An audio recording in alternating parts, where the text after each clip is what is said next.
Okay, do we have sound? Do we have sound? I'm trying to get the sound. Apologize. Let's see if. Okay, look like that worked. We got sound. Apologize. I was my head was up my ass. Apologize. Welcome to everyone. I was saying happy Tuesday. It is Tuesday. Happy Tuesday, May 28th. We're going to be looking at some stuff. Don't sweat it. If you're not into looking at other stuff, I'll see you on another show. If you are interested in what we're going to look at tonight, put your seatbelts on. This shit is mind-blowing. And we're talking about the Karen Reed case, which many of you will be familiar with. And if you are not, you may become a little familiar with it tonight. So we'll be looking at some red flags. Okay, so we'll do that. But before we do that, let me say hello to everyone and make sure that everyone knows we're here. If you're in the viewing audience, please go ahead and join the chat. All right. All right, so what up? We got Carol. What up, Carol? Good morning, good afternoon, good evening to you. Zero Cool, what's up? Good evening. All right, Four Pits, get out those seats. All right, hey, Bobby Smith. What's up, Bobby? All right, Criminally Focused. Hey, what's up, Des? Yo, what up? All right, you guys are something. What up? Perfect weather. Yeah, it's nice. Yeah, please hit the like. Thank you, Des. Please hit the like when you come in. And hey, where's everybody at? We got 15. We got 15. What happened to everybody? Everybody's passed out? Beautiful in Colorado. All right, let me see. I'm getting text messages. I didn't hit the old ringer off button. Let's see. All right. I see. I'm going to get that off. All right, so now, Bonnie, what's up, Bonnie? No sound. Yeah, sorry, had a little glitch. Like I said, my head was up my ass slightly, but we got it straightened out. Bonnie, know nothing about Karen Reed. Well, we'll find out a couple things. What's up, Noe? All right. Oh, is everyone over at Joe's? Yeah. Well, I can't always wait for Joe to finish. I mean, I got to get done before it's bedtime here. So you just got the notifications. Awesome. Well, maybe when Joe's done, everybody will come over. I don't know. But we'll get started. So what we're going to look at today is the first portion of the cross-examination of Jen McCabe, who is involved in the Karen Reed case. Now, what is a Karen Reed case? Well, it's not a case. It's a trial. The Karen Reed trial. Okay. It's a complicated situation, and I mean, like, would you expect anything else?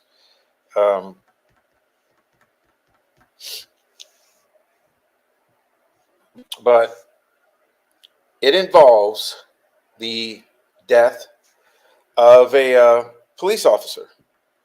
Okay.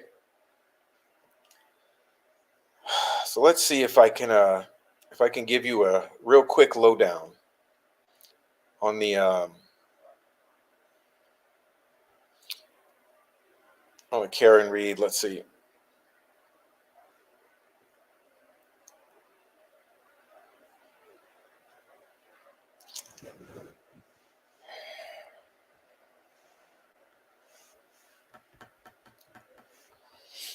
Give you a quick one.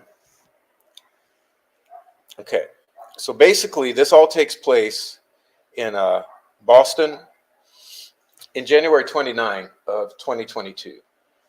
There's an individual named John O'Keefe who's a police officer in Boston police department, and his girlfriend is Karen Reed. The story goes that she drops him off at a house party, and this house party involves a gathering hosted by Brian Albert that included a bunch of law enforcement officers, etc., and family.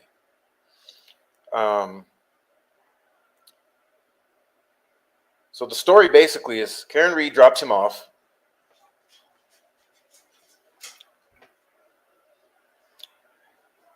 Snowstorm hits. He's found in the morning, dead, in front of the house. Now, the state is alleging that Karen Reed, in a fit of rage, backed up her vehicle at high velocity and struck him as he was walking away from the vehicle, and striking him, leaving him dead or to die, and then driving off, and then the snowstorm fell. And he is found the next morning. Now, the defense is claiming that what happens is he goes into the house, he participates somewhat in the party, he gets the shit beat out of him in the basement of the house, and is attacked by the German Shepherd, which is a family dog of this police family. And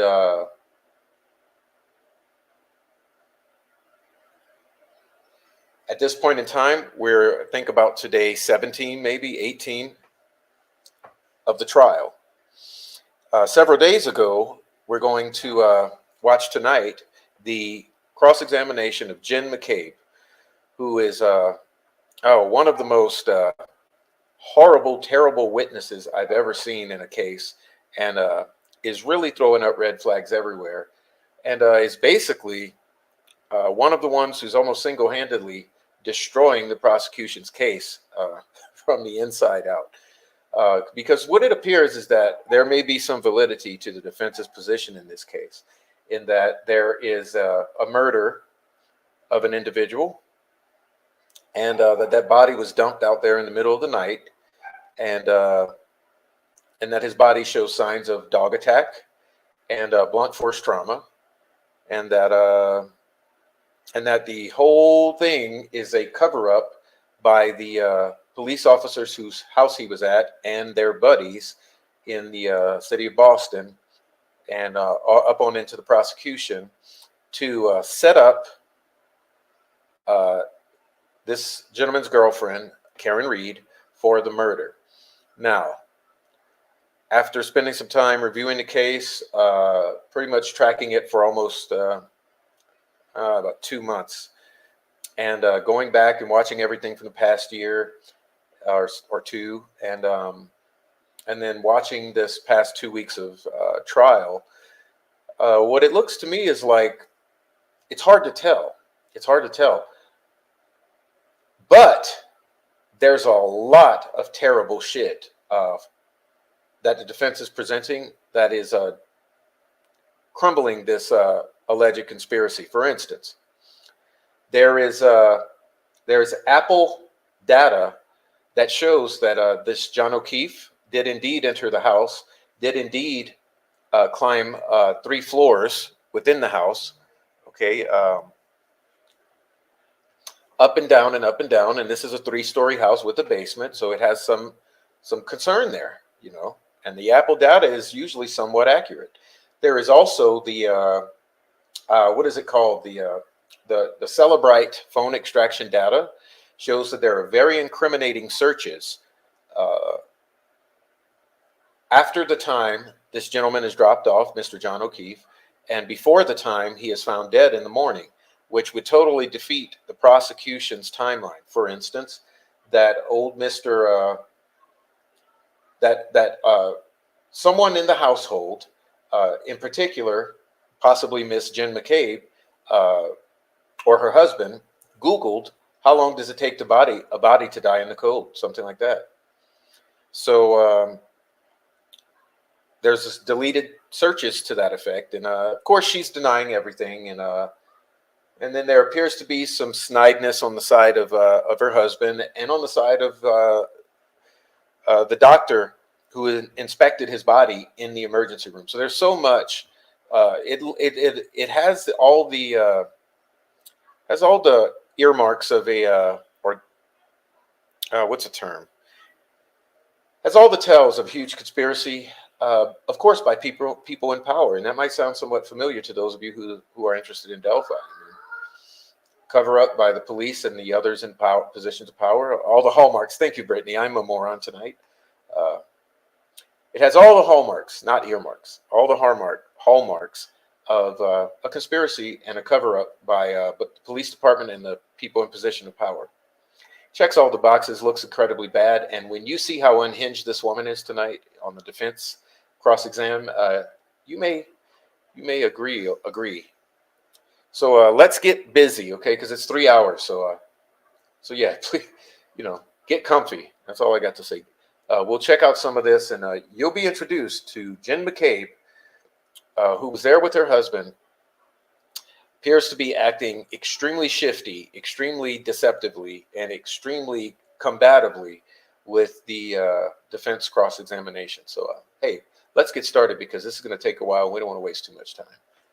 Thanks everyone for coming in. If you're not already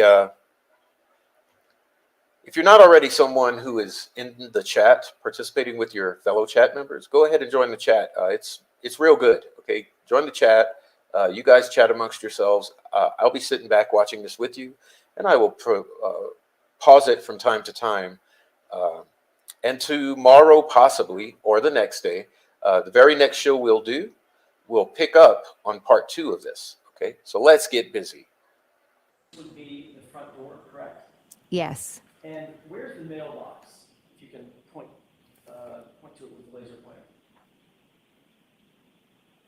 Okay, so you're pointing to an area just in front of a car that's in the driveway, correct? Yes. And then the driveway's to the right? Yes. And then along this line is the front lawn area and property line of 34th Fair, correct? Yes. You indicated that Jeep was just a little bit in front of the mailbox, meaning about there, correct? Yes.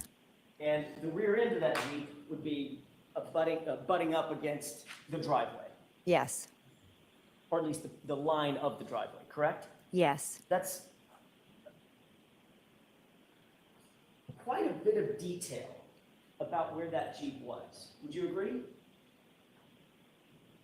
No, because I drove down the street and I took a left into the driveway and there was a Jeep there. Okay. What I'm asking is, you didn't just say, your memory is not just somewhere in front of a house. It's literally right in front of the mailbox, the front end of it, adjoining the line of the driveway, correct? Yes. That detail obviously stuck out in your mind. It did because I was wondering whose Jeep it was. Did you discuss that detail with your husband at any point? Not sure. You're not sure? You might have? I'm not sure if I said whose Jeep is that. No, I don't mean then. I mean between then and now, have you and Mr. McCabe ever discussed where that Jeep was, or your memories of where that Jeep was? Possibly. You're aware that he put the Jeep in the exact same place that you did? Objection. Are you aware of that? I am. Oh, wait. Excuse me. Repeat the question? You're aware that he puts the Jeep in the exact same spot you just put the Jeep, right in front of that mailbox, correct? I know he knows where the Jeep was. I'm not aware what he said in here. Does he know? Let me just interject before we go too far into it. I just want you to know the overall defensive, aggressive attitude of Jen McCabe, and I'll minimize my screen so that you can really see her facial expressions and listen to the tone of her voice and listen to the questions that she's being presented with by the defense. But yeah, here we go. So there we go. That's my interjection.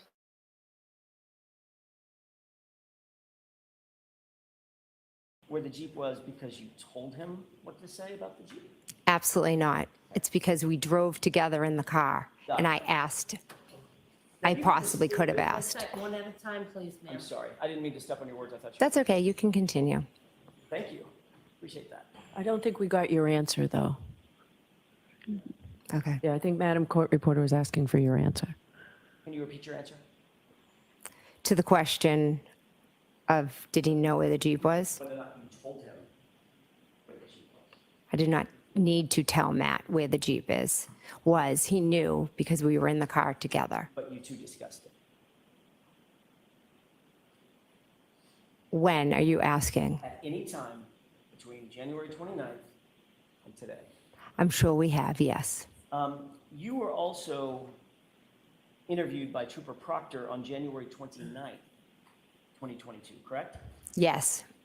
And you were asked a series of open-ended questions. What did you see and where did you see it? Correct? Yes. Nobody put any words in your mouth. No. Nobody told you what to say at that time. No. And you told Trooper Proctor that when you arrived at the scene, after you got there, you, quote, first observed the vehicle, meaning Miss Reed's SUV, parked on the street by the driveway facing the direction of Chapman. Correct? Do you have something I can look at to refresh my memory? Sure. Do you not have a memory of exactly what you told Trooper Proctor? Well, I know what Just yes or no? You need your memory refreshed? I would like to see what the report says, please. Permission? Yes. Thank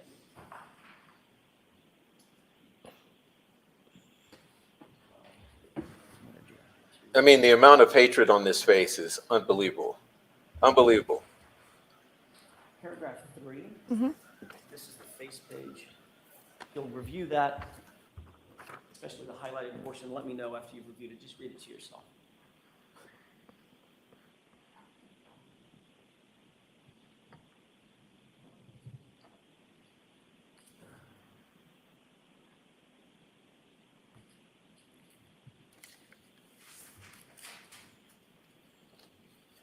Did you have that, does that refresh your recollection? Yes, I know I told, All I'm asking you, I'm so sorry to do this, I don't mean to be rude. I'm just asking you, does that or does that not refresh your recollection? regarding, What you said to Trooper Proctor on the 29th? well, I know what I said to Proctor Trooper on the 29th. Okay, I have to do it this way, it's court rules. Does that help you with your recollection of what you told Trooper Proctor? I didn't tell I told Trooper Proctor the car was outside when I looked at the front door and was straight outside. Okay, I can't quite get the answer I'm looking for. The court is going to require me to ask this question again. Does that refresh your recollection, yes or no, as to what you told Trooper Proctor? Yes or I did not say this to Trooper Proctor, no. no? It doesn't help you. No. Okay, may I approach? Yes. Thank you. So you did speak to Trooper Proctor on the 29th, correct? Correct. All right. And Trooper Proctor asked you some very specific questions about where things were, correct? Correct. Focused on Miss Reed's SUV, didn't he? Asked you questions about where Miss Reed's SUV If you was. can show me in the report. Just read it. So just off of what I just read, is that what you're going off of? Yes? I'm asking for your memory. You're testifying. Yes, so my memory is exactly where the car was. Hold on. So it's very important that both of you, one person at a time, speaks. Okay. Madam Court Reporter has to do what you're both saying, and she can't do it simultaneously. So the best way to do that is, Ms. McCabe, just let counsel ask the question, and Okay. then you answer, and if it takes a lot more Relax, time than you lady. expect it to take, it does. Okay, so just. Relax. What are you afraid Go of? ahead, Mr. Jackson. Thank you. You're just a witness. I'll slow it down. Did you talk to Trooper Proctor about where the SUV was? Yes. Thank you. And he asked you questions about where it was situated outside, correct? Yes. And you told him that you first observed it parked on the street by the driveway facing the direction of Chapman, correct? I told him that when I looked out the front door, the car was straight ahead. And yes, it was facing up Chapman. That you left out a little part by the driveway, correct? That could have been his interpretation or an error on his part. I see. So Trooper Proctor is wrong about what you said. Objection. No, I'll let him have it. Do you think he's wrong about what you said? I 100% said it was straight out the front door. Okay, next question, please. Thank you, Your Honor. And during the course of that conversation, you never once, Ms. McCabe, not once, mentioned a several-ton Jeep with a snowplow attached to it, did you? I'm not sure if I did or not. Let's take another look at the report. Would that refresh your recollection to see the report? Objection. Do you think that will help you? I'll take a look at it. Okay, May I? yes. Direct your attention once again to paragraph 3.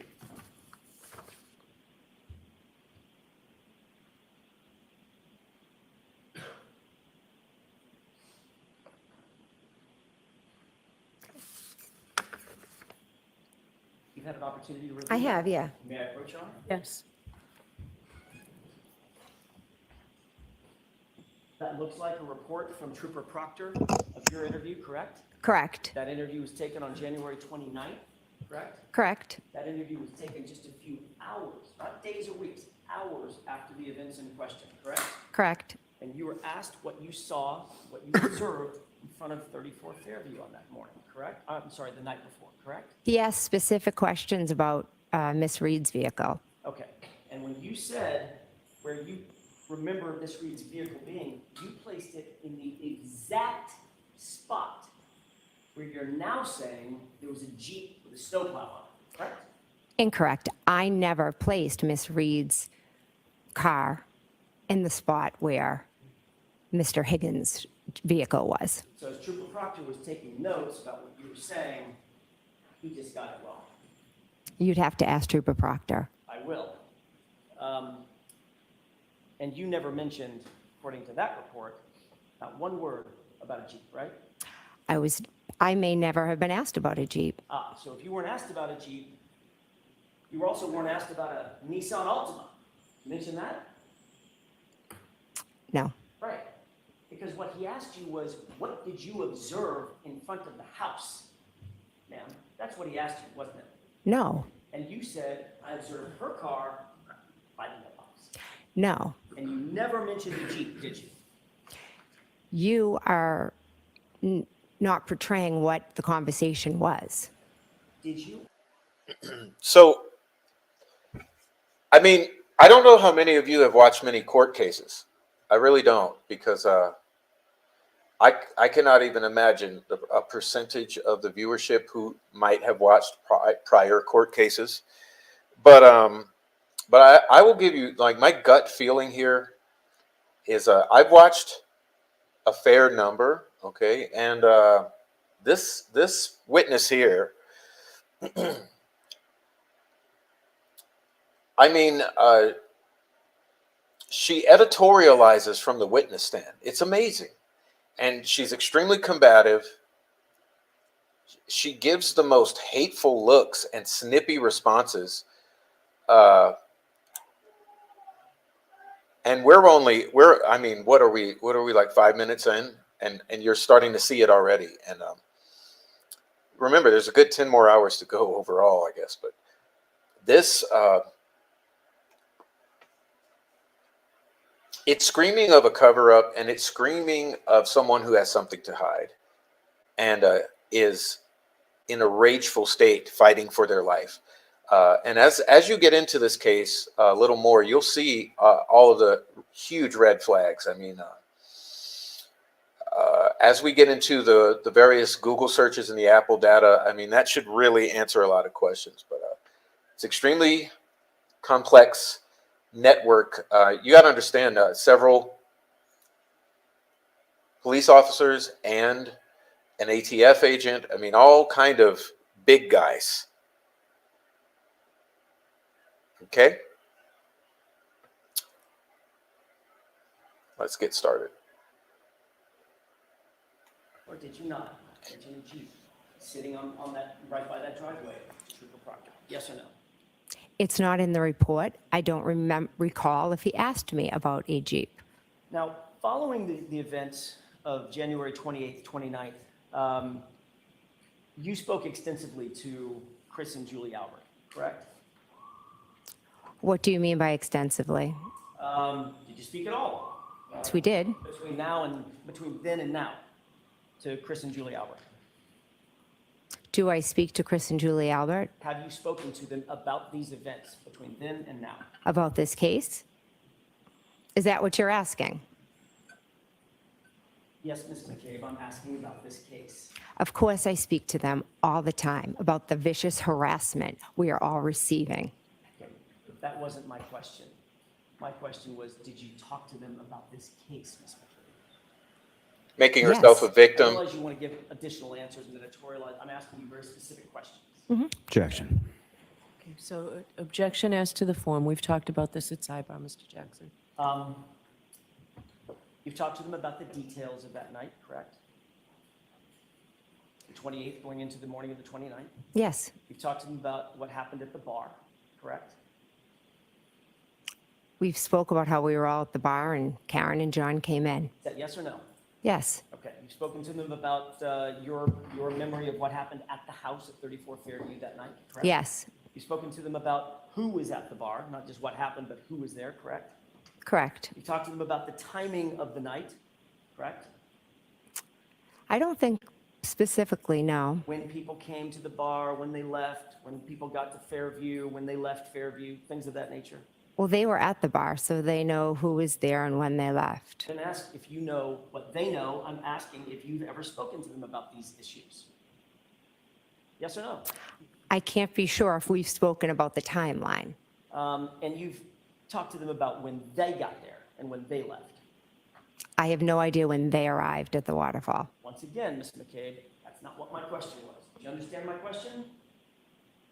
Have you spoken to them about their memory of that night and when they came and left?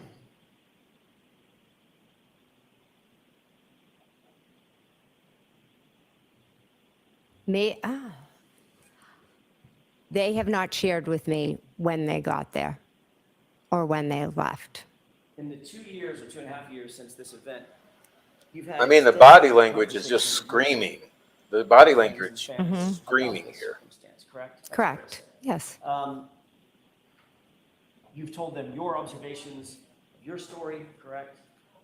correct, Your observations of the night, correct, and they've told you their observations of the night, correct? correct, So y'all have compared and contrasted your perspectives of what happened that night, correct? We've tried to figure out what happened to John, our friend. And you've talked to them extensively about your observations and what your story or your version is. Is that right? To be honest, not extensively. Speaking about it is very painful and difficult. What does extensively mean? More than twice? Well, you tell me. I'm asking the questions, Ms. McCabe. That's how this works. I understand, but I mean, when have you heard a witness say, well, you tell me? I mean, she's pissing me off. She pissed me off within the first 5 seconds, but extensively would mean almost every day. Do you talk to them almost every day?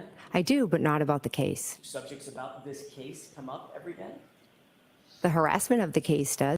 it's the defense. It's the defense. It's the first go at the defense. Oh, I was typing that. I was just typing the answer to your question before you asked it. So it's the first go for the defense at this person. And you came in late. Tisk, tisk, tisk. So yeah, here we go.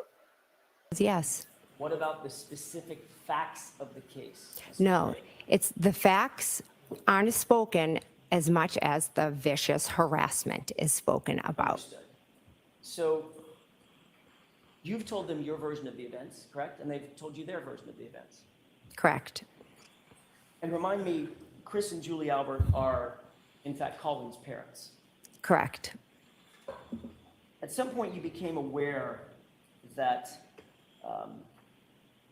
your daughter, Allie, was involved in this matter to some extent, correct? Yes.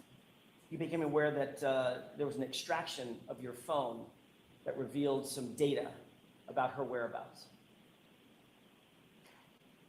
That's not how I became aware now. Like 360? Yes, I know what that is. Okay, that's what I'm asking about. You became aware that your phone was extracted, correct? I willingly handed over my phone. Oh, we'll get to that. Oh, okay. I mean, look. All right, you guys out there. For you guys out there, you're going to know what I'm talking about, possibly.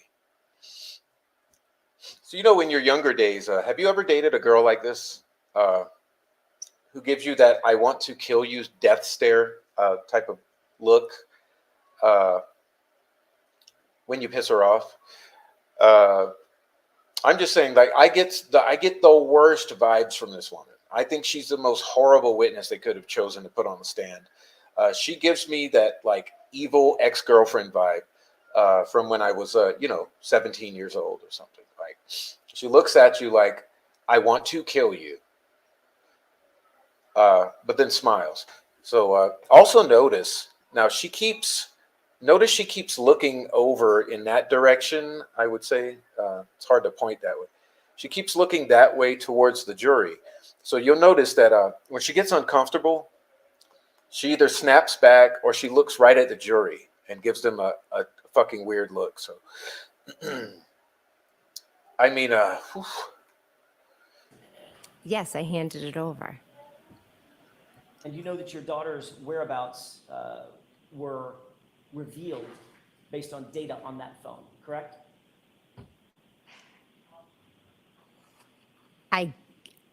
That is not how I became aware of my daughter's whereabouts.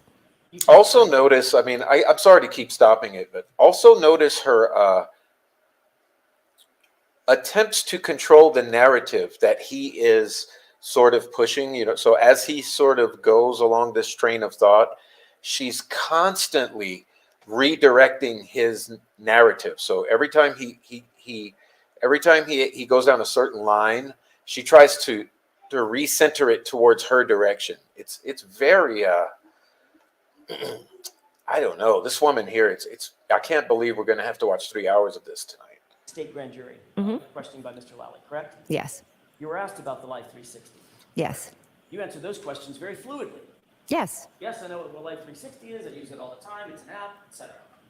absolutely. Okay, let's go over that for a second. You admitted that it works as a, quote, GPS as far as where people go and everywhere that you go, correct? Correct. You indicated that it works as a reliable, quote, unquote, tracking device, is your testimony. Correct. You indicated that you rely on it, quote, so you know where your kids are at all times. Is that right? Correct. And you even said that it's a, quote, unquote, good parenting tool. Is that right? Correct. And the reason you said that is because it's accurate in your experience and it's reliable. Is that right? It's a good tool, but it is not always accurate. But you said, when you testified in front of the great grand jury, that it's accurate and it works as a GPS as far as where you go and everywhere you go, correct? Objection. Did you say that? Can I see it? Sure.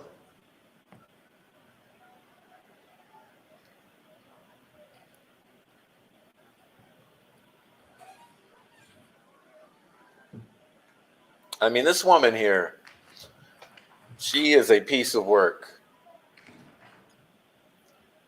I mean, the rage behind the eyes, that's, I guess what I'm trying to get at is with the ex-girlfriend story is like the rage boiling behind those eyes. She's not happy.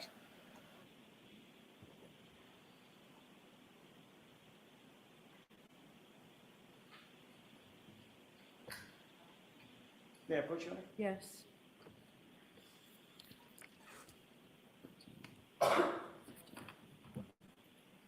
Lines 13 through 15.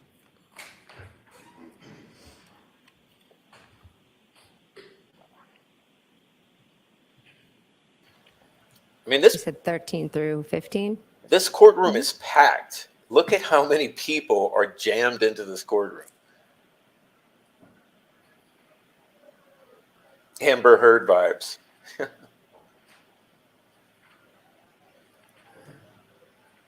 There's vibes, okay. Okay. May I, Your Honor? Yes. Does that refresh your recollection? It does, yes. Question and answer? Well, I just don't see the word accurate on there. I don't know if I missed it. Ms. McCabe, does that refresh your recollection as to the question and answer about whether you said it works as sort of a GPS as far as where you go and everywhere that you go? Correct. And your answer was, yeah. Correct? Yes. Okay.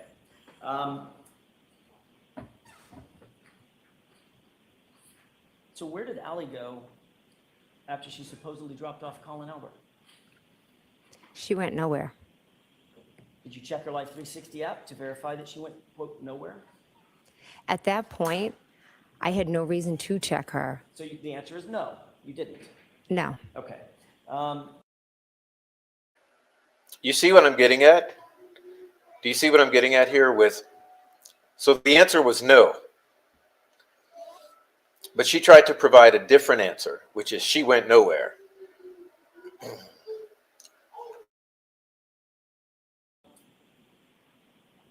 Did you ever verify through the Life 360 app that in fact Allie did not go home, but rather was out driving until after 1:30 a.m.? You ever check the app and see that? Did I ever check Life 360 app for that? Yep. No. Okay. But you believed her when she said she came home. Yes. And just like you believed her when she said she picked up Colin, dropped him off, and then came home. Yes. Okay. The Alberts had a dog, pardon me, correct? Yes. What was the dog's name? Chloe. You indicated that on the morning of January 29th, after 6 a.m., when it was still relatively dark out, you burst into the bedroom of Brian and Nicole Albert's home, correct? Yes. You did that specifically to wake up, according to you, Brian Albert and Nicole Albert, correct? Yes. Where was Chloe? I don't know. So you'll agree that, at least from their perspective, you walked in the front door unexpectedly, correct? Yes. You walked upstairs unexpectedly, correct? Yes. Still dark outside, right? Yes. You walked through their door, and you said you burst into the door into a dark room where they were sleeping, correct? Yes. Mr. Albert said that you were somewhat hysterical. Would you agree with that? Yes. You were loud, right? I was trying to wake them up. You were somewhat chaotic. Yes. And you don't remember a 70-pound German Shepherd having any reaction. No. Matter of fact, you don't remember the dog being there at all, correct? Correct. You never saw that dog, correct? I have no memory of seeing that dog. Okay, so as you sit here today, you cannot say that the dog was here because you don't have a memory of ever seeing it, I right? did not see it, no.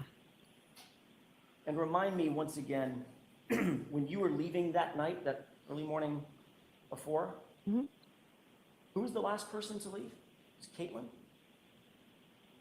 I believe she left after us.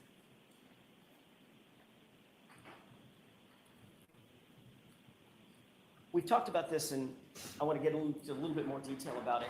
You indicated that at some point you looked outside and you saw Karen Reed's SUV in front of the house. Safe to say, correct? Correct.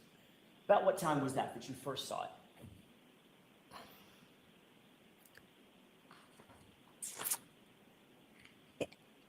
I can just give you maybe approximates.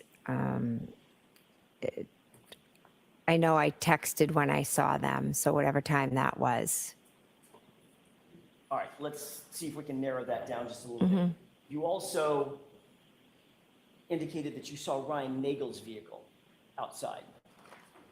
Saw lights. Okay. Lights belonging to the vehicle, right? Yes, I knew there was another vehicle outside.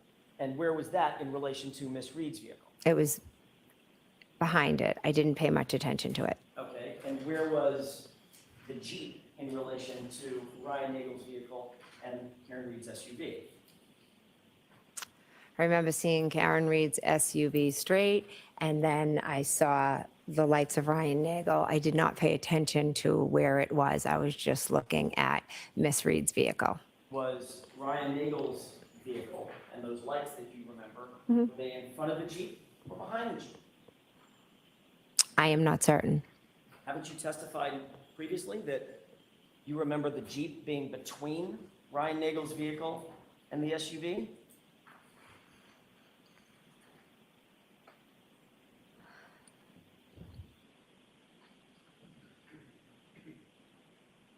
I am not certain where Ryan Nagel's vehicle was. So as you sit here now, you don't know if it was in front of the Jeep as you placed it by the mailbox. It would Let me be, finish my question. Behind the Jeep or somewhere in between? it definitely was not in front of the Jeep. Definitely was not in front of the Jeep. No. So it was definitely behind the Jeep. Behind or to the side, I'm not sure. Well, if it's parked on the street in front of the house, it's not going to be beside the Jeep, right? That's going to be in the middle of the It road. would have been in the middle of the road, correct. So if it's pulled over, it's behind the Jeep. Okay, So now we've narrowed that down. It's Karen Reed's SUV. As we're looking at the property, Karen Reed's SUV. To the right of that, as we're looking at from the street, at the property. To the right of that Jeep, behind that Ryan Nagel's vehicle, correct? Correct. You sure about that? If my memory serves right, yes.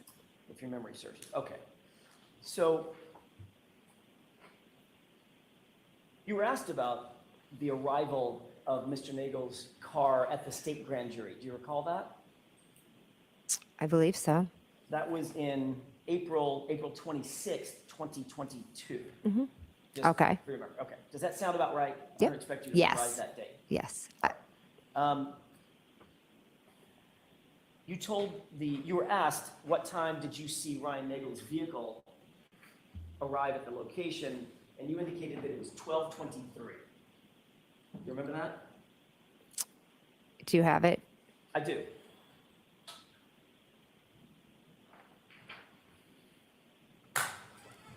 Yeah, Yes.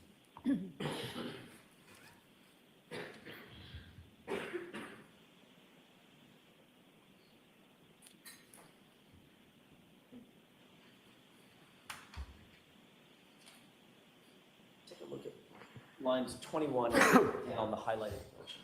Let me know when you. Okay. May I interrupt? Yes.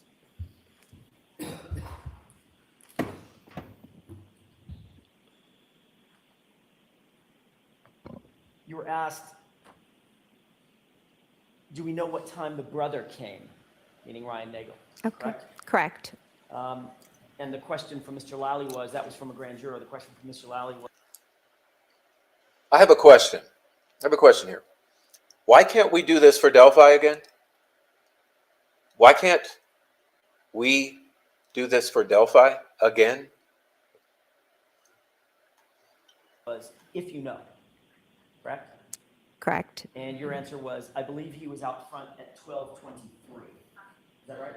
Correct. And the reason you could be so precise with that time, Ms. McCabe, is because you had asked Julie Nagel to give you her text messages with Ryan for that night, and you would refresh your recollection about the time, correct? Correct. All right. And you've also testified that as soon as you saw Ms. Reed's SUV, you texted John. Is that right? Correct. Here, exclamation point, question mark. That was the first text, right? Correct.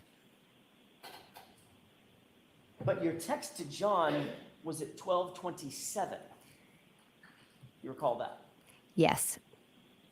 That's 4 minutes after you know Ryan Nagel arrived at the scene, correct? Correct. Since Karen Reed arrived before Ryan Nagel, she and John had to have been there 4 to 5 minutes before you ever saw her SUV, correct? Objection.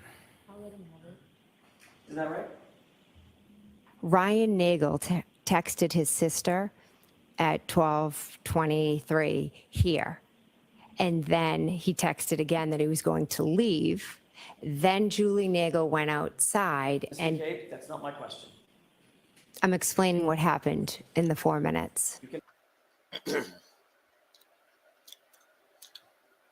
She's spicy. She's spicy in the worst way. Kind of makes you throw up. Let's back that up a little.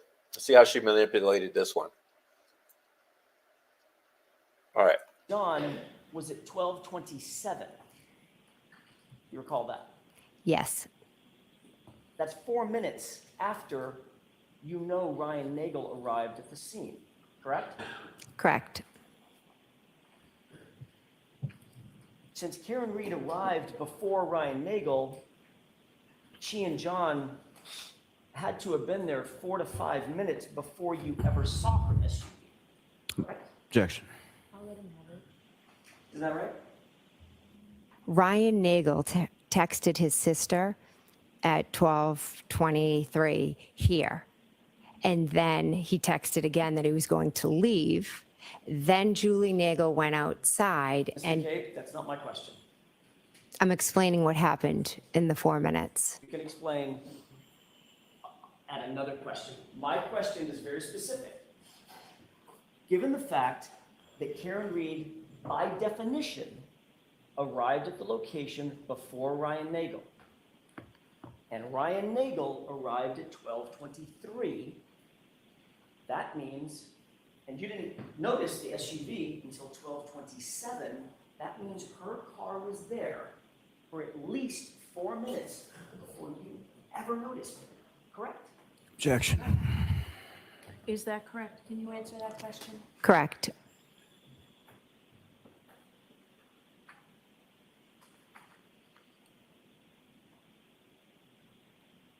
The snow condition. We've heard a lot about the snow condition. I'm not going to beat that dead horse.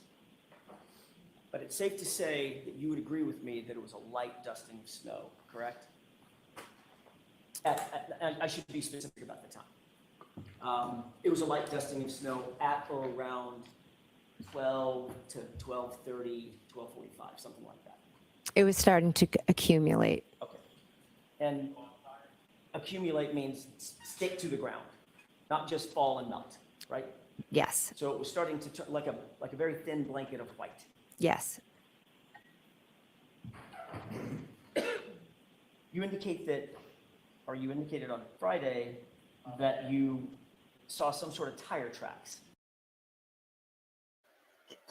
I mean, this is a woman that's used to being completely in charge of every situation. That's how it's striking me.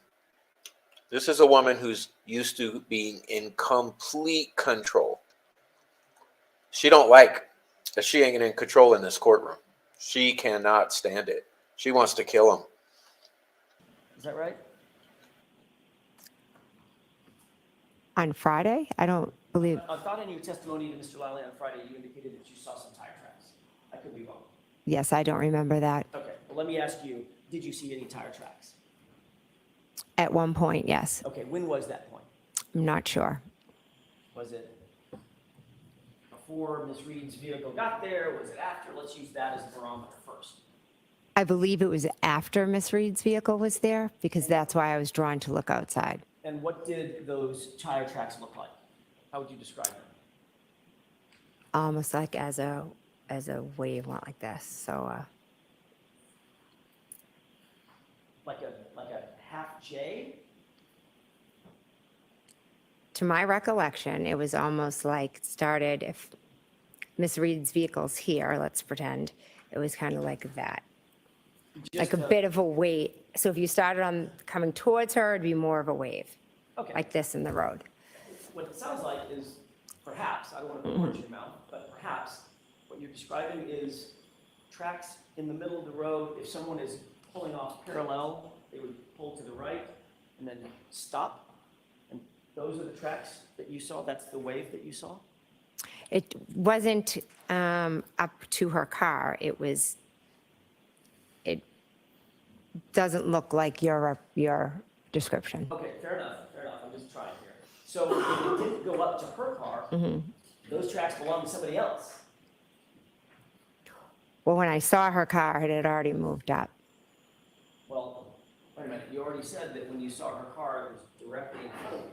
And then it moved at one point. Right, that's not what I'm asking about. Let's just take the point at which you first saw the car. Mhm. Is that yes? Yes. Okay. When you first saw the car, that's when you saw the tire tracks. You just said that. No, I did not say when I first saw the car, I saw the tire tracks. I thought you just said a couple of questions ago that you saw the tire tracks because your attention was drawn to her car. That would be the first time you saw her car, correct?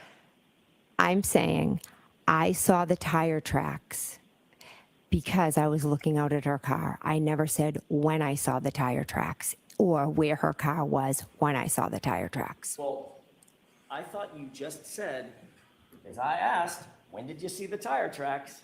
You said, I saw the tire tracks when I looked and saw her car because my attention was drawn to her car. And I saw the tire tracks. That would be the first time you looked at her car, correct?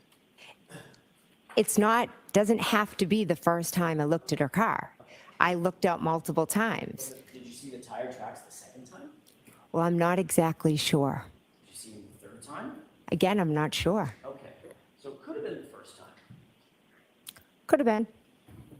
But they didn't lead to the back tires of her car, did they? No.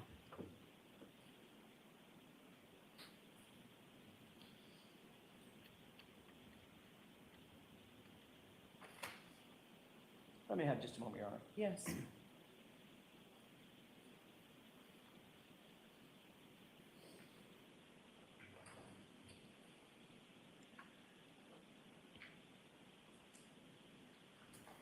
In addition to Trooper Proctor interviewing you on the 29th, you also gave extensive testimony on April 26th, 2022 in front of a state court grand jury, correct? Correct. And you were asked about the location of Miss Reed's vehicle. I'm still staying with that for just a quick second, if you don't mind. Is that right? Correct. You were asked where that SUV was in relation to Ryan Nagel's car. Is that right? Would I be able to look at it to refresh my memory, please? Well, let's start with this. Do you remember being asked about Karen Reed's SUV and Ryan Nagel's truck? To be honest, I've had a few grand juries, so if you could show me what you're talking about, I would greatly appreciate it.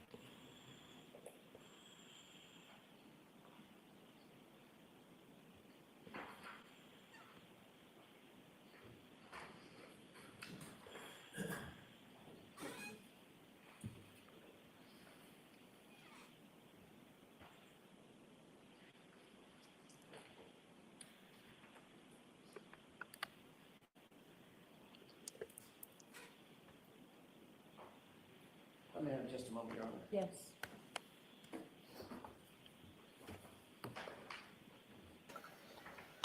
Okay, I'll stop it now. For those of you new to the case here, this is Karen Reed. She's a woman accused of running over or backing into O'Keefe as she was dropping him off. So this is her here. She's your defendant. She's the accused. And yeah, so that's her. That's her there.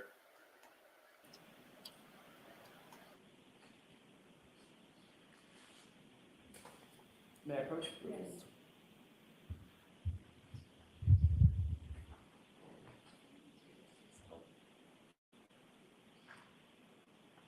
Try to speed things up, Your Honor, if I could have just a moment.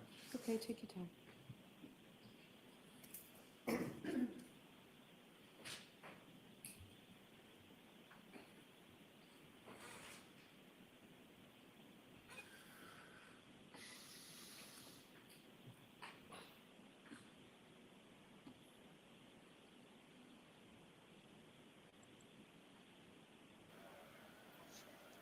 Well, we got a little lull, so I'll just run my mouth until they talk again. May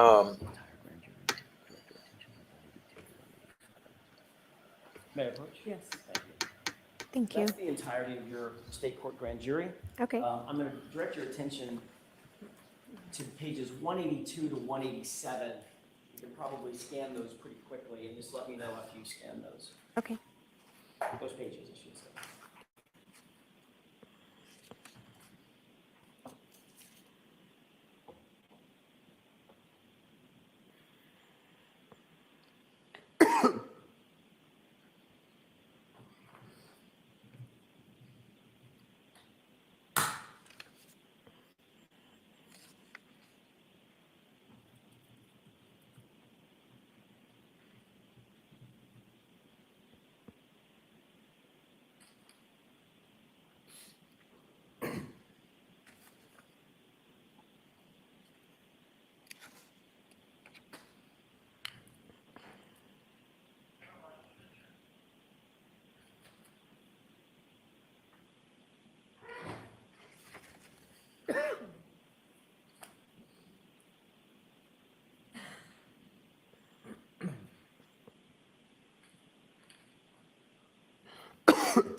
How long is this going to take? Jeez, and it's just forward?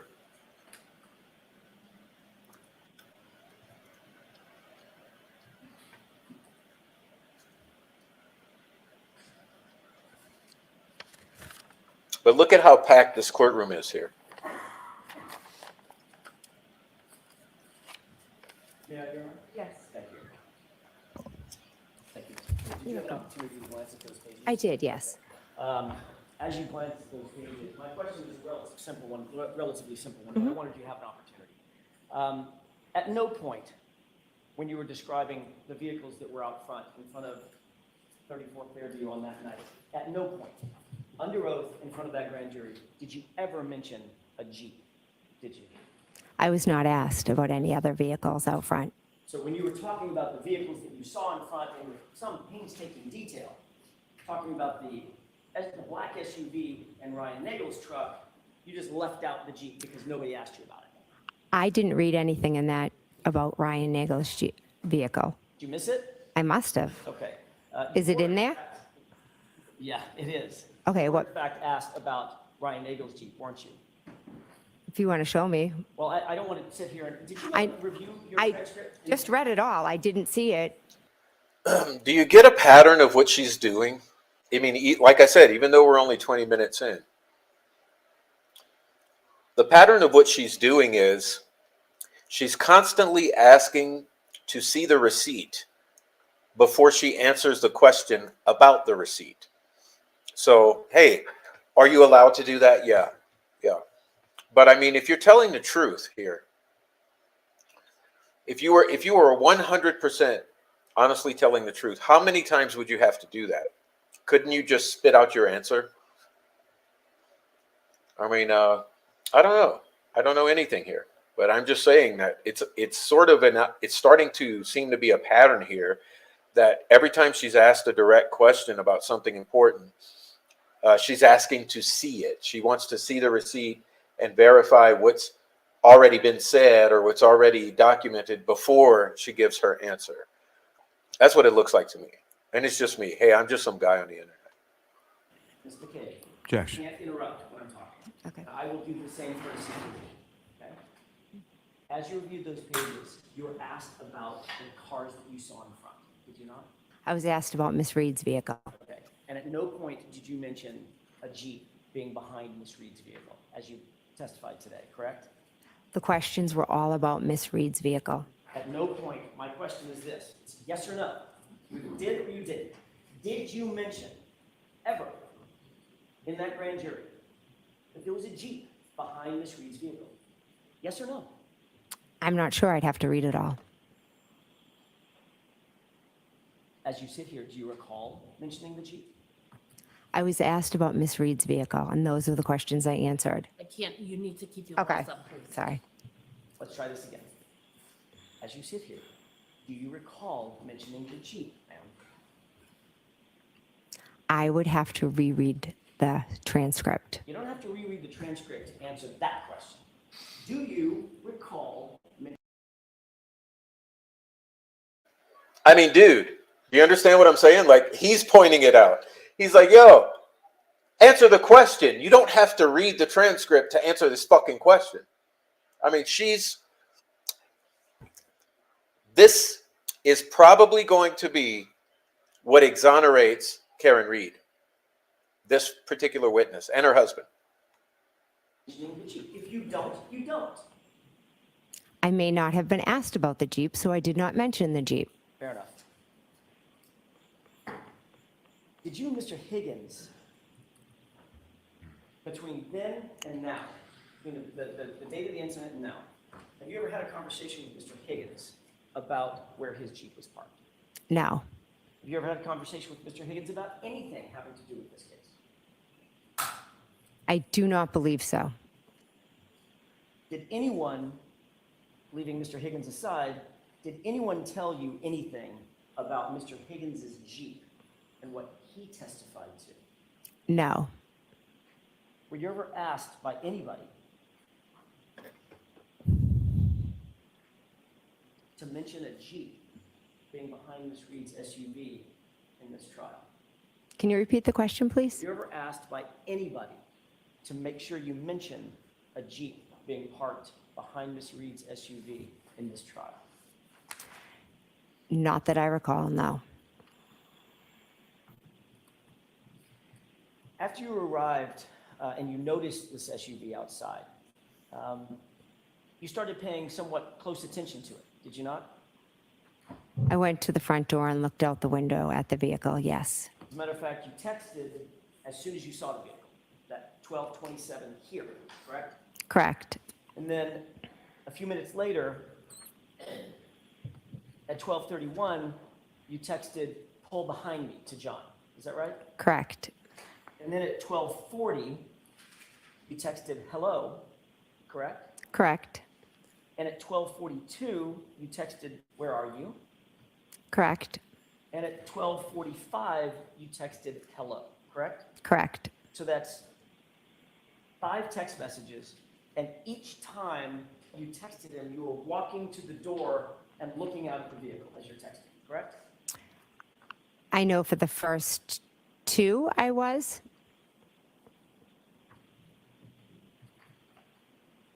You testified at another hearing, another proceeding, on June 8th, 2023, correct? Correct. In that other proceeding, did you testify that you got up and sat down and got up and sat down every time you were texting? Possibly. Okay, so if you got up and walked over to the door and you see the SUV and you text, and then you walk away from the door and sit down for a second, that would be one text and one view of the SUV, correct? Yes. So if you did that at 12:27, 12:31, 12:40, 12:42, and 12:45, you'd agree that's 5 times that you were up and down looking at the SUV, correct? I'm not sure if I did it 5 times. How many times do you think you did do it? I know I definitely did it the first when I said here. I know I definitely did it when I said pull behind me because that's when the vehicle had moved up a little bit. And then did you see the vehicle move up again? A second time? Yes, that's when I told him to pull behind me. Okay, so that's the first time. So just so we're clear, when you first saw the SUV, it was stationary, correct? When I first saw the vehicle, it was straight ahead, out the front door, stationary. And you texted here. Correct. Then you walked back over to the window, or I'm sorry, to the door, to the storm door, and you said, pull behind me, correct, at 12:31. Correct. All right, at that point, you saw that it had moved up a little bit, is that right? Yes. Okay, so if you saw it move up a second time, which you just said you did, then that would be a third time that you had to have seen it and texted, correct? Why would that be third time? Because it only moved once so far. You saw it move twice. So the first time I saw it, it was here, and I said here, and then the next time I texted, I said pull behind me. So that was 1 time, 2 times. Keep going. You said you saw it pull up again a second time. So you saw it move twice. From one place to the flagpole to further up. Right, so that's 3 times that you're up to the door. Okay.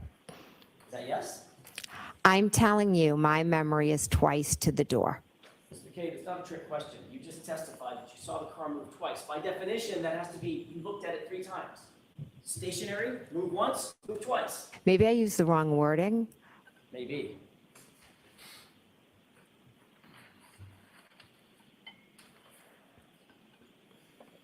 Let me have just a moment, Your Honor. Sure.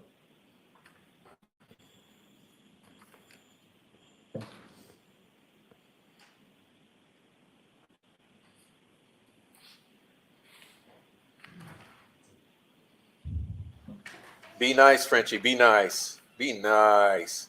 Come on, French. So,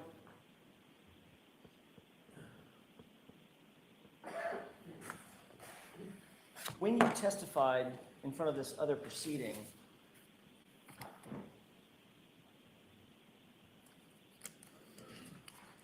didn't you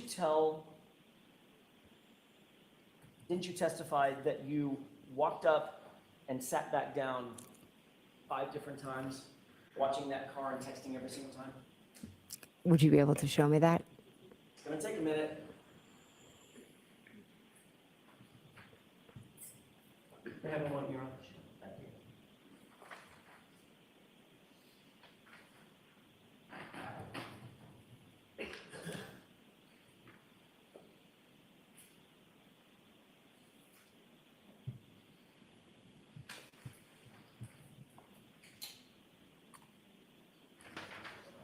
Again, I'm just saying, why can't we have this in Delphi? Just curious, Like, what harm would it do? What harm is it doing here? And what harm would it do in Delphi? The only thing I see this harming is the prosecution.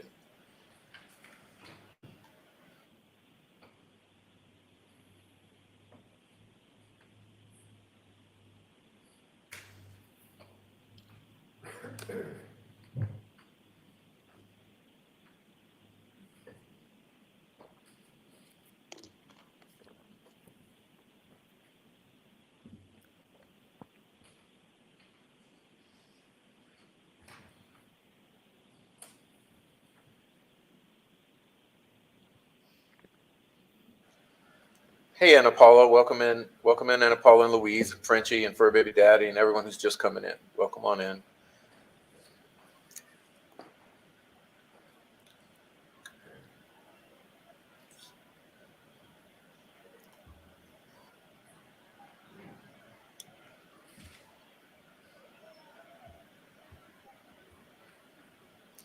Meanwhile, her life is on the line, right here. May I, Your Honor? Yes.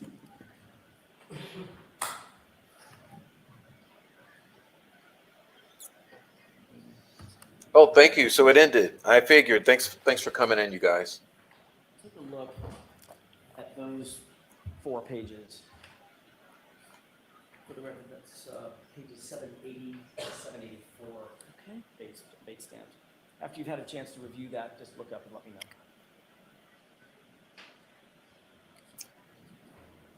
It's kind of a nice dress she has on, though, this Karen Reed here. I mean, what else are we going to talk about? It's empty. I mean, it's silence. We're at a lull. Yeah, but again, why can't we have this in Delphi? What harm would it do? Only thing it's destroying is the prosecution and the cover-up.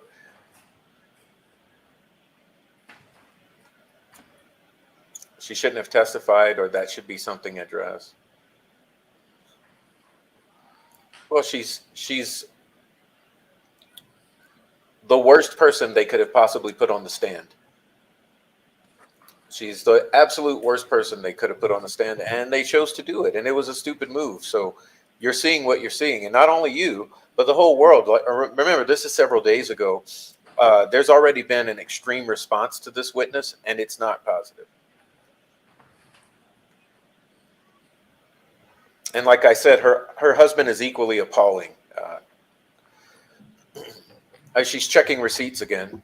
Apparently, she's checking receipts again before she gives her response.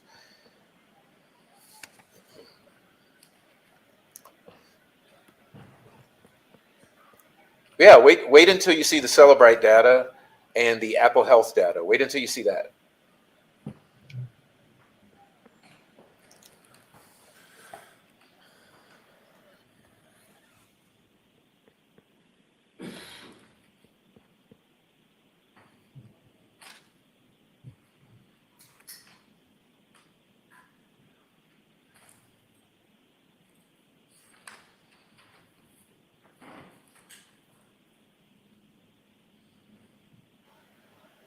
Yes, she's so bossy that she's probably the one who is telling the prosecutor how this case is going to get run. I mean, this is a woman who is, she's never not been in control. I mean, you can tell how unhinged she is, that she's probably never not been Yes. in control. This is a control freak. This is why she's raging in the You courtroom. had an opportunity, Ms. McCabe, to review those few pages from your testimony in June of 2023. Yes. Did you talk about, you were asked about getting up and sitting down and looking at the SUV several different times and texting? Yes. In fact, you indicated that you got up and looked outside through that storm door several times, correct? Yes. And as a matter of fact, you looked every single time that you texted, you indicated that you looked out at the SUV and saw something that prompted you to text something, correct? Correct. And then after the last time, which would be 5 times, 5 texts, 5 looks, after the last time you texted, you got back up, which would be a 6th time, and the SUV was gone. Thank you, Anna Paula. Just Thank you. chronologically. Correct. My husband and I were both getting up and looking, so, I didn't ask you about your husband. okay, Just about you. The answer is correct. yes. Okay. So you're indicating that you were trying to communicate with the occupant of the SUV that was sitting, what would you say, 30 feet outside the front door? I'm not good with You had to distance. check the receipts for this, Further remember? than you and I are from each other, correct? Correct. At least double that, right? Correct. Okay, so could you give me, maybe yards are easier, like 10 yards, 15 yards? Again, I'm not good with measurements. Okay. Just right outside the front door, though. Within, Straight outside, yes. well, straight outside until it moved. To the front door. Of the front door is where it was. Ms. McCabe, straight outside until it moved, according to you, correct? Yes, and then it moved. Correct. And then moved a second time, correct? Correct. It moved to the flagpole, and then it moved up again. Okay. Then you indicated that you had an absolutely clear view of the SUV. You were asked those questions, correct? If I had a clear view, Clear view. I could see the car out front. Yes. You were asked, you were looking out the front door of the house. Your answer was, uh-huh. You were asked, and there's a window in that door, right? Answer, it was opened. Yeah. Question, so you had a clear view outside. Answer, a clear view outside. Yes. Remember that? Yes. Okay. And is that your memory? You had a clear view? I had a clear view of Karen's vehicle outside. Correct. And then you reiterated that with the following exchange. Question, was the amount of snow coming Objection, down Your Honor. sufficient? So let's hear the question. Was the amount of snow coming down sufficient to obstruct your view of the vehicle, or did you have a clear view of it? Answer, I had a good view of it. Objection. The objection is as to the form of the question and the reading. No, that's okay. I'm going around the question. Was that your testimony? Yes. So not only did you have a clear view, you indicated in your words you had a good view of it, right? Correct. Then you noticed that the SUV was gone after the 12:45 text, right? Correct. So you're looking at that SUV over the course of between the beginning text and the end text. It's about 19 minutes, right? 12:27 or so to 12:45, 18, 19 minutes, something like that, correct? Correct. You maybe add a minute because you got back up and didn't text, and the SUV was gone, right? Correct. So you would agree, we just do some basic math, you're looking at that SUV on average about every 3.5 minutes. I guess I'm. If you want to pull out the You ain't getting an answer to this one, buddy. That you should have known better. That like asking that particular question with that amount of specificity on a hypothetical interval, like you know she ain't answering this one. times, and you can look at them. Well, we talked about the times, and you agreed that you were texting between 12:27 and 12:45, Correct. right? So if you were just to divide that by 5 times, getting up and looking, I don't know, I was doing the math in my head, maybe it's every 3 minutes or so. Correct. At no time did you hear any noise or sound outside that was unusual? Caught No. your attention? You didn't hear any squealing of tires or squealing of brakes? No. You didn't hear any screaming or yelling? No. You didn't hear any loud voices or foul language or door slam? Okay, let me stop because all the shit talking now, it's very important. You have to place this into a, what do you call it? A circumstantial context, okay? Because what he's asking now is about the time that would be the alleged time that this woman drives from 60 feet away, or is it yards? Backs up at a high speed of travel and rams into John O'Keefe thereby killing him, throwing him to the ground, essentially. So you hear no squeaking of tires, no yelling, screaming, slamming of car doors. Okay, so understand this where we are here. So let me back it up a second, just so you can hear that question again. If you want to pull out the times and you can look at them. Well, we talked about the times, and you agreed that you were texting between 12:27 and 12:45, Correct. right? So if you were just to divide that by 5 times, getting up and looking. And to preface it with this too, that he's been asking her, is she looking out the window 5 times or every 2 to 3 minutes or whatever it may be. So keep in mind that at the time he's about to ask this question, at that time, she's tuned in to what's going on out there. She's looking out the window, looking out the door 5 times, like within a few minutes. So I don't know, I'm doing the math in my head, maybe it's every 3 minutes or so. Correct. At no time did you hear any noise or sound outside that was unusual? Caught your No. attention? You didn't hear any squealing of tires or squealing of brakes? No. You didn't hear any screaming or yelling? No. You didn't hear any loud voices or foul language or door slam? No. You didn't hear any verbal argument or the revving of an engine, anything like that? No. As a matter of fact, you didn't hear any collision or crash, did you? No.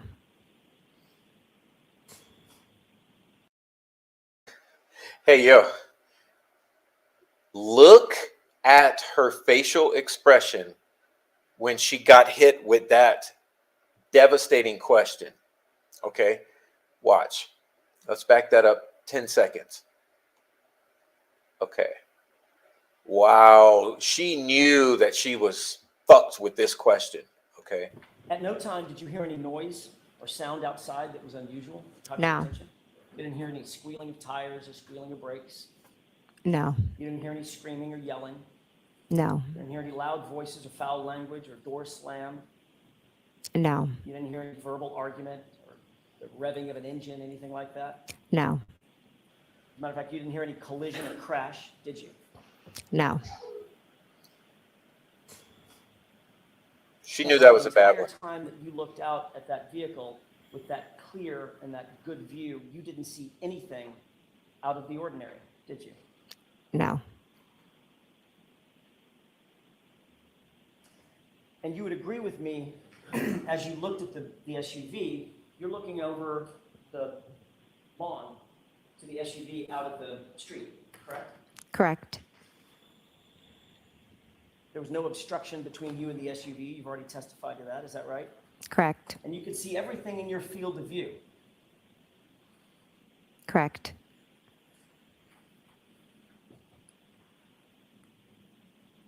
And then you saw the SUV gone. It had driven away after 12:45. Correct. So I have a question, Ms. McCabe. Mm-hmm. Where was the body? I have no idea. I'm assuming the body was on the front lawn. The problem with that is you were looking at the front lawn, weren't you? I was looking at the vehicle and where it had moved. Do you know what field of view is? Would you like to explain it? You had a clear and good view across that lawn to the SUV, didn't you? When it was straight out, I did, yes. You had a clear and good view of that SUV the entire time until it left, didn't you? I could see the black SUV, correct. Nothing was obstructing your vision. I wasn't looking at the ground. I didn't ask you about the ground yet. We'll get to the ground. Nothing was obstructing your vision, was it? No. So you had a clear and good, your words, not mine, a clear and good view of the SUV. You would have Yes. seen the body, is what he's saying. You would have seen I the never body. said everything in front of it. I Your saw the story SUV. doesn't make sense. It's You're black. lying. It has lights on. Come on, bro. And as it moved, I could see it with its lights. And you had a clear view of everything between you and the SUV. all the things closer to you and the SUV. I wouldn't say that.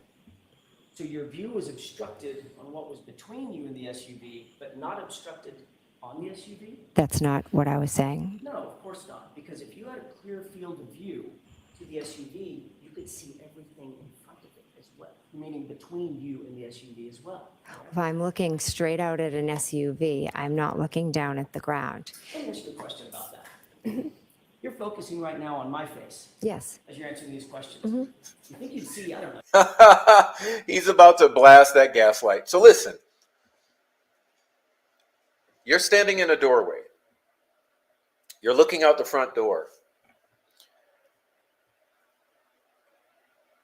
Between you and the street and the vehicle that's at the street or on the street, there's no obstructions, no bush, no other vehicle, no railing or fence. There's nothing between you and the street in front of the house. So when she looks out to see the vehicle, she wants to put across to everyone that she happened to not see the body laying on the ground, and not to even mention the fact that he may have been moving or writhing in pain if he had been hit by a vehicle and had not yet instantly died. So she wants us to believe that she can see the vehicle at the street, but she doesn't see anything between her and the sidewalk. An alligator sitting in front of me if it was there? Objection, Your Honor. I mean, You think you would see something? Can you clearly see that there is nothing between you and me except a podium? Yes. Well, there's a table. And you don't have to look down to see that, right? Correct. You're looking directly in my face, but you can see things that are between you and me because you have a field of vision, right? Objection. so I'm going to see counsel at sidebar for just a minute.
May I proceed?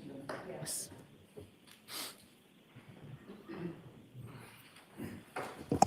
Ms. McCabe, as you looked over that flat lawn with that good and clear view of the SUV, you could see the SUV and everything between you and the SUV, correct? When I looked out the front window, I could see the SUV clearly, like I'm looking at you right now, and it was further away than you are. And you did it not once, not twice, not 3 times. You did it 5 times and then a 6th after it was gone, correct? Correct. And after that SUV was gone, and you looked out that window with that clear and good view, there was no body, was there? I never saw a body. Thank you. I wish I had. Sounds like that's a little rehearsed. Not at all. It's not Objection, at Your all. Honor. I'll let the answer stand.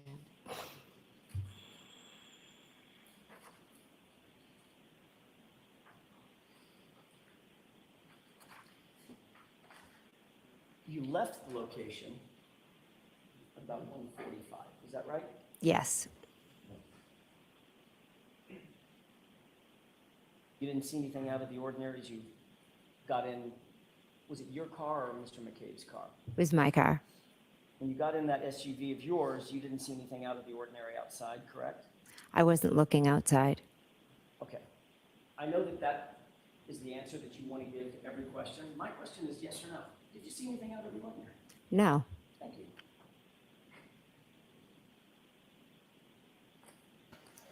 You didn't see Did, anything out of the... did you catch the subtle eye roll there? Did you guys catch the subtle eye roll? That was hilarious. I mean, to me, it was. Oh my God, let me back it up a sec. The fucking subtle eye roll. It's gonna go 3 seconds back. Let's see. About 1:45, is that right? Yes. You didn't see anything out of the ordinary as you got in, was it your car or Mr. McCabe's car? It was my car. When you got in that SUV of yours, you didn't see anything out of the ordinary outside, correct? I wasn't looking outside. Okay. I know that that is the answer that you want to give to every question. My question is yes or no. Did you see anything out of the ordinary? No. Thank you. Eye roll. Eye roll. Eye roll double blink. You didn't see anything out of the ordinary when you got in the vehicle? No. You didn't see anything out of the ordinary when the vehicle backed up? No. When that vehicle turned to the, I guess it would be to the right, to leave toward Chapman, and the headlights illuminated the area in front of you? Didn't see anything out of the ordinary then either? I wasn't looking out the front window. Again, there's that question. There's that answer. My question is, did you see anything out of the ordinary? Well, you were asking about the headlights out the front. That's why I said I didn't see anything out there front. Oh, you didn't see the headlights turned on? I was turned to the back. Right.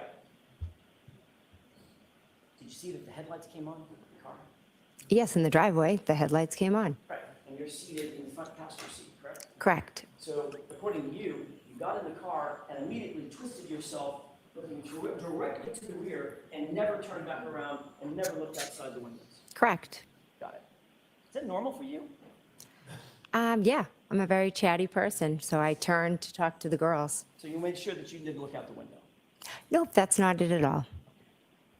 You also didn't hear anybody, you did hear some girls in the back, since they were so chatty, talking about bread and sandwiches or something, right? Correct. But you never heard anybody say anything about noticing anything out of the ordinary, correct? Correct. You didn't hear Julie Nagel say that she saw a black object in the yard. Never heard that. But you were turned around looking right at it, according to you, correct? Correct. Indeed, engaging them in conversation, according to you, Correct. so that you can make sure that you weren't looking out the front or right windows. Objection. Can you answer that? Is that why you did it? No, that's not why I did it. I was talking to the two girls. When you got home, what did you do? I went up to bed. What time do you think you got home? Somewhere after approximately, between 2 and 2:15. It took you a few minutes to drop the girls off? Correct.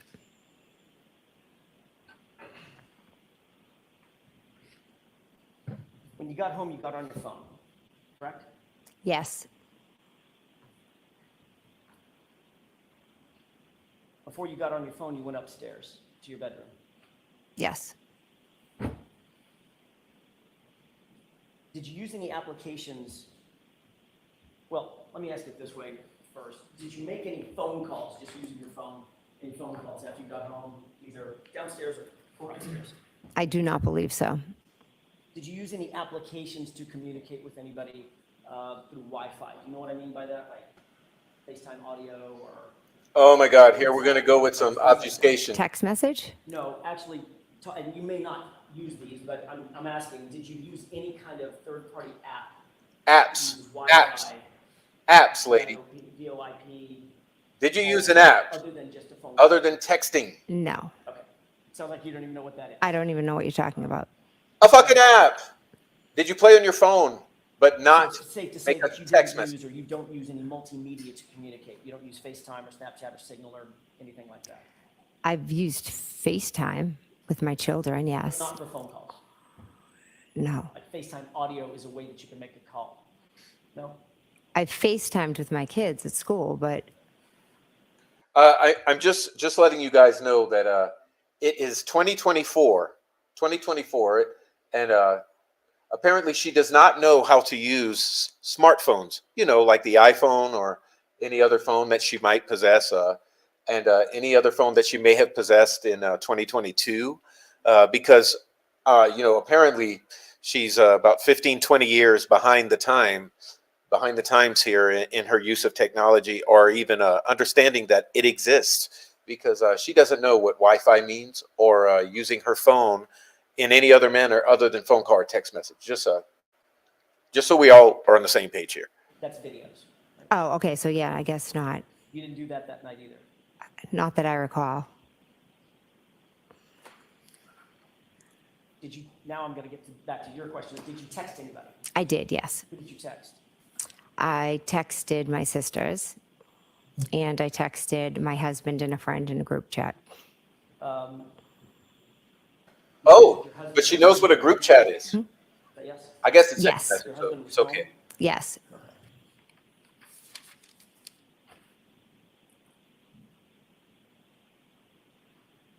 I want to switch gears for a second.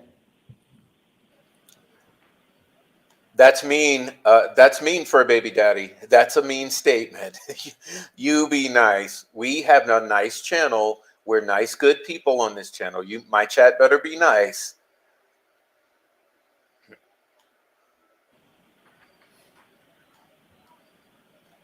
And ask you real quick about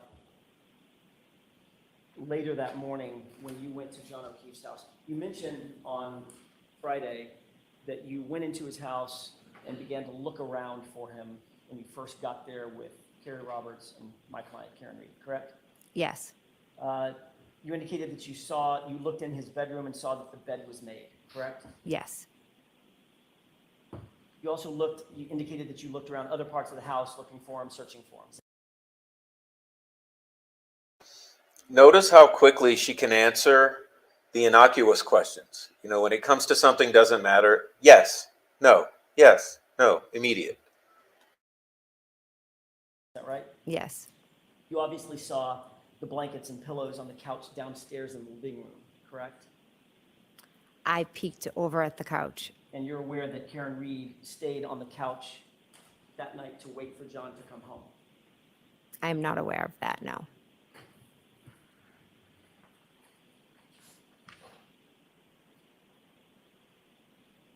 You testified on Friday that my client said at the scene, when you got back to the scene, 34 Fairview, just after 6 a.m., that she said, "I hit him 3 times." She declared it, correct?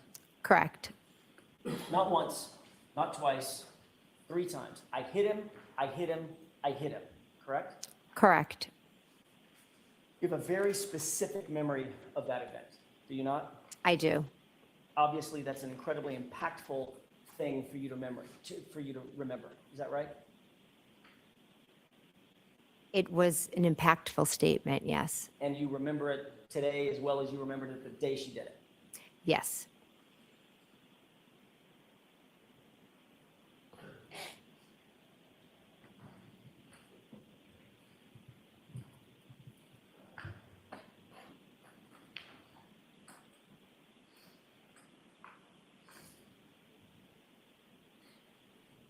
I may have just a moment. Thank you.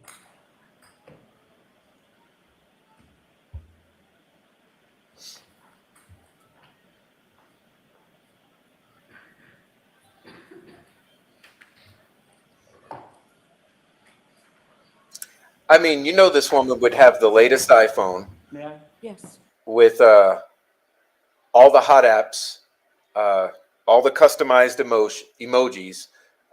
There ain't no way she's not having the best of the best. I mean,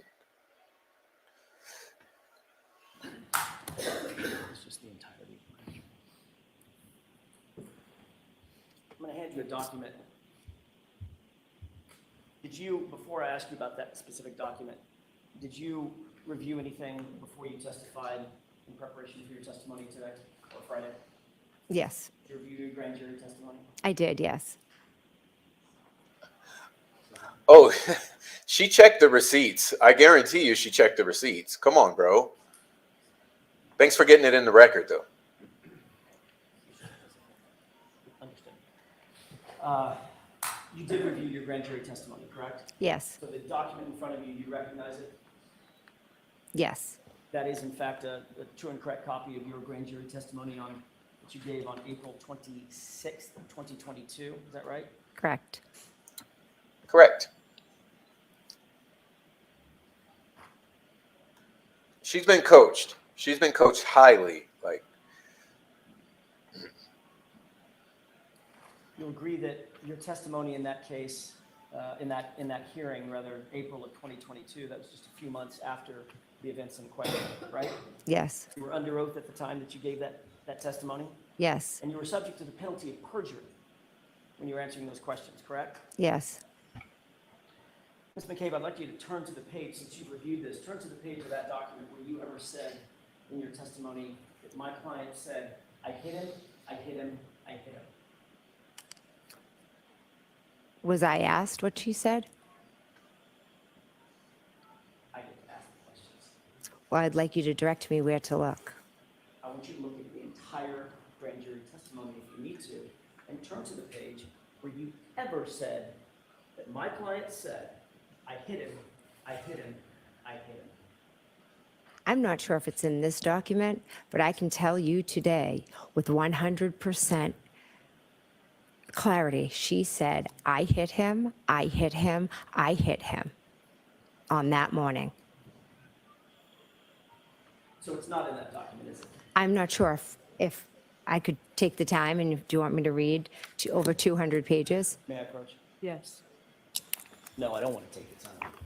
Because you just indicated that you reviewed this document in anticipation of your testimony, right? Correct. So you've gone over it recently. A few weeks back. So we don't need to read it.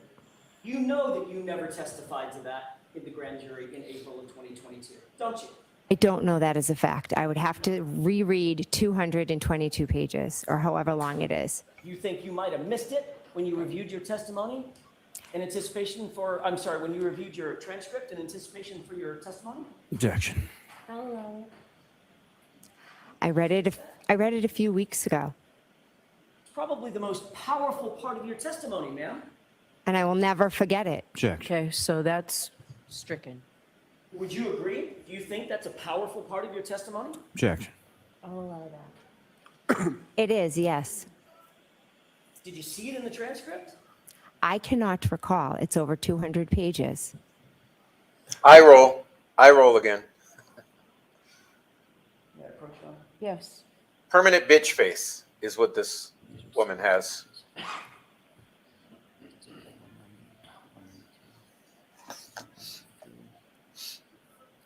So did she just fabricate this? I did it. I hit him. I hit him. I hit him. Is that what we're getting at?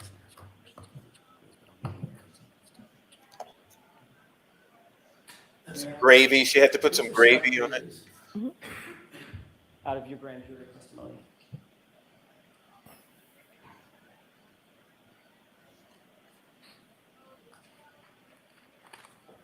Isn't it true, Ms. McCabe, that you were asked and you testified no fewer than 12 times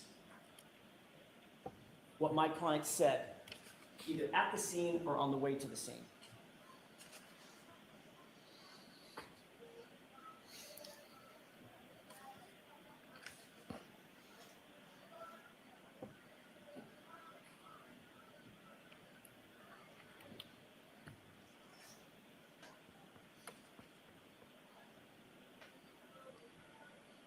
At the scene, I was asked twice, according to this. My question is, isn't it true that in April of 2022, you testified no fewer than 12 times, 12 separate statements you gave about what my client's statements were, either at the scene or in the car ride on leading up to going to the scene? You remember that? I do. Okay, so on page 190 of what you're looking at, These should all be highlighted. It is. You testified that my client said to you over the phone at 4:53 a.m., she asked the question, did I hit him? You see that? I do. Number two, on page 192, talking about when y'all were in the car on the way to the scene, Karen asked the question, could I have hit him? You see that? Yes. Page 193, lines 1 through 2. You testified that in the car, once again, she asked the question, could she have hit him? You were relaying that, meaning could I have hit him, correct? Correct. Page 193, line 23. In John's driveway, she asked the question, quote, and she is asking if she could have hit him. Yes. Page 201, driving to Fairview. She asked the question, what if I hit him? And could I have hit him? Correct? Correct. Page 202, lines 1 through 2. While driving to Fairview, she asked the question, could I have hit him? Correct. Page 208, lines 24 through 25, outside at Fairview, she asked the question, did I hit him? And went on to ask, could I have hit him? Correct? Correct. And your testimony was also on page 208 that Karen was yelling nonstop in front of the female EMT, did I hit him? Could I have hit him? Is he dead? Correct? Correct. May I approach? Yes.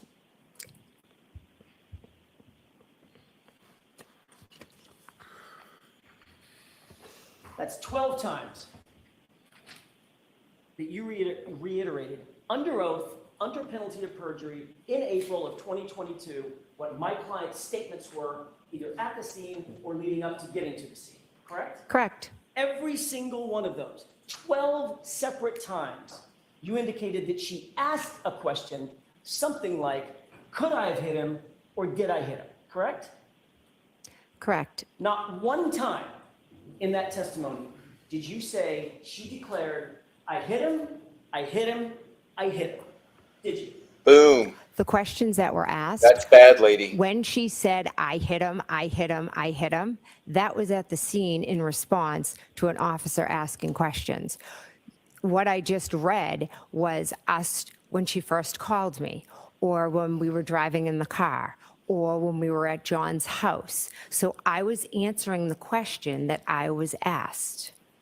So you believe that you weren't asked the question, did she say to an officer, I hit him, I hit him, I hit him? And if you're not asked the question, did she say to an officer, I hit him, I hit him, I hit him? You're not going to volunteer that she said, I hit him, I hit him, I hit him. That's your testimony. No, that's not. Your testimony. My testimony is, an officer was asking her what his name was and different things about him. And at that point, she was saying, I hit him, I hit him, I hit him. Which officer?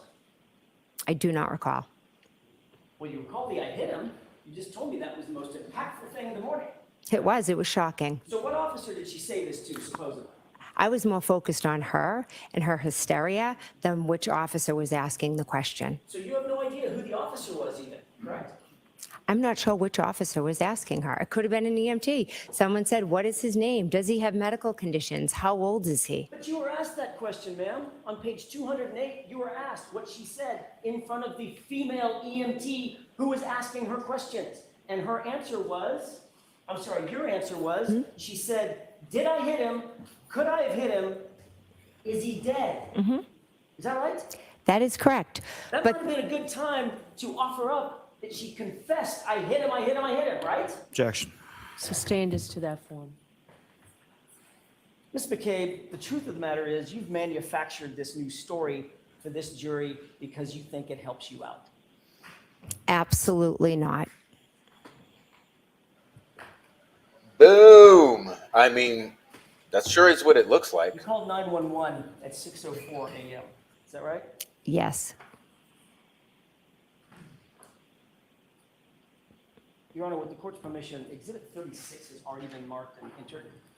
I would ask to play a portion of that 911 tape, not the entirety of it. Okay?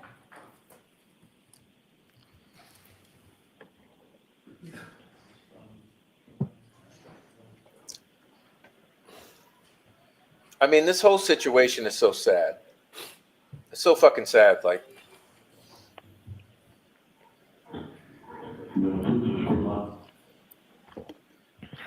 With the court's permission, I'd ask to play about runtime 130 to 145. If you can give me 2 seconds. Yes.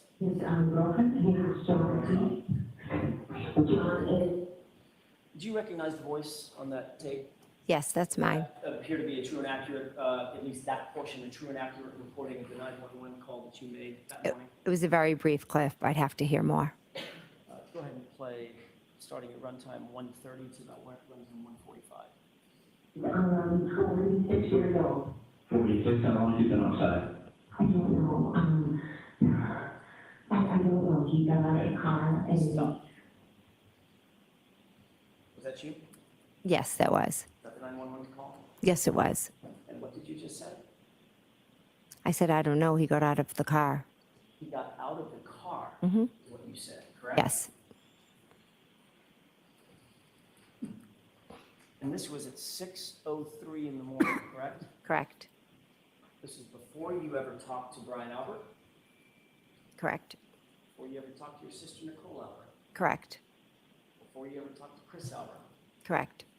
before you ever talked to Julie Albert. Correct. You haven't talked to anybody at this point other than Carrie Roberts, correct? And Karen Reed. And my client. Correct. And in that 911 call, you said he got out of the car, didn't you? I did because Karen Reed had told me no. She said he got out of the car.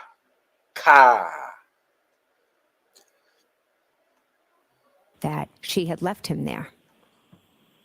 Your words were, he got out of the car, correct? Correct.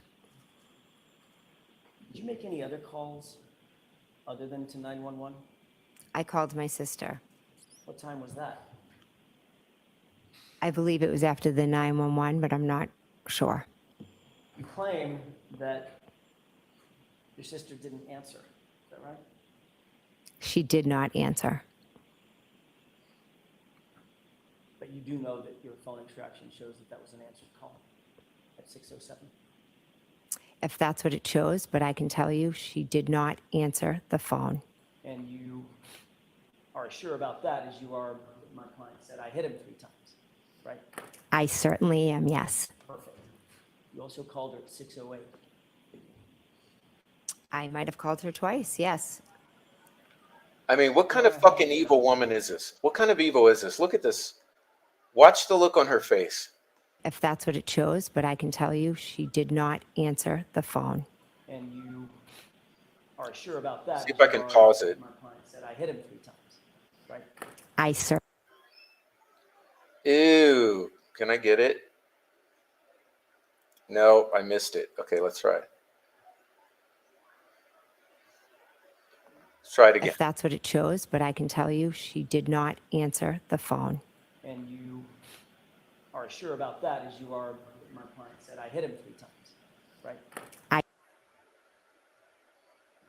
Ooh. I certainly am, yes. Perfect. Oh. You also called her. Maybe as good a time as any to take a break. If you wish, I just have to cue it up. It's up to you. I don't mind. Folks, we'll take mornings.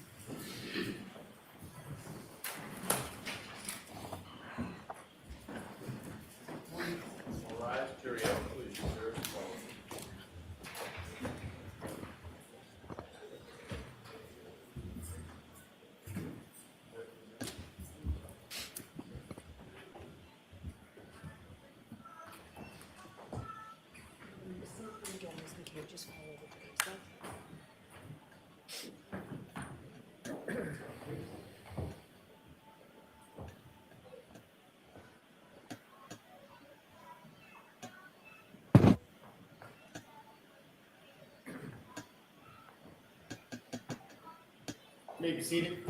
So, Mr. Jackson, when you said it's an exhibit, is it in evidence? It's not.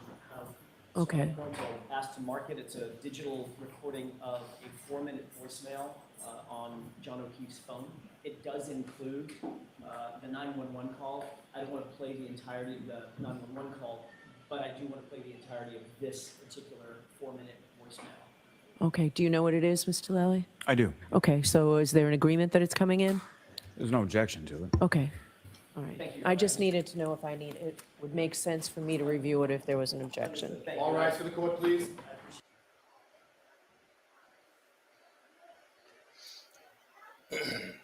Okay.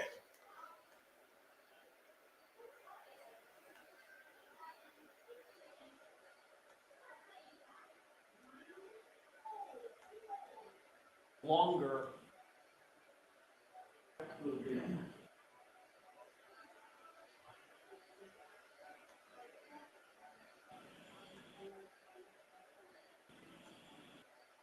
Sorry, I'm trying to find the spot. There it is. Okay. Here we go. We're good to go. Thank you. May be seated for the session. So, Mr. Jackson, is it all queued up, or do we need we need the witness, but were there any questions first, or were you just going to the video? Questions? And then Okay. I'll ask. All right, let's bring Ms. McCabe in.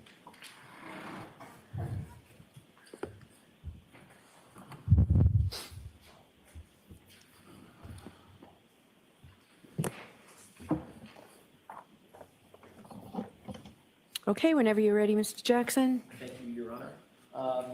Ms. McCabe, I want to go back very briefly. Okay. hold on. I just have to highlight this. I just caught that, Bobby Smith. It slipped by me. It slipped by me. She did not answer. Oh my God, you guys are assholes. All right, let's continue. Something you said just before we broke, and that was in respect of the statements that you attribute to my client out of the scene. You said, well, there was an officer possibly asking questions, or it could have been a female EMT, and I wasn't answering questions about that, correct? Hence, you didn't say, I hit him, I hit him, I hit him. Can you be clear on your question? Let me rephrase that. Before we broke a few minutes ago, you had said, the reason I didn't say, I hit him, I hit him, I hit him, is because I was never asked. And the subject never came up about what an officer asked her when she declared that. So I just didn't offer it. And then you said, or it could have been an EMT. Yes, I'm unclear who was there.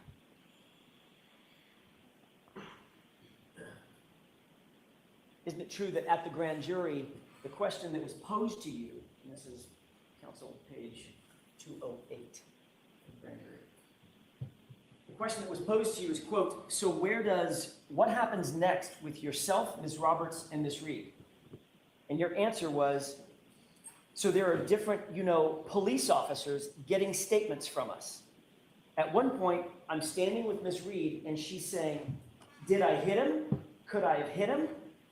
And there was, I believe, an EMT, a female, standing right next to me and listening to her yelling, did I hit him?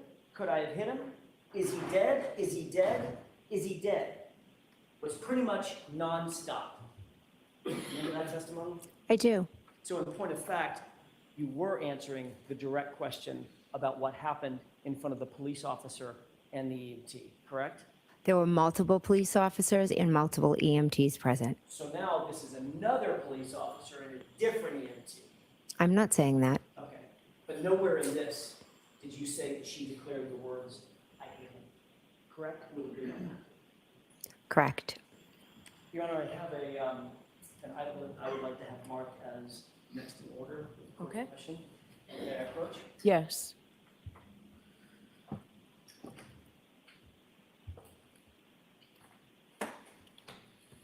Agreement one is that will be in exhibit 96. Thank you.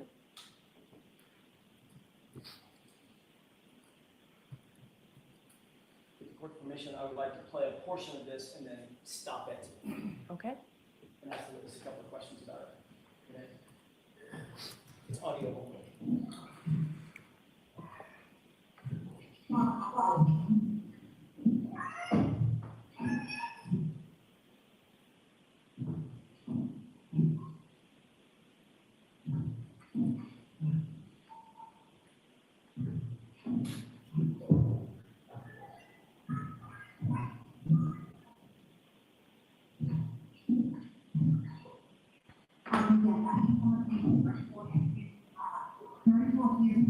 Could you stop it?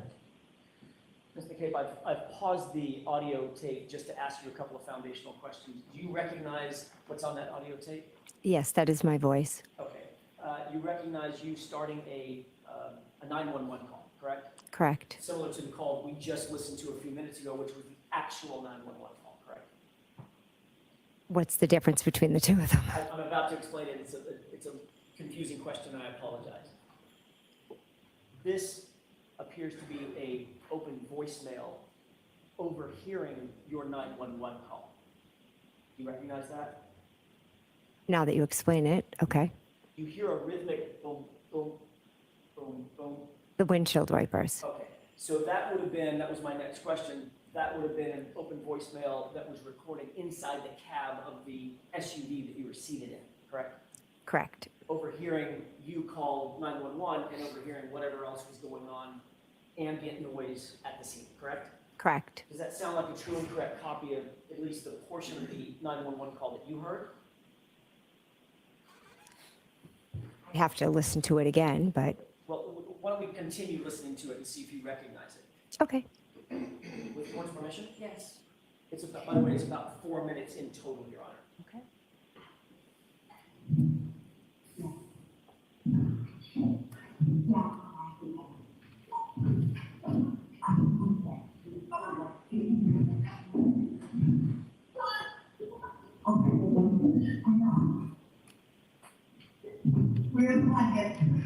I don't keep going.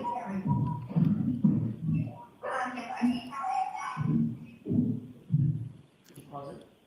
Do you hear a person in the background screaming? Yes, Who is that?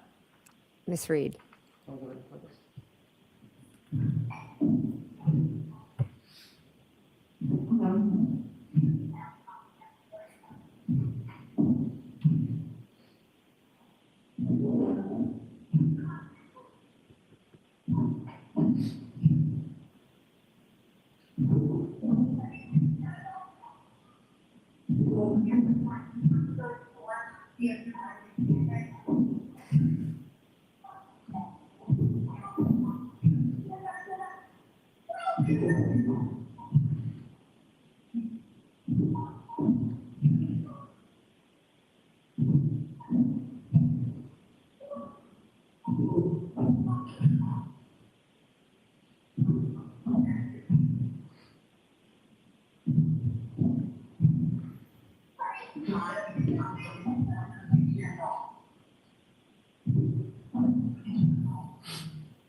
It's interesting to watch her relive this. Interesting to watch her face here.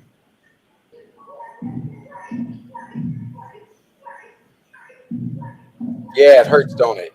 It hurts, don't it, bitch? It fucking hurts.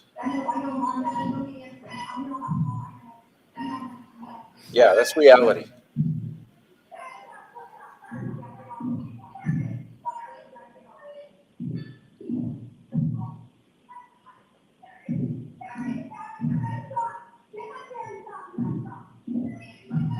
What happened to all that fire? What happened to all that heat?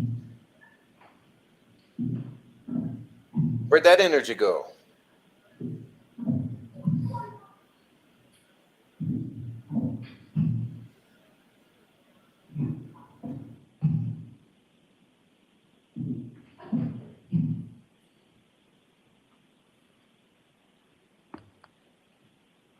Ms. McCabe, did you hear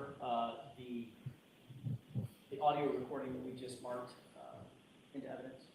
I did. It was very muffled and some parts were very hard to understand. Understood. The person on the phone, who was that person? I called 911. And the person that was, for the most part, the person's voice that you could hear screaming, sounding sort of hysterical, who was that? Karen. Could you also hear Carrie Roberts' voice at various times in the background? Yes.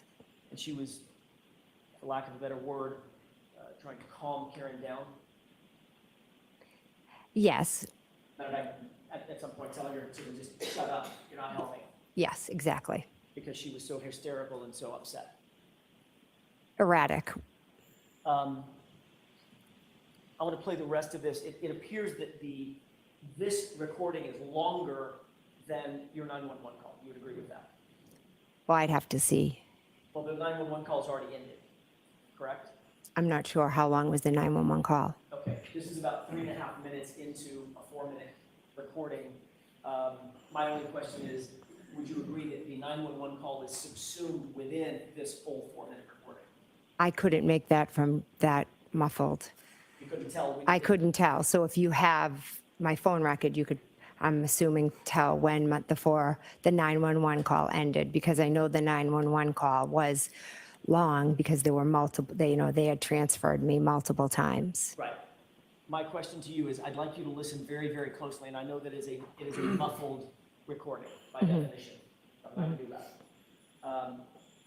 From this point forward, I want you to pay very close attention. I want to ask you if you hear a voice, very muffled, toward the end of this recording.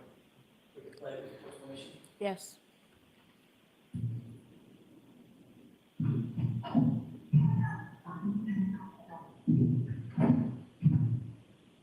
Stop. Did you hear a muffled voice in the foreground after you heard Ms. Reed scream or yell? I heard two people talking. Okay. And one of those was a very muffled voice on this recording, correct? Most of the recording was muffled. The one I'm talking about is I just played the voice that was muffled in the foreground of the audio recording, for want of a better phrase. Yes, You heard that? I heard that, yes. Was that you? I don't know if that was me. There was nobody else in the cab of the car with you, was there? I was standing at the trunk of the car, outside of the car. Carrie Roberts was over by Mr. O'Keefe, Agree, yes, they were kind of running back and forth at times. and Karen was over by Mr. O'Keefe for most of that. Yes, But you were the one by the car. back and forth. You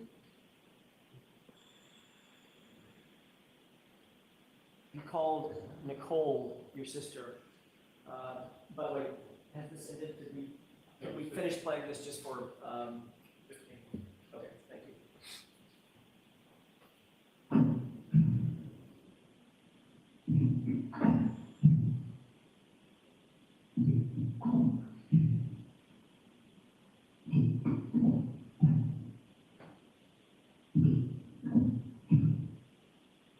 Okay, that appears to be the end of the tape. Okay. Okay. You called your sister at 6:07 and 42 seconds, correct? I don't have my phone record in front of me, Does that sound about right? approximately. And you made a second phone call at 6:08 and 17 seconds. Does that sound about right? I did call her twice, yes. And both of those calls show in your extraction that they were answered phone calls, correct? I don't have my extraction in front of me. Well, you've been asked this question a bunch of times, right? You were asked.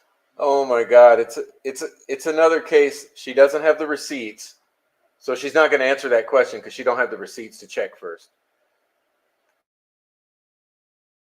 Asked this question at the other proceeding, is that right? Yes, And you and were shown phone records? well, if you have them, I could see them here. You were shown phone records then? Yes, Okay. And at that time, you were confronted with the fact that the phone records show a 7-second call for 6:07, correct? Objection. I'm going to strike the word confronted. Go ahead and ask, I'll pick another go word. ahead and You ask the were- question. You were shown evidence that the 6:07 call lasted 7 seconds? my sister never answered the phone. Okay. I know you want to answer your own questions. Yeah. I'd like it if you'd answer my question.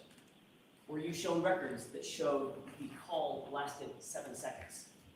I cannot recall the exact record I was shown, but I was shown a phone record. Okay, and you were shown, the same phone record showed that the 608 call lasted 8 seconds, right? Again, I don't have it in front of me. Does that sound about right? About right, and there were a number of other calls that showed answered that weren't answered. Well, we'll get to those in a minute. So the two calls at 607 and 608, at least the records indicate about 15 seconds worth of. Okay, so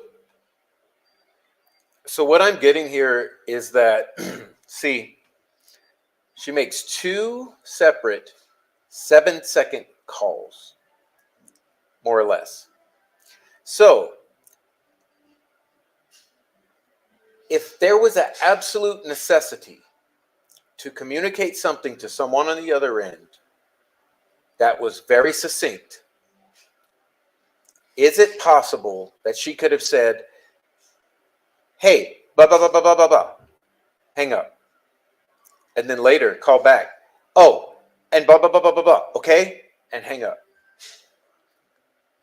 Okay, well, she is saying, my sister never answered. They weren't answered.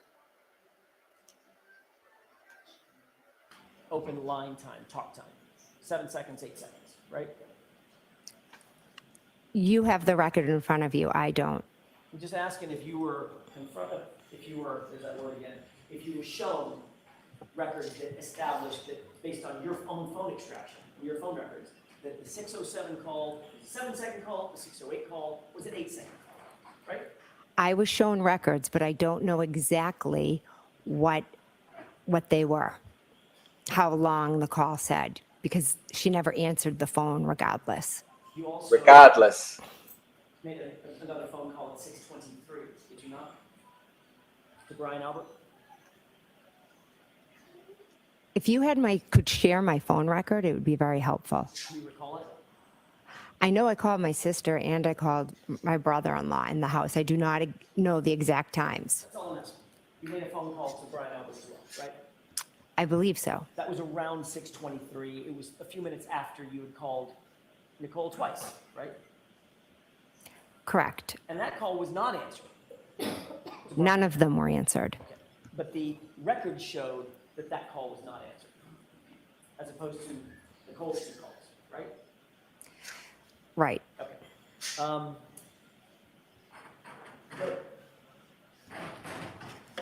The calls to Nicole were deleted from your phone before you turned that phone into law enforcement, weren't they? Not by me. By somebody else? I never deleted any calls when I willingly handed my phone over. You claim that you didn't delete calls, but you do know that your phone was forensically analyzed, and those calls were in the deleted file folder, correct? I have seen that, but there were 20 calls, all in a group that were all deleted. So cherry picking a few makes it look a different way. Okay, so we'll get to those. Okay, stop. You guys get what I mean about the narrative control? Right? Because he just asked a very specific question. Did you delete? Because your phone extraction shows that you did. Her response is, let's not take that angle. How about I give you my angle because I'm in control, regardless. I'm the control freak here. And then she gives her whole answer to this anomaly, right? Asking you questions about the record. Let's back that up a sec. Don't have it in front of me. Does that sound about right? About right, and there were a number of other calls that showed answered that weren't answered. Well, we'll get to those in a minute. So the 2 calls at 607 and 608, at least the records indicate about 15 seconds worth of open line time, talk time. 7 seconds, 8 seconds, right? You have the record in front of you. I don't.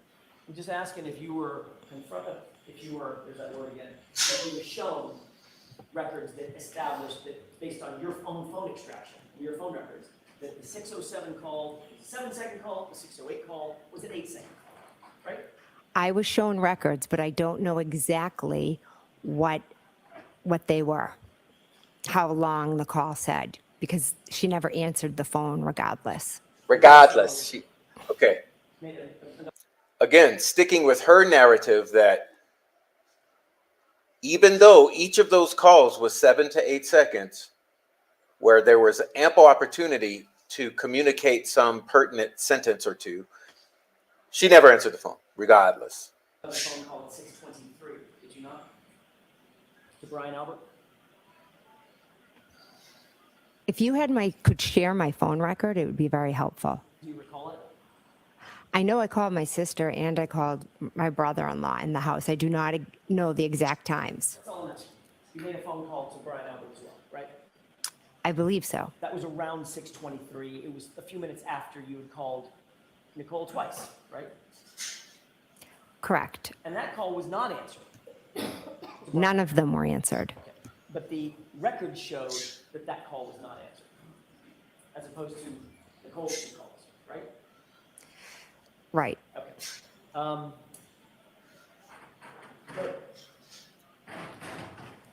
the calls to Nicole were deleted from your phone before you turned that phone into law enforcement, weren't they? Not by me. By somebody else? I never deleted any calls when I willingly handed my phone over. You claim that you didn't delete calls, but you do know that your phone was forensically analyzed, and those calls were in the deleted file folder, correct? I have seen that, but there were 20 calls, all in a group that were all deleted. So cherry picking a few makes it look a different way. Okay, so we'll get to those. I'm not cherry picking any of them, okay? I'm asking you questions about the records. Which I would love a copy of if I could see. Oh! another request for receipts before I answer that son of a bitch question. I'm just going by your memory. You've seen these records a bunch of times. You've been questioned about these records a bunch of times, right? Yes. Okay. So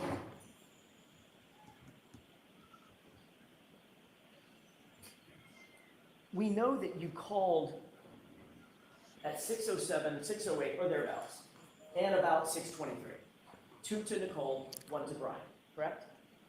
Correct. And you'll agree with me that notwithstanding those phone calls, by the way, did you leave voicemails? No. When did you hang up? Before it went to voicemail, or was it into voicemail before you hung up? So it was a bit of a hysterical scene that morning, and I was in a state of shock, and I was just calling my sister and my brother-in-law. They did not answer the phone. I cannot tell you when I hung up because it was a hysterical scene. I was in a state of shock. Everyone was running around, and what seems to be forgotten is that my friend was lying there on the ground. Oh, I don't think anybody's forgotten that. You, in fact, did not leave voicemails for any of those 3 calls, did you? Again, I don't have my phone record in front of me. And that's because Nicole didn't get any voicemails. The calls were answered, right? The calls were not answered. You agree with me that Brian and Nicole Albert, Brian Albert being a police officer, never came out of the house, right? Correct. Neither did any neighbor. I know you'd like to continue editorializing after the fact. There's probably a time and a place for it. This isn't it. If you can answer my question, I'd ask that you do that. Did Brian Albert come out of the house? No. Did Nicole Albert come out of the house? No. Thank you.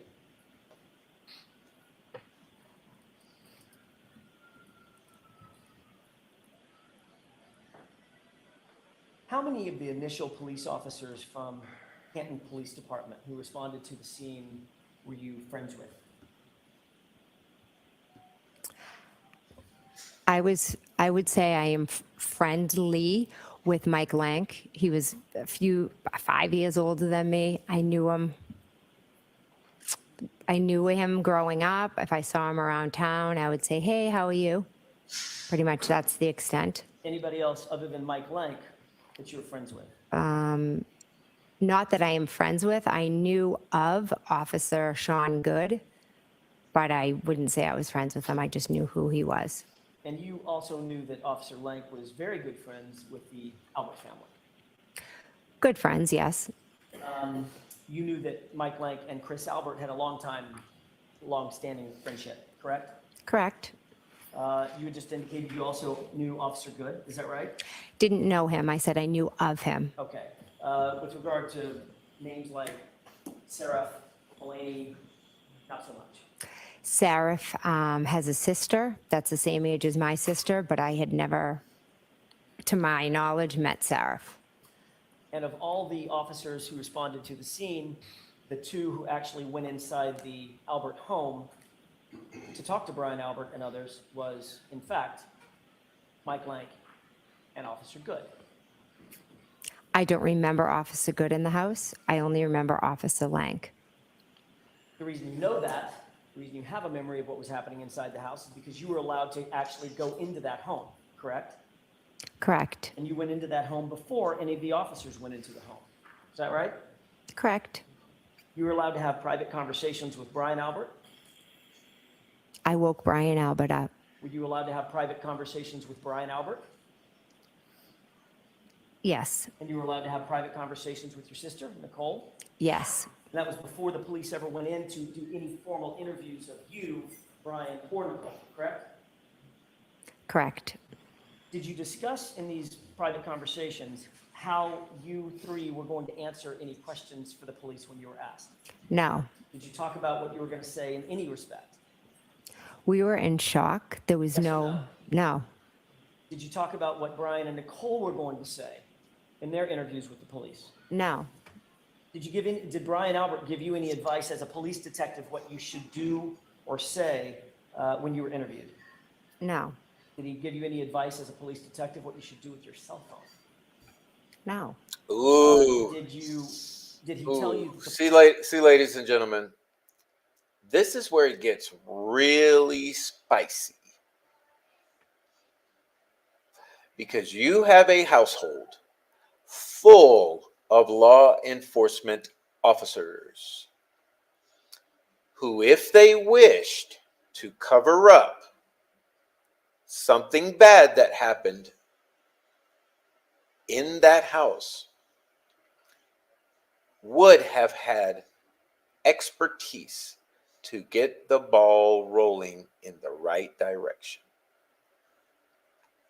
Police might want to get a hold of your cell phone at some point. No. Did you two discuss the calls that you made to Nicole Albert at 6:07 and 6:08 and the call that you made to Brian Albert at 6:23? No.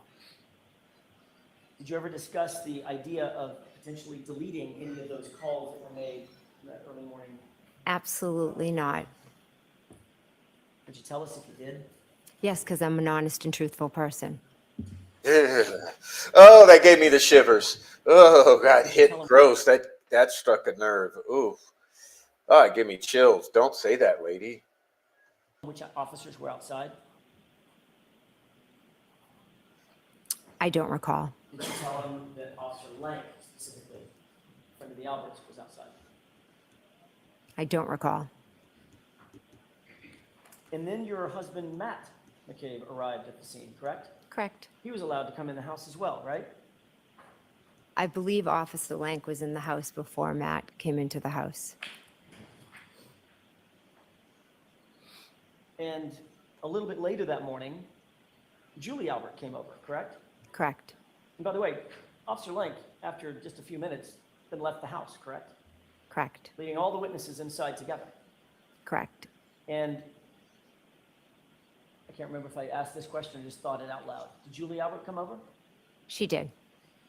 And then Chris came over. Yes.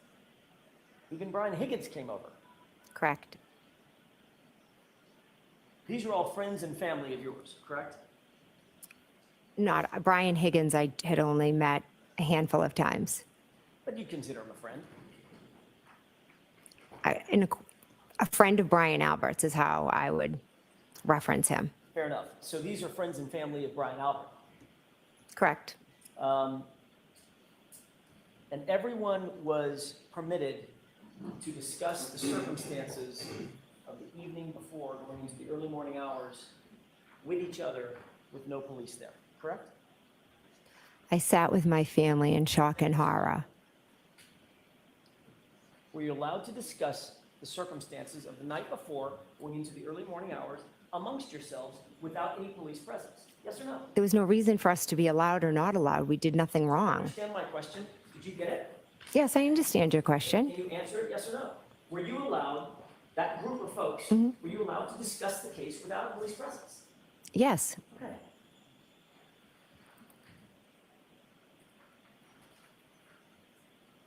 So you listened during that friends and family gathering. Good night, French. Good night, Bobby Smith. Good night, gentlemen. Cheers to you guys. Have safe travels home. You guys be good. This will be available on the replay. Don't bother about it. Don't worry. Get yourself home. Enjoy your dinners and all this stuff. And see you guys on the next one. Okay. God bless, guys. Let's keep going. You listened to what Brian Albert had to say, correct? he didn't really say much. He was able to listen to what you had to say? Again, you're creating a scene that didn't happen. Anything, Ms. McCabe, I'm asking some questions that you don't seem to want to answer. Objection, Your Honor. All right, so let's ask a question and let's get an answer, okay? Yes or no?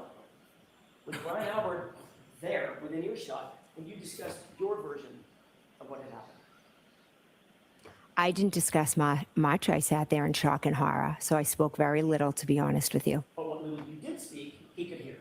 Yes, And Nicole could hear. yes. And Chris Albert could hear. Chris came much later. And your husband, Matt McCabe. Look at how, okay, look at how unhinged she is right now. Pay attention. Like, let me back that up 5 seconds or something. Let's go about there. Look at how unhinged she gets right here. He didn't really say much. He was able to listen to what you had to say? Again, you're creating a scene that didn't happen. Anything, Ms. McCabe, I'm asking some questions that you don't seem to want to answer. Objection, Your Honor. All right, so let's ask a question and let's get an answer, okay? Yes or no? Was Brian Albert there within earshot when you discussed your version of what had happened? I didn't discuss much. I sat there in shock and horror, so I spoke very little, to be honest with you. But what little you did speak, he could hear. Yes, And Nicole could hear. yes. And Chris Albert could hear. Chris came much later. And Me too, Zero Cool. He could hear. Me too. Yes, Okay. And then Yeah, when me too. Chris is talking about what happened at Waterfall, you could hear and Brian could hear. In other words, everybody could hear everybody. Chris came much later. When Chris came, I was almost about to leave. I'm guessing that the topic of what had happened was still on everybody's mind. Everybody was trying to figure out what had happened And you're discussing it amongst yourselves. That's my point. with my sister and my brother-in-law and my husband. Correct.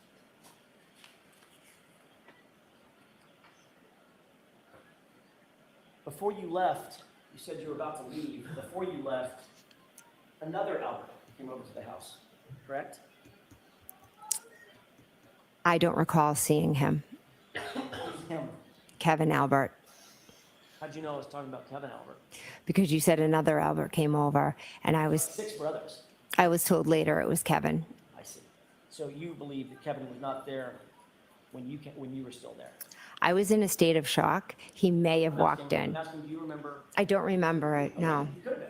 He could have been, absolutely. And you knew he was a Canton police officer. Yes, You had already gotten a call from Michael Proctor, hadn't you? yes, He told you he wanted to speak with you. correct. So you knew at that point that the Massachusetts State Police troopers had taken over the investigation of the case, correct? Correct. Did Michael Proctor tell you that the Canton Police Department had been recused from the case? Objection. Sustained. Let me ask it a different way. Did you have knowledge in any way, shape, form, or fashion, at that point, that Canton Police Department was not supposed to be involved in? Objection. Sustained. Speaking of Trooper Proctor, when you first interviewed with him, that was January 29th, 2022. We've already discussed that a little bit today, correct? Correct. And he was taking notes while you were interviewing with him, is that right? I believe so. You mentioned on Friday your observations of the taillight that day. Is that right? Correct. You told Mr. Lowley that you indicated that Okay, okay. There's a huge thing about the tail light. For those of you who don't know, it's really too complicated to describe here because I want to get through this time-wise, but the primary thing that is implicating Miss Reed as being the person who struck Mr. O'Keefe with his vehicle, thereby killing him, is that her taillight was broken. And it's very interesting because there's a lot about that. And at the time he was found, pieces of the taillight were not found at his body. But remember, there was snow on the ground. Well, subsequently, there's another officer the next morning or later the morning is passing by randomly and finds some pieces of taillight magically. This is after having had access to Ms. Reed's vehicle. And not only that, there is a garage where the vehicle was brought, where footage is missing during an interval of time during which some of the involved parties would have had access to go and break off pieces of her taillight. So as you get into this case, you'll be learning all about the various evidence from the taillight and the questionable circumstances surrounding the garage video footage and the questionable circumstances surrounding the possible planting and or finding of the taillight fragments in the spot where Mr. O'Keefe's body was found. You will also learn of the questionable Celebrite data extractions, deletions, and Apple fitness data, etc. So there's so much evidence that is highly concerning regarding this narrative the prosecution is putting across. Not only that, there is also magically missing, disappeared, deleted evidence. Sounds familiar? I mean, this is sounding a lot like Delphi murders case against Richard Allen, with missing, deleted, planted, destroyed evidence.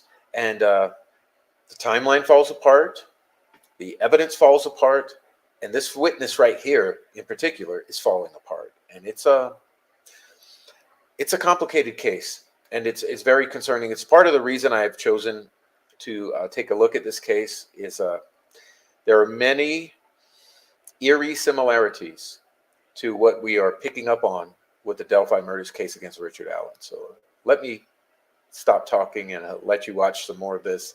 I just wanted to draw your attention to some of these anomalies and this particular thing that they're going to be talking about now, which is the taillights. the taillight looked, when you saw it, just like the photograph that he showed you, correct? I told him it was hard to make out and with the snow on it, but it looked, and the picture that he showed. He showed you a second photo, a close-up, basically, of the SUV and the Sally port. Is that right? Yes, And you said, yeah, that's the condition of the taillight, correct? yes. You also told Trooper Proctor about your observations of the taillight on that same day, the 29th, right? Correct, That's literally the same day that you saw the taillight, correct? correct, Just a few hours later, is that right? correct. And what you told Trooper Proctor that day was that you, quote, saw a crack in it, end quote, correct? I told him that the taillight was cracked. Matter of fact, the words that you used were that you saw, and I'm not fighting you on those words. You saw that it was cracked. You actually said, I saw a crack in it, correct? That's what he said, I said. I'm telling you, I said the taillight was cracked. This is another example of him screwing up your words, correct? You'd have to ask Trooper Proctor. So I'm asking you, did you say, I saw a crack in it? I said the taillight was cracked. So you didn't say, I saw a crack in it, right? I said the taillight was cracked. The photograph that you were shown, with the court's permission, it's Exhibit 92, I believe, from Friday. Okay. May I, Your Honor? Yes. You see that photograph? You were shown this photograph on Friday. Does that look like the taillight has a crack in it? It's cracked, yes. It's actually completely missing. isn't it? Yeah. And I believe in one of the reports, one of the many reports, it will say that I said it was cracked and missing pieces. Right. Does that look like it's cracked and missing pieces, or does that look like the entirety of the taillight is basically gone? Again, in that picture, there are the red pieces, there are some of it still there. So it's cracked and missing. In a state of shock, that was my description. Got it. So in a state of shock, you said there was a crack in it. No, Hours after, I said it was cracked. I never said there was a crack in it. so if Trooper Proctor wrote that down, that would be an example of him getting your words wrong yet again, Objection. correct? That's been answered. Let's move along, please. That's okay for that. Thank you, Your Honor. Okay.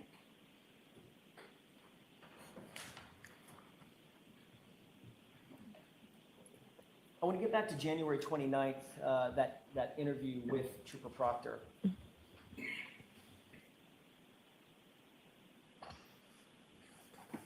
After this interview with Michael Lank, you eventually made your way back to your house. Is that right? Yes, You went with your husband, Matt, yes, and you knew that Trooper Proctor was going to show up and interview you and Matt, Mr. McCabe, correct? on the phone, he wanted to speak with me. Is that a yes? So I wasn't aware, he asked to speak with me. I wasn't aware if he was going to speak with Matt. Okay. You were at least aware that you were going to be interviewed. Correct, You told Brian Albert that Trooper Proctor was planning on interviewing you as well. correct. Before Trooper Proctor showed up to conduct that interview at your house, Brian Albert actually showed up at your house, correct? Correct, So Brian Albert made sure that he was in your home before Trooper Proctor made it to your house, correct? Objection. Sustained.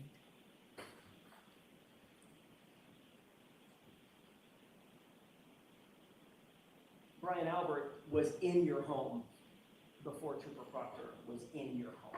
Is that right? I am not sure who arrived first. But he was there when you were interviewed, wasn't he? He was upstairs, yes. And you believe, of course, with that statement, he didn't hear anything about what was going to happen, right? He didn't hear 100 anything about the interview, No, I don't think he could hear it from where he was. but you knew he was just a few feet away. I knew he was up in my bedroom.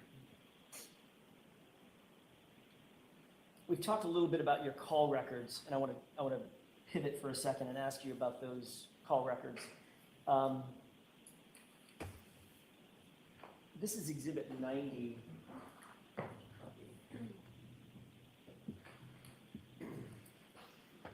Donna, may I approach? Yes.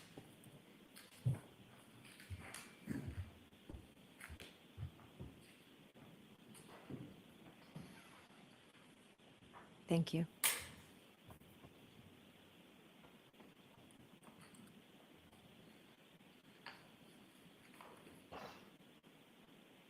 Do you recognize that document? I do, yes. You were shown this document last week, is that right? Correct, This is a forensic extraction report of John O'Keefe's cell phone that you were shown on Friday, right? correct, You acknowledge that it's an accurate report of calls found on John's phone between you and him, is that right? I believe so, yes. Okay, and this shows the calls that you made to John's phone or you received from John's phone on or between, or at or between 12:14 a.m. and 12:50 a.m. I want to direct your attention to those timeframes, correct? Correct. All right, I want to start at the bottom, and it may go in reverse chronological order. Okay. I think it does. At 12:14, it shows that you called John O'Keefe and that call was answered. Is that right? Yeah, correct, At 12:18 a.m., it shows that John O'Keefe called your phone and that was answered as well. correct, And then at 12:29 a.m., you also called John O'Keefe's phone and y'all had a short conversation as well. Is that right? No.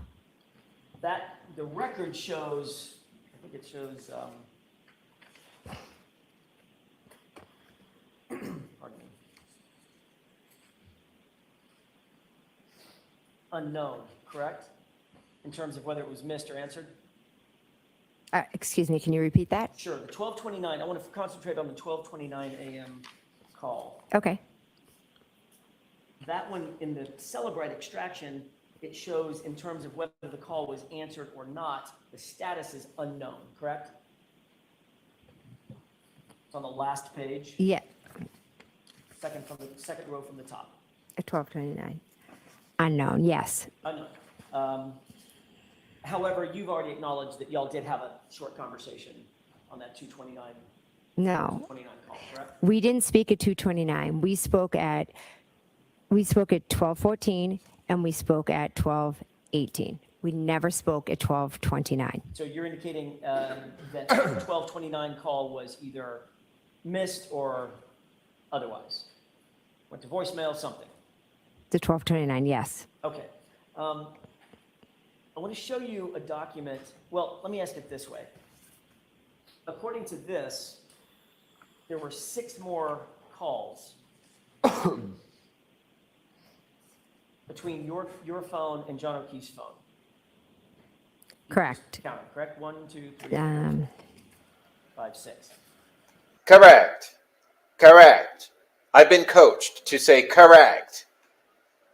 And that's before, or that's up to 12:50 a.m. Is that right? Correct. I'd Correct. like to show you another document. Or if I could equate briefly.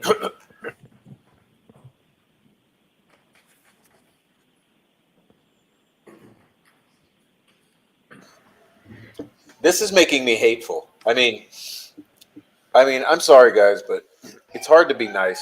It's hard to be nice. This is making me hateful. Sitting here watching this woman and having to exist in her fucking presence for 2 to 3 hours, it's making me hateful. I can't even not be an asshole right now.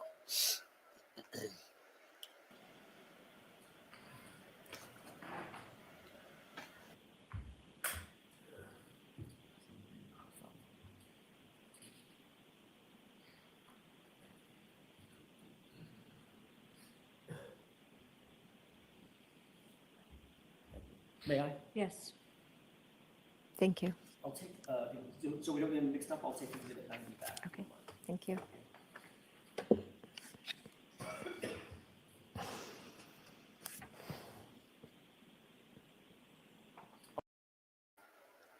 Yeah, interesting point there, ACV.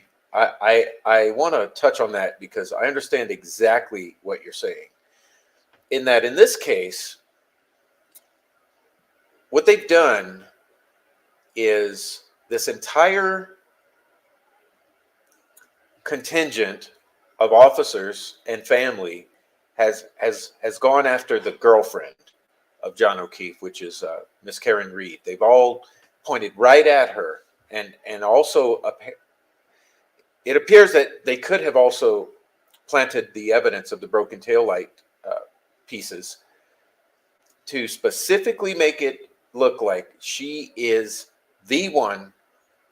That's who you look at, no one else. Whereas in Delphi, what we've been going through for years is that there's a complete chaos campaign. So they made us laser focus for years on this bridge guy who may or may not be involved whatsoever at all. And remember, even to this day, should you go to the website for law enforcement, you will see the bridge guy footage alongside that young guy sketch, which in and of itself doesn't make sense. But should you go to this very moment, this very day, you will see that old bridge guy and that young sketch as the target of the Delphi murders investigation. Now, does that target even exist? Is that a figment of imagination? Not only that, there's an entire campaign of chaos and distraction.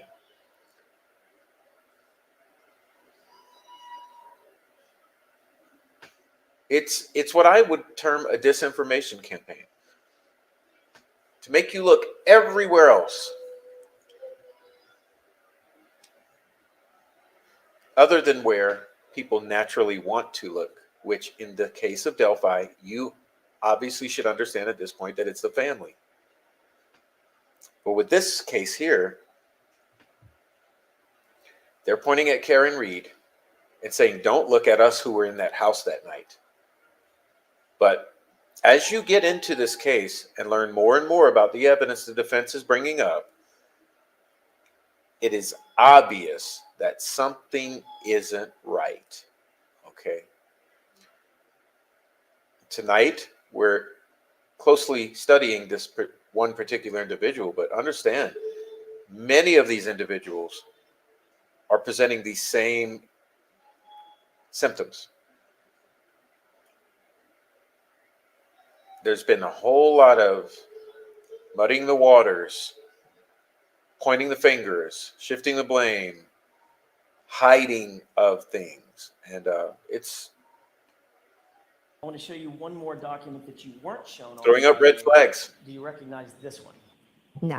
Okay. If you look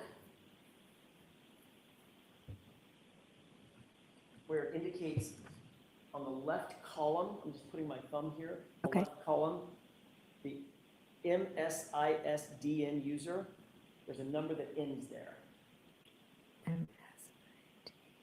0142, 0142. Your Honor, may we approach? Yes. So I'm going to answer this question before we approach. I have no idea what we're approaching about this document. Yes. Why don't we just go up there? Sure. May I have that, please? I know we need to look at it.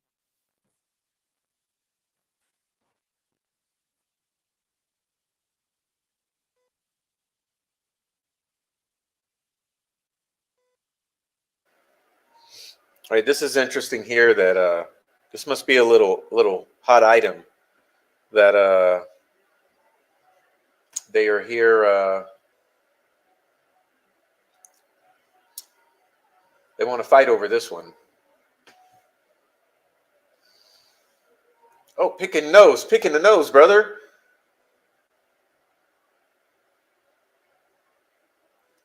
Yeah, they want to fight over this one. So let's see what this is all about.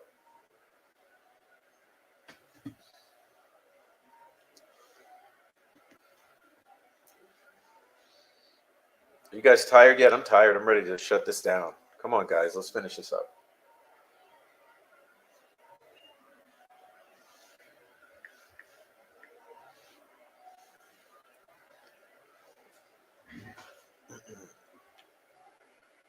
Again, this courthouse is packed.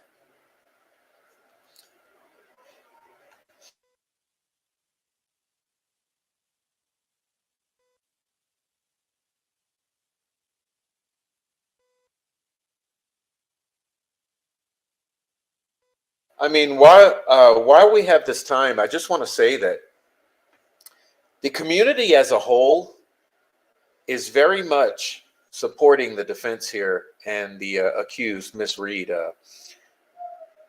There's a very big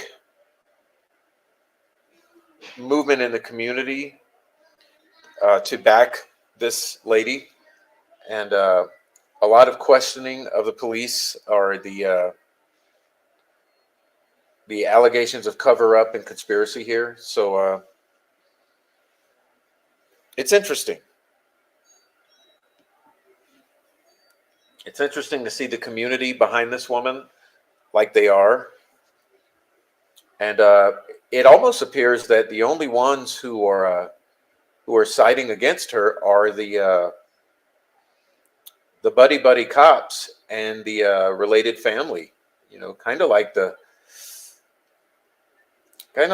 extended circle of the people that were in that house that day or that night, that morning, however you want to call it. Those are the ones who appear to be most viciously against this woman. And the community as a whole seems to be standing behind her. So Your Honor, just for ease of maintenance, may I approach and handle Yes. an unredacted version? Yes.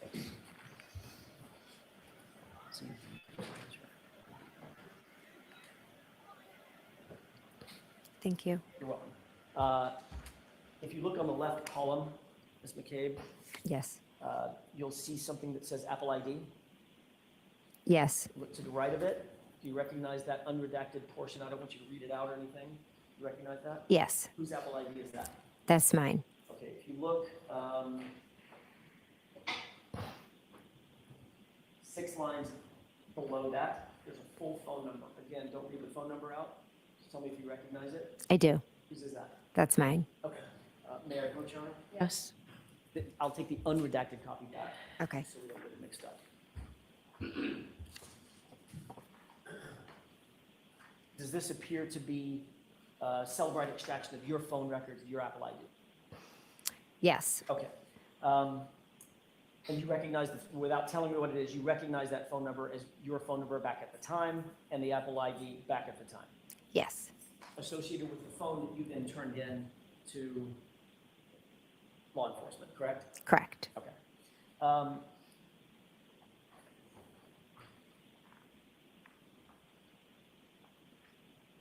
You've just looked at the extraction report for John O'Keefe's phone, and you saw those calls between your phone and John O'Keefe's phone after going from 12:14, after that, all the way up to 12:50, correct? Correct.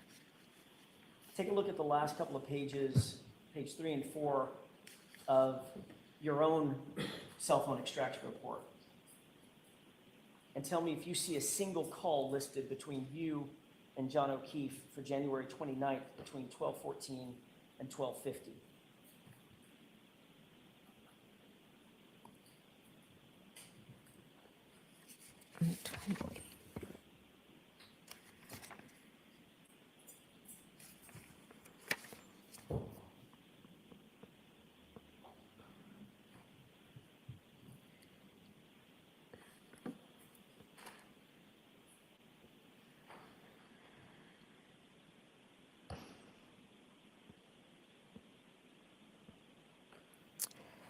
There are calls to a number that I'm assuming is John.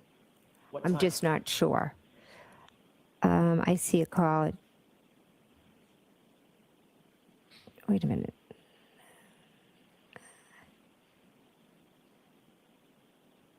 This report has times everywhere. Right. It's chronological except for the calls that were deleted. You see a call at 5:52 to John O'Keefe's phone. I see a call at 5:52, yes. But there is not a single call before 5:52 a.m. between 12:14 and 12:50 a.m. Is that right? Not one.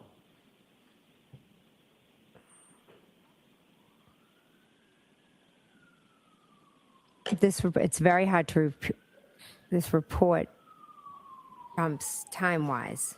Well, you can look at every single time on the report. There's not that many.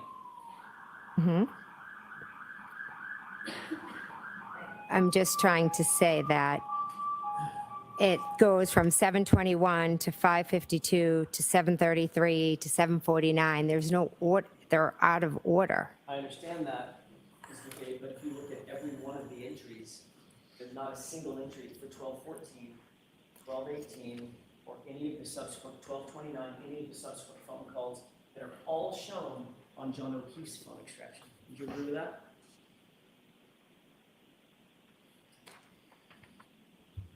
Correct. May I approach? Yes.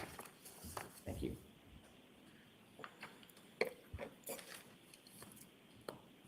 Your Honor, I would move for the admission of NN as an exhibit. Okay, is there an objection? No, Your Honor.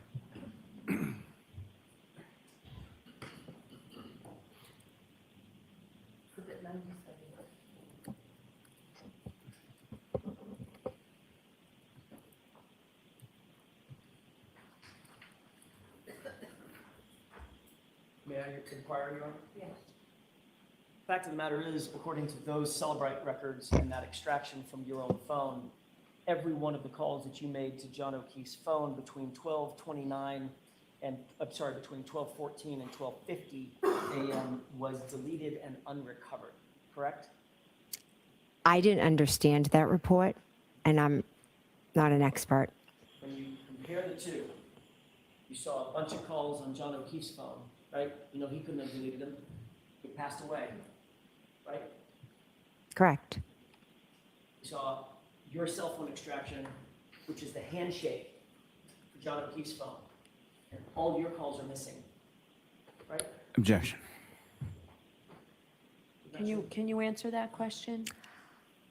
I'm confused. That paper, I don't understand it. It was vague. There were numbers, there were calls everywhere. There was a number of missing calls. There's a bunch of missing calls, right? You didn't see any of the calls that were reflected on John O'Keefe's phone. Is that right? Yes or no? They're not there. A lot of calls are missing. I'm not really even sure what's there because the numbers are all, it's all redacted.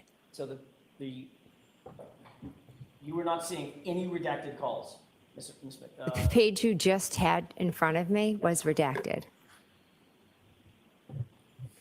It's now an exhibit. It's now an exhibit. Your personal information was redacted. None of the calls were redacted now. The numbers, I don't know people's phone numbers. I just have them as contacts. Ms. McCabe, you just said a second ago, and we can do this all day long, or we can just make it simple. The fact of the matter is that report did not show any of the calls that John O'Keefe's phone report showed, correct? From 12:14 to 12:50, I believe there was one on there.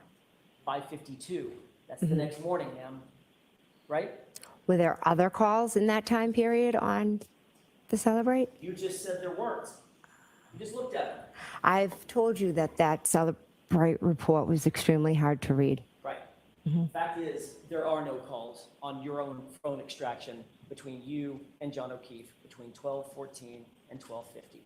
Would you just agree with that, at least on that report? Objection, Your Honor. Sustained. The fact is that you deleted your call records before you turned your phone in, didn't you, Ms. McCabe?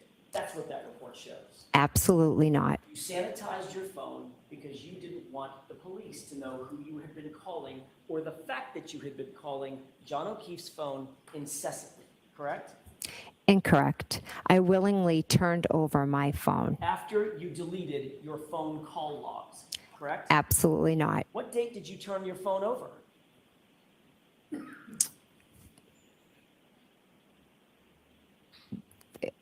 Possibly February 3rd.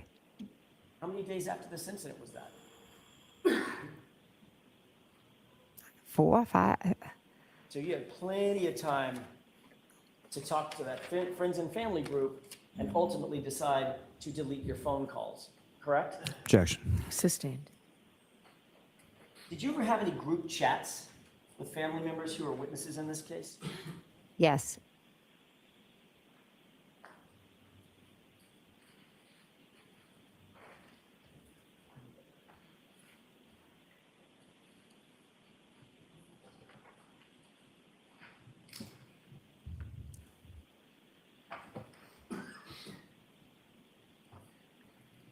May I approach you on? Yes. Flip through those.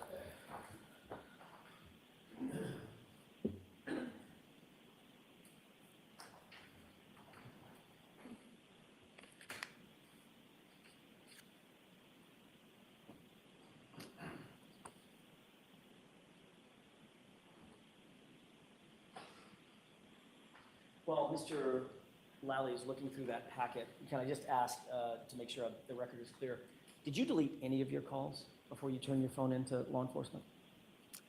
I spoke with the 2 officers that I handed my phone over to, and I asked if I could delete the personal conversations with my daughters. And they said absolutely yes, that I could. So other than calls with your daughters that you did you delete any other calls on your phone at all? Ms. There were McCabe? text messages. It was actually text messages with my daughters that I deleted, and that was all I deleted. Did you delete any phone calls?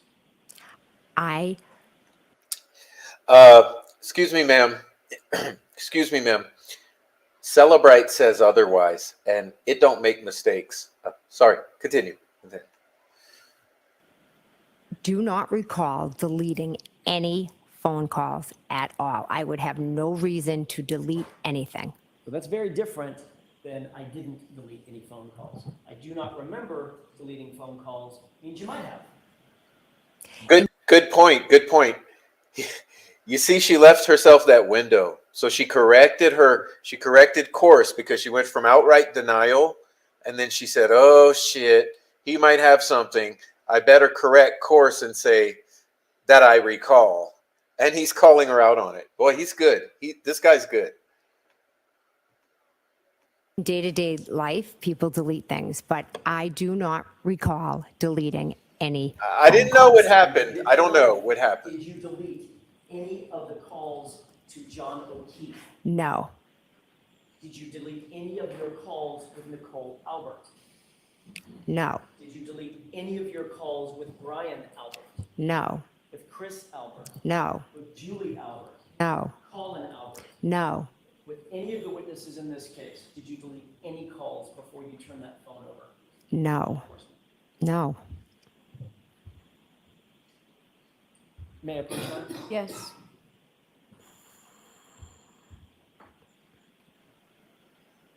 It's going to burn here. Here, it's going to burn.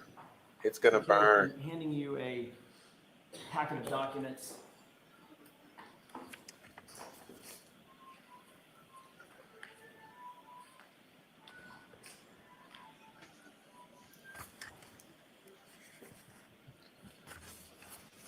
Appears to be about 10 pages long. Do you recognize what's in those documents? Yes, You indicated already that you were part of a group chat with certain members of your family and friends. correct. Did that group Correct. chat, I'm most interested in the group chat between yourself, Nicole Albert, Brian Albert, Matt McCabe, on or around, that group chat starting on or around February 1st, 2022. Okay.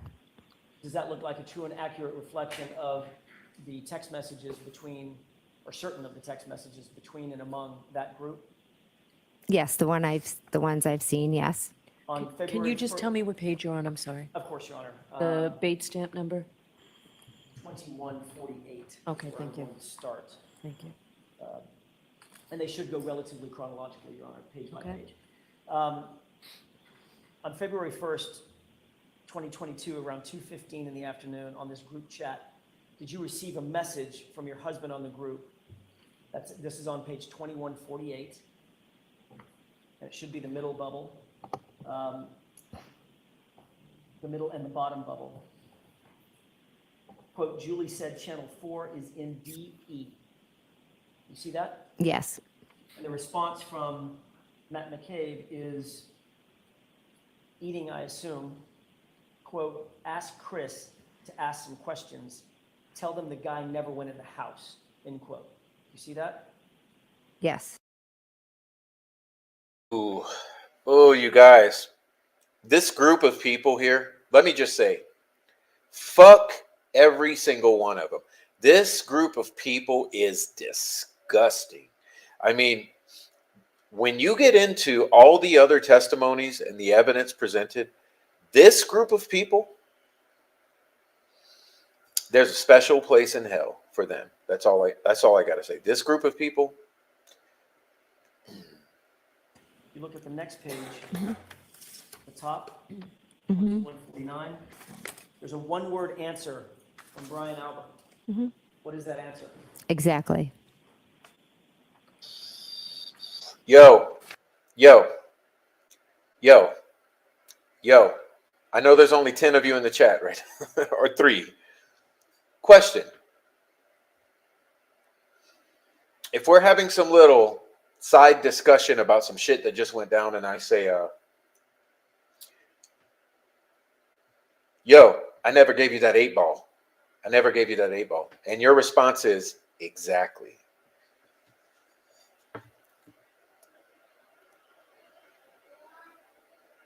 Exactly. Does it appear to you from this chat that Matt McCabe was directing witnesses, specifically Chris Albert, what to say to the news media? Objection. I'll allow that. Is that what you're seeing? That is not how I would understand this. he never went in that, tell them he never went in the house was the story that had been concocted between and among this group of people on this chat, correct? Jack. Hey, the dead guy? Hey guys, look, I'm texting the group. Hey y'all, the dead guy, he never went in the house. Exactly. I'll allow that. No. John never went in the house. It wasn't a story. It was the truth. And it is the truth. Just like she said, I hit him. Correct. Do you want to slap this bitch in the face or not? I'm just asking. She's barking correct at him. But he just basically, like knockout punch, right? That dead guy never went in the house. Exactly. Let me back that up a second. I'm sorry. I'm getting a little mad. Matt McCabe is eating, I assume, quote, ask Chris to ask some questions. Tell them the guy never went in the house, end quote. You see that? Yes. You look at the next page, the top, 149. There's a one-word answer from Brian Albert. What is that answer? Exactly.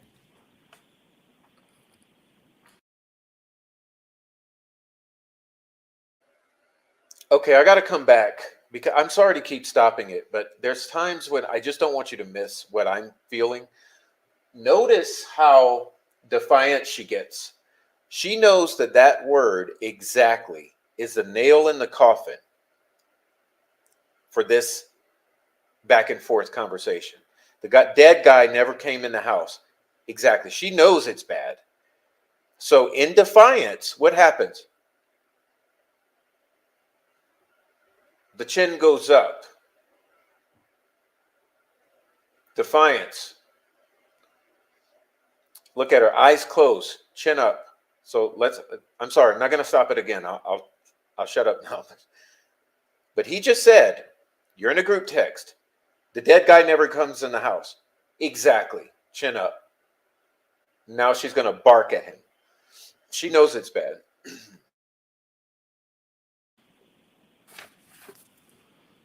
Does it appear to you from this chat that Matt McCabe was directing witnesses, specifically Chris Albert, what to say to the news media? Objection. I'll allow that. Is that what you're seeing? That is not how I would understand this. He never went in that, tell them he never went in the house was the story that had been concocted between and among this group of people on this chat, correct? Objection. I'll allow that. No. John never went in the house. It wasn't a story. It was the truth. And it is the truth. Just like she said, I hit him. Correct.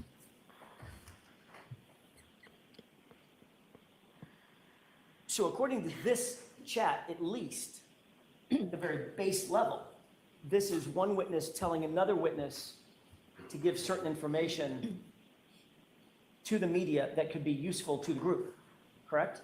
Tell them the guy never went in the house, right? Objection. Sustained.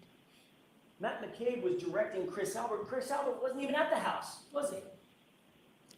Chris Albert was not at the house, no. But this chat is Matt McCabe, your husband, telling Chris Albert, who was never at the house and would have no personal knowledge of what happened at the house, to specifically say, the guy never came in the house. The guy, by the way, being John O'Keefe.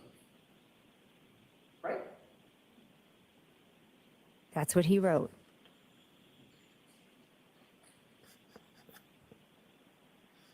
Does that sound to you a little bit like collusion? Objection. Sustained. At some point, you sought out Carrie Roberts' cell phone number shortly after the 29th, or maybe not, maybe on the 29th, correct? Correct. You didn't have her cell number in your phone? No. One of your primary concerns was to make sure that you got in contact with Carrie Roberts before the day's end, right? I wanted to speak to Carrie as she was on her way to the hospital, and I wanted to check in on John. One of your primary concerns, Ms. McCabe, was that you wanted to make sure you got a hold of Carrie Roberts and had communication with her before the end of the day. It had nothing to do with getting in touch with her by the end of the day. It was a friend reaching out, wondering how her friend was doing, who was just taken. Look at the stare she gives. Like that's the "I want to kick your ass" stare from a crazy woman. I mean, if any of you guys, like I said earlier in the show, if you ever dated a combative, angry woman, she's giving you the crazy, insane, "I want to kill you" look. She's pissed at his questioning, obviously. Like, let's look at it again. Oh shit. Sorry, I Chris Albert was not at the house, no. But this chat is Matt McCabe, your husband, telling Chris Albert, who was never at the house and would have no personal knowledge of what happened at the house. and see, I'm sorry, I'm gonna stop doing this, but once again, it's because what he is saying is so damning, and she knows it. She knows it. She knows it's bad.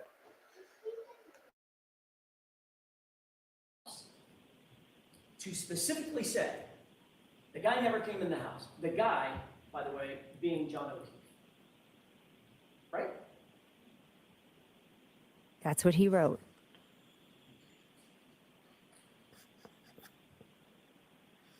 Does that sound to you a little bit like collusion?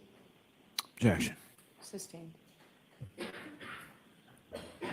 At some point, you sought out Carrie Roberts' cell phone number shortly after the 29th, or maybe not, maybe on the 29th, correct? Correct. You didn't have her cell number in your phone? No. One of your primary concerns was to make sure that you got in contact with Carrie Roberts before the day's end, right? I wanted to speak to Carrie as she was on her way to the hospital, and I wanted to check in on John. One of your primary concerns, Ms. McCabe, was that you wanted to make sure you got a hold of Carrie Roberts and had communication with her before the end of the day. It had nothing to do with getting in touch with her by the end of the day. It was a friend reaching out, wondering how her friend was doing, who was just taken off the front lawn. On the 29th. Yes. So before the end of the day, Ms. McCabe, you can do this all day long. Before the end of the day, you were trying to get a hold of Carrie Roberts, correct? Immediately in the morning, I wanted to get in touch with her. Right. So you sought out her phone number. First you tried my client, Karen Reed, correct? Correct. But then you found another source for that information. Is that right? Correct. And you said just a second ago, claimed that you needed that information because you knew that she was on the way to see John O'Keefe's parents. She was picking them up. And you wanted to check on them. Correct. You've been friends with the O'Keefe family for years, haven't you? Correct. So you didn't have a need to get Carrie Roberts' phone number, did you? I wanted to speak with Carrie, see how she was doing. I was not going to call Peg. You had her phone number, didn't you? I do, yes. So if you wanted to check on somebody, you could have just called her. I was not going to call Peg O'Keefe on the way to see her son at the hospital. To check on your friend? That was just too much? I wanted to ask Carrie. I am sure she was boggled down and probably did not want to speak with anyone. It was a simple thing.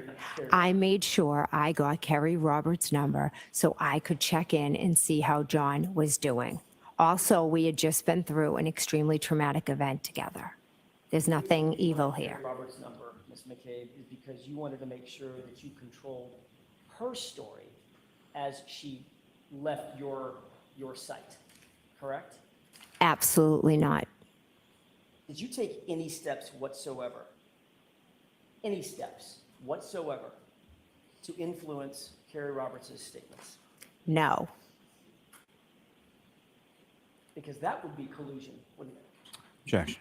Sustained. Did you write a text to the group, including Brian Albert, Nicole Albert, and Matt McCabe, where you informed them that, quote, and this is, Your Honor, on page 2158, where you informed them, quote, Carrie is here going over timeline, end quote. Correct. So you reported back to Brian, Nicole, and Matt that Carrie was where? She came over my house. And you two sat down and went over a, quote, timeline together. Peggy spoke to Carrie. Yes or no? I didn't ask about Peggy. Well, that's where the timeline started at.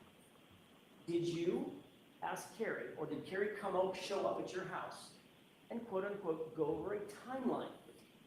Carrie showed up asking to sit down with me to do a timeline so we would remember everything that had happened. And you wanted to be super helpful about that, right? Objection, Your Honor. Ask it differently. Okay. Okay, he crossed the line with that one. I'll give him that. That was a good objection because, okay, bro, you did cross the line with that one. But I mean, hey, he's pissed. He's pissed at these people. He's pissed. So yeah. No, obviously they're getting their timeline together, right? That's what is being done here or alleged. We're colluding the timeline together. So oh wait, so anyway, let it play. You wanted to be helpful to Carrie Roberts. The two of us were trying to figure out what had happened to our friend. And so you made sure that you created and drafted with Carrie Roberts a timeline for her, correct? I didn't make sure of anything. She was the one that asked me to do it. And not only did you create a timeline, you then reported back to your group, Brian Albert, Nicole Albert, Matt McCabe, that she was creating this timeline with you on February 1st, 2022. Isn't that right? Yes.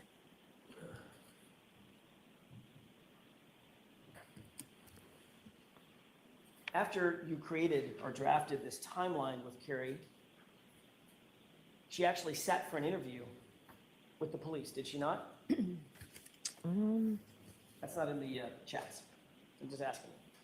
She sat down for an interview with the police, didn't she? When?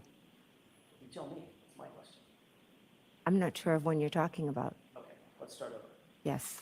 After this timeline was created on February 1st, at some point thereafter, Carrie Roberts conducted a formal interview with the police about this case, correct? Do you have the report of that date? We're sort of bearing the lead. She did the interview in your living room, ma'am. Right? There was, on Tuesday, 2 officers came to the house and she sat in the other room and spoke with them. So, using my question, she did the interview at your house. Oh, they came to my house to interview me and she happened to be there. So they asked if they could speak with her also. Okay. Did she or did she not do an interview at your house? Did, yes. That wasn't that hard.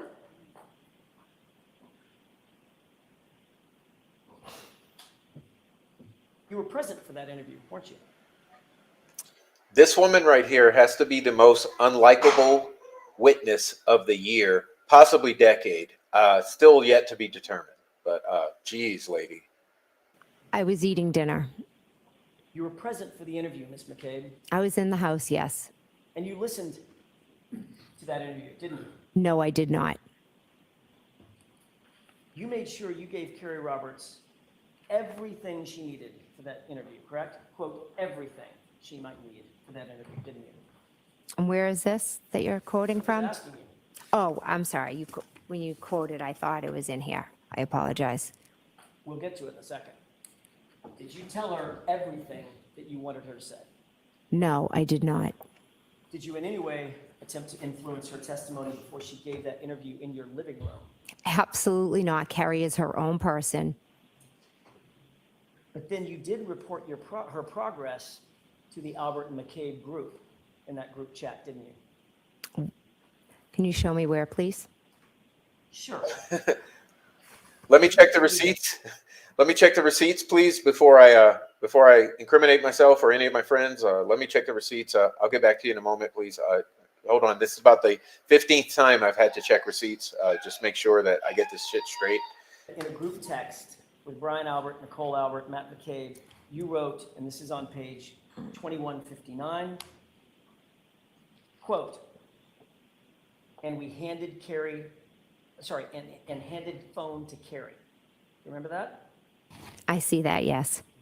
And the very next text is from you telling the group she's telling him everything in all caps, 2 exclamation points. Yes. And then you went on to say at 2:55 p.m., at basically the same moment, quote, all this stuff, end quote, correct? Correct. So when you said a couple of minutes ago that you weren't listening to what she was saying, that was a lie, wasn't it? We're talking about 2 different interviews. I'm talking about when the officers came to my house and spoke to her there. You're saying that I handed the phone over, so that would be a different interview. McCabe, this is on February 1st at 2:55. I wasn't there. You were there. She was in your house on February 1st giving an interview to the police, wasn't she? One day she was there giving an interview to the police. And while she was there, But I do not believe it was at 2:55. It was later in the evening. So I think you might have 2 events confused. so either way, whether she was on the phone with the police or sitting there in your living room with the police, you were listening to her and reporting back to the group, she's telling them everything. No, it's not correct. The one that she did with the police, she did in the other room. And the one she did on the phone, I said, she's telling them everything. I know. Because Carrie is an extremely blunt person, and she was giving personal feelings about the situation. And I was horrified by it. To the police. To the police. And you're listening. I heard a statement she said that horrified me. And then you're reporting it back to the group, weren't you? That one. I mean, dude, look at this woman right now. She is unhinged. Look at her. I'm speechless. Let's back it up 30 seconds. I'm sorry.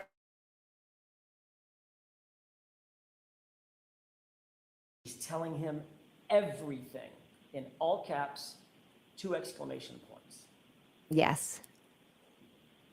And then you went on to say at 2:55 p.m., at basically the same moment, quote, all this stuff, end quote, correct? Correct. So when you said a couple of minutes ago that you weren't listening to what she was saying, that was a lie, wasn't it? We're talking about 2 different interviews. I'm talking about when the officers came to my house and spoke to her there. You're saying that I handed the phone over, so that would be a different interview. McCabe, this is on February 1st at 2:55. I wasn't there. You were there. She was in your house on February 1st giving an interview to the police, wasn't she?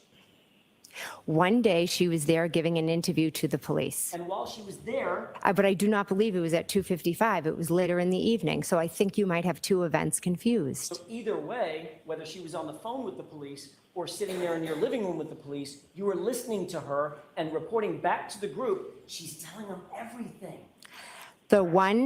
No, it's not correct. The one that she did with the police, she did in the other room. And the one she did on the phone, I said, she's telling them everything. I know. Because I know. Carrie is an extremely blunt person, and she was giving personal feelings about the situation. And I was horrified by it. To the police. To the police. And you're listening.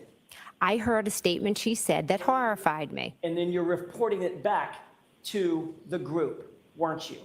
That one thing she stated, I reported back to the group, yes. So you're listening in on a police interview, correct? It was a phone call. One side of it, right? It was a phone call. You're listening in on a police interview, one side of it, correct? Correct. You're eavesdropping on that interview, correct? I'm sitting with her and she's taking the call. And then you're reporting that interview back, or her success in that interview, in your mind, back to the group involving Brian Albert, Nicole Albert, and Matt McCabe. Isn't that what you're doing? Objection. I'll allow it. I absolutely not. That is not how it went. I was horrified because Carrie's a blunt person, not like me. And she had made a comment about Miss Reed and Mr. O'Keefe's relationship. And I was shocked and horrified that she said it the way that she did. You were so shocked and horrified that I said, oh my God, she's telling them everything. Yes. you decided it was so important that you needed to report that back to Brian Albert and his friends. I was, sorry, his family. I was horrified. So you reported that back. Yes, I said she told them everything. When you were first confronted with these messages at a separate proceeding in June of 2023, you claimed that you couldn't remember what that exchange was about, correct? Correct. And now you just all of a sudden have this newfound memory of exactly what that text message was referring to, correct? Objection. I'll allow it. Yes, because Kerry Roberts said a statement and it jogged. I said, oh my God, that's what I meant when I said she said everything. When did she say this statement?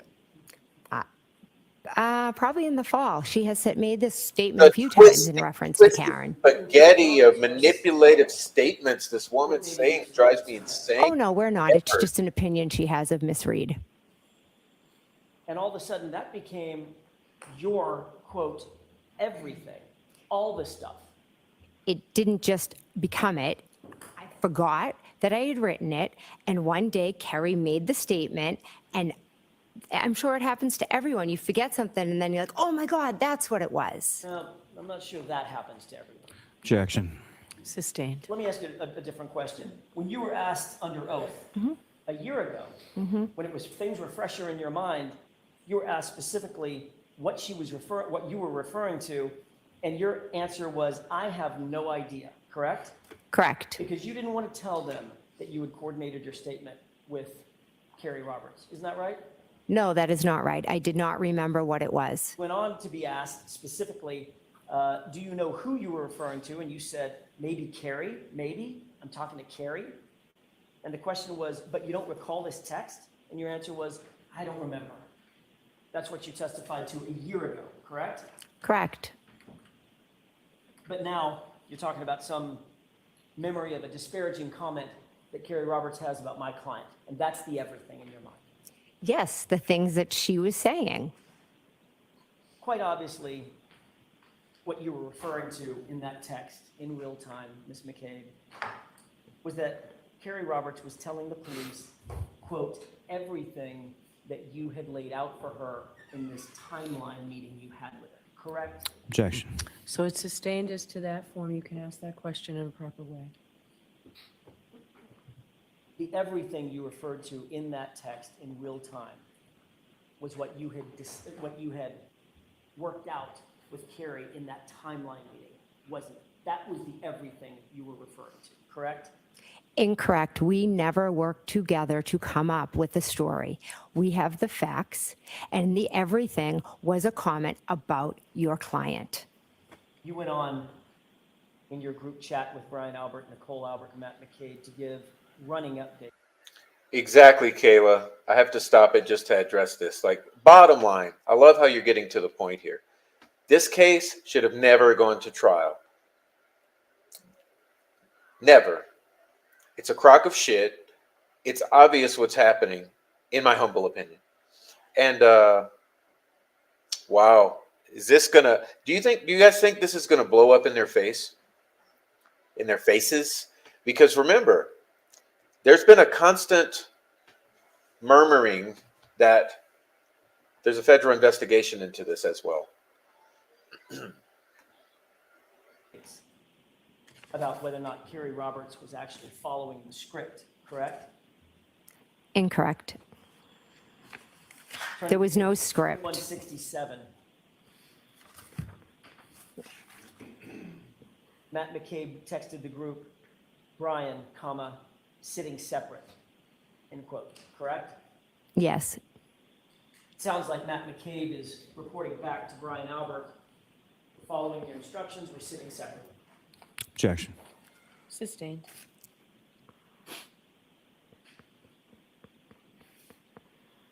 One minute later, Brian Albert had a one-word response to the Brian sitting separate, correct?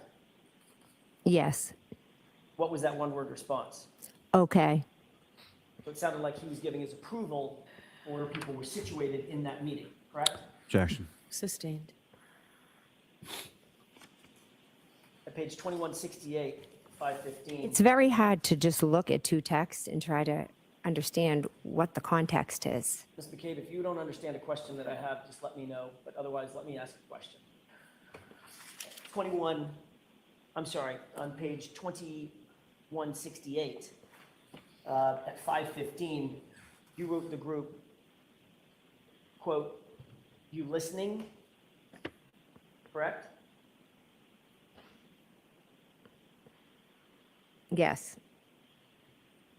And at the same time, 5:15, you then wrote, "Cops here again," end quote, correct? correct. That was in reference to the police coming over to your house to further interview Carrie Roberts, wasn't it? That was when they came to talk to me. And Carrie Roberts was there, Was correct? at my house, correct? And a few minutes later, at 5:23, Nicole Albert texts, "Call us after," correct? Correct. And a few minutes after that, Matt McCabe texts, quote, "This girl could write a book, ... nonstop," correct? Correct. So obviously, Matt McCabe, along with you, was listening to Carrie Roberts in her interview.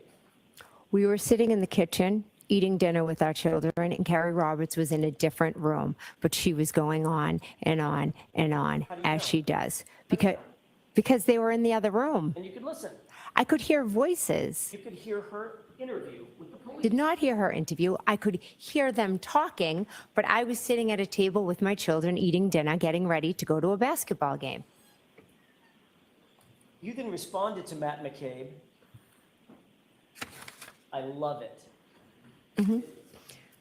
Yes, And then you responded about this interview you just testified under oath and under penalty of perjury, not hearing anything about, just hearing voices. Your next text was, quote, "She is telling them everything," yes, end quote. Correct? yes. So what you said just a few minutes ago about not knowing what she was saying, I could just hear voices, that was a lie. It was. Okay. Objection. Sustained. And a couple of seconds later, Nicole Albert responds, one word. What was her response?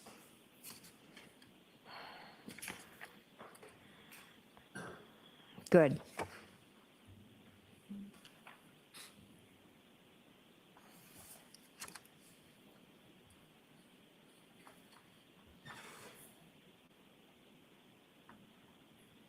So in order, those texts say, "You listening?"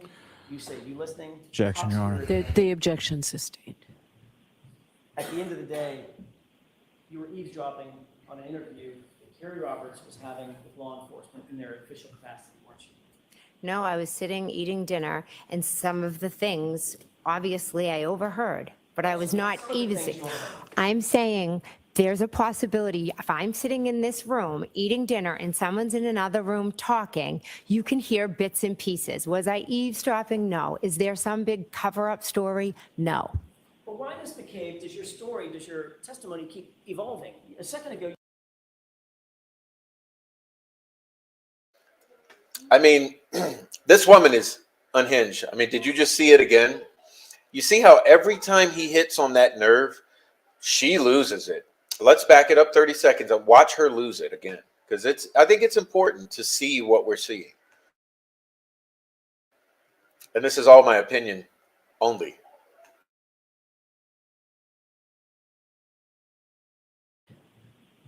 at the end of the day, you were eavesdropping on an interview that Carrie Roberts was having with law enforcement in their official capacity, weren't you? No, I was sitting eating dinner, and some of the things, obviously, I overheard, but I was not eavesdropping. I'm saying there's a possibility, if I'm sitting in this room eating dinner and someone's in another room talking, you can hear bits and pieces. Was I eavesdropping? No. Is there some big cover-up story? No. Well, why, Ms. McCabe, does your testimony keep evolving? A second ago, you told this jury, you said, "I couldn't hear a thing. All I could hear was voices, like muffled voices from the other room." She was going on and on about something. Yeah. And then when I confronted you with the text message where you said, She's telling them everything. Now it's, well, I may have heard a couple of things. Which is it? No, she was going on and on and on like she does. And you were listening on and on and on like you do. I was probably hearing bits and pieces.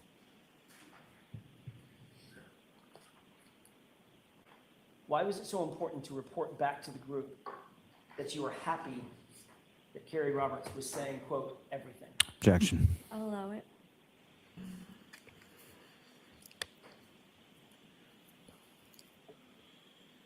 We had both lost our friend.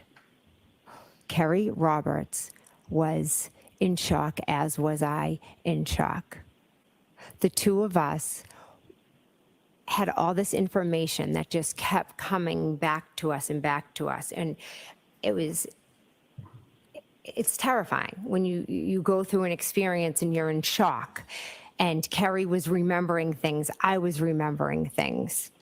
So I was happy for her that she was piecing it all together, and I had pieced it all together because at the end of the day, our friend was dead, and we were trying to figure out what had happened to him together. There was no direction. We were all trying to figure out what had happened, because that's what you do when you lose somebody you love.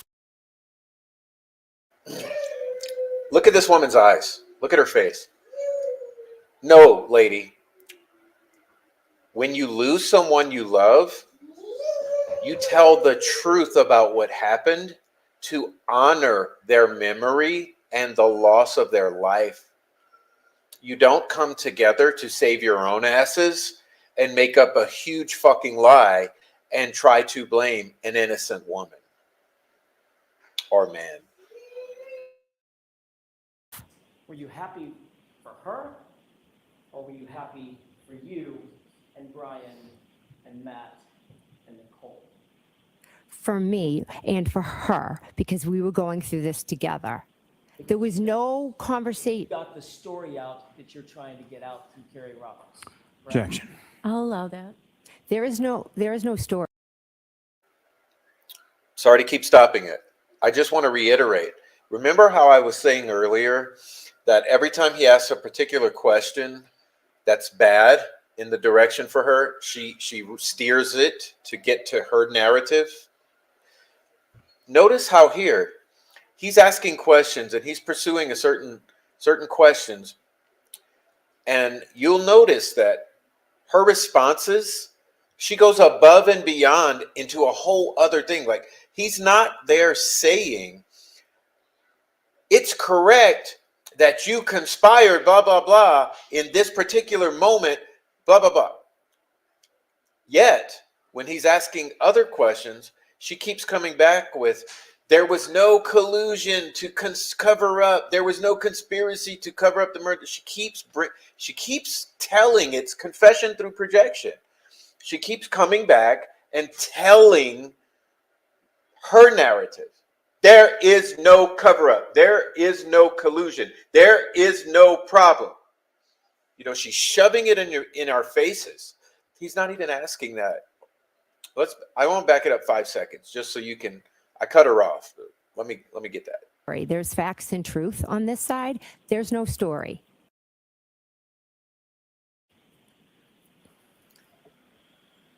Wait, lady. What you said on this side? What side do you mean?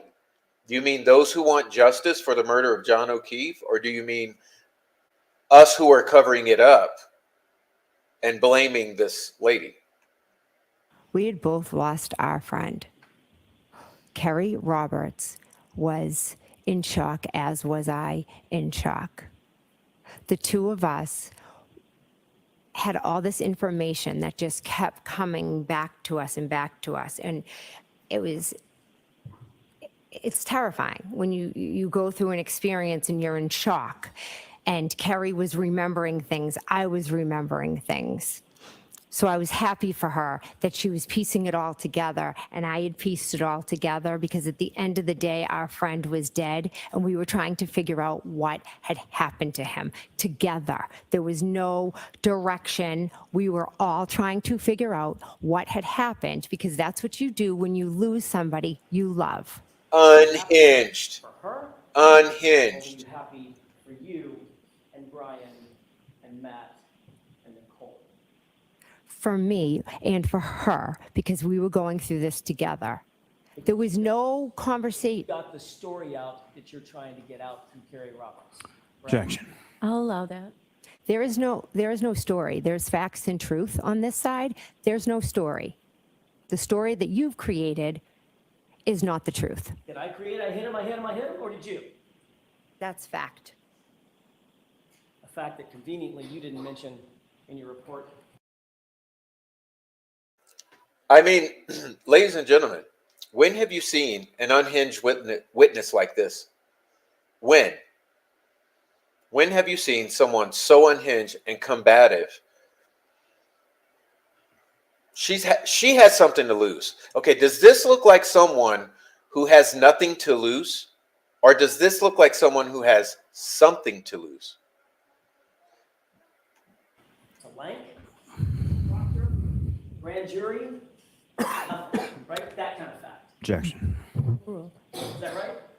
That is a fact I mentioned. So in some reports, it's there.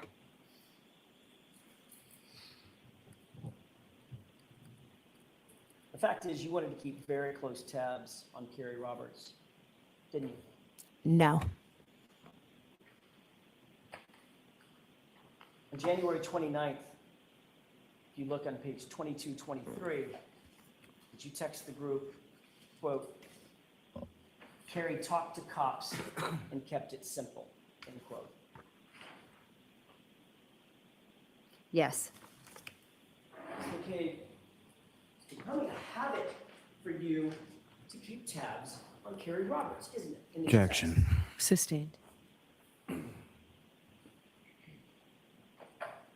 You'll agree that over and over and over and over again, you're reporting to this tight group, Nicole, Brian Albert, your husband, how Carrie's doing in her stories to the police, aren't you? Over and over and over. I am telling them what is going on. I wouldn't say it. Well, let's count them. Was there 4 of them?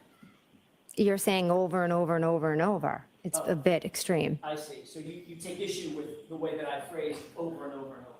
Well, it's misleading, I believe. I see. Okay. Well, let me see if I can try this in a non-misleading way, Mr. McCabe. Okay. So Sounds like someone who has something to lose. I'll withdraw.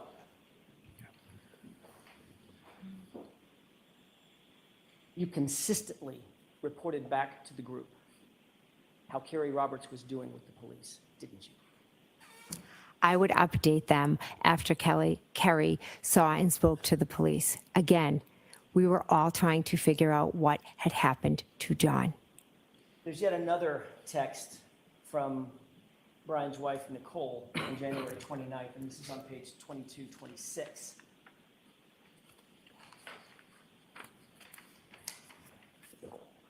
And she says, quote, "We'll get more info tomorrow. Don't want to text about it," end quote. And then you texted, right, correct? Correct. What's that about? Objection. I'll allow it. We decided that we would talk on the phone. My children look on my phone. Her children look on her phone. We were working with the police. I was sharing information and everything that had happened. We didn't want it to leave our little circle because we were trying to figure out what happened, and we're not going to go running around letting people see, oh my gosh, they think this might have happened or that might have happened. It was nothing more than, let's not text about it. So you wanted to keep it, in your words, in your little circle, correct? Correct. I didn't want it all out there what we had thought had happened. I was going to let the police do their job. So by definition, the info that Nicole Albert was talking about, that needed to be kept very tight, very secret, correct? We needed the police to do their job, so we weren't going. Texts, and Nicole wanted her texts, and the group wanted their texts to be kept secret and private. Isn't that right? Not secret and private. We just weren't going to communicate certain things over text. Did you give, or did anybody give you any private information the next day on January 30th? Didn't even give me private information. So let me put it in context. That text from Nicole Albert, we'll get more info tomorrow. I don't want to text about it. That was on the 29th, right? Okay. You saw it. Did you get additional info on the 30th, the next day? I have no idea. Did anything significant happen on January 30th in connection with this case? Any meetings, any get-togethers, anything that you can think of? I went to the O'Keefe's house. Other than that, anything else? On the way home, Kerry Roberts' daughter is good friends with Michael Lank. So we dropped her off at Michael Lank's house, and Mike's wife came out of the house, him and Kerry are friends, and she, jumped in the car and was consoling Kerry and asks how the O'Keefes were doing. And, we talked to her. So you pulled up to Michael Lank's house on the 30th. That's never been reported, has it? I guess I never thought much of it. Never thought about reporting the fact that one of the first responding officers on the case, working for Canton PD, which is conflicted off the case, you had a meeting with that was unreported the next day? I didn't meet with Michael Lank. I see. So you pulled up in the car. Tell me about that again. You pulled up in the car, and what happened? And Lex, her daughter, went into the house. Okay. And then you just drove away? No, Michael's wife came out of the house. Okay. And y'all had a conversation about what? She got in the car, and her and Kerry are friends, and she was checking on Kerry and, just saying, oh my God, this is so crazy, just checking in on the O'Keefes. How long did that take? Well, Kerry's a talker, so could have been an hour. Could have been hours standing outside, Sitting in the car. sitting in the car on February 30th. Never came in the house? Not February 30th. I said February 30th, January 30th. Never went in the house? I might have ran in to go to the bathroom. It's the back end of a blizzard. It's freezing cold outside. Sitting in the car for an hour. The car was running, Kerry, and they were talking. Okay. I know we might have got distracted a little distracting, especially in the chat. But hey, understand what is going on now. So did you pick up on her trying to minimize the amount of conversation? So she says, yeah, we talked for a little and I had to go in the house to go to the bathroom. Made it sound like 5 minutes, right? But I'm going to back it up a minute or so you can listen to this again. What it actually turns out is that it was more like an hour. So in the middle of a snowstorm on a very cold day, they're talking in the car for almost an hour, so much that she cannot help but have to go in the house to relieve herself. So let's back that up a little because I want you to hear that. Let's see. There, I think that'll do it. So back in the context of what he's talking What about. happened? And Lex, her daughter, went into the house. Okay. And then you just drove away? No, Michael's wife came out of the house. Okay. And y'all had a conversation about what? She got in the car, and her and Kerry are friends, and she was checking on Kerry and, just saying, oh my God, this is so crazy, just checking in on the O'Keefes. How long did that take? Well, Kerry's a talker, so could have been an hour. Could have been hours standing outside, Sitting in the car. sitting in the car on February 30th. Never came in the house? Not February 30th. I said February 30th, January 30th. Never went in the house? I might have ran in to go to the bathroom. It's the back end of a blizzard. It's freezing cold outside. Sitting in the car for an hour. The car was running, Kerry, and they were talking. It's her friend. Did you have any conversation before your testimony today with anybody about you going to Michael Lank's house on January 30th? Anybody? Yes. Tell me about that. Who was it and when? It was a couple of weeks ago at the DA's office. The DA's office had an interview with you, correct? Not an interview, they just explained this process. I mean, a conversation, how about that? Yes. You met with folks at the DA's office. Who'd you meet with? Oh, this is good here, okay? So listen close to this because this is where she gets a little coaching. So pay attention here because I mean this defense right here, I gotta say kudos. I mean, when you think that Baldwin and Rozzi are good, listen to these guys or this guy because man, he's dismantling this. Okay. Process. I mean, a conversation, how about that? Yes. You met with folks at the DA's office. Who'd you meet with? Mr. Lally, Miss McLaughlin, Steve Nelson, Trooper Brian Tully, I believe, and another woman, I can't remember her name, unfortunately. Someone from the DA's office? Yes.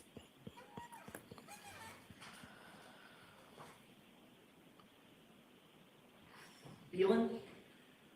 No. Lynn Beelan? No, she's here today. She works with Steve Nelson. Ah, but an employee of the DA's office. Yes. That sounds like a pretty big meeting. I wouldn't call it a big meeting. There was, what, 5 of them? How long did you, 5 of them and then you, right? My daughter Allie came with me also. The meeting's getting bigger. Anybody else? No, we both went. Was Allie in the room when you were, I was going to say interviewed, but you take issue with every word I use. When you were talked to by the DA? Allie and I were both in the room when they went over everything, you know, how this all works, because this is all brand new to us. And then they asked me to leave the room.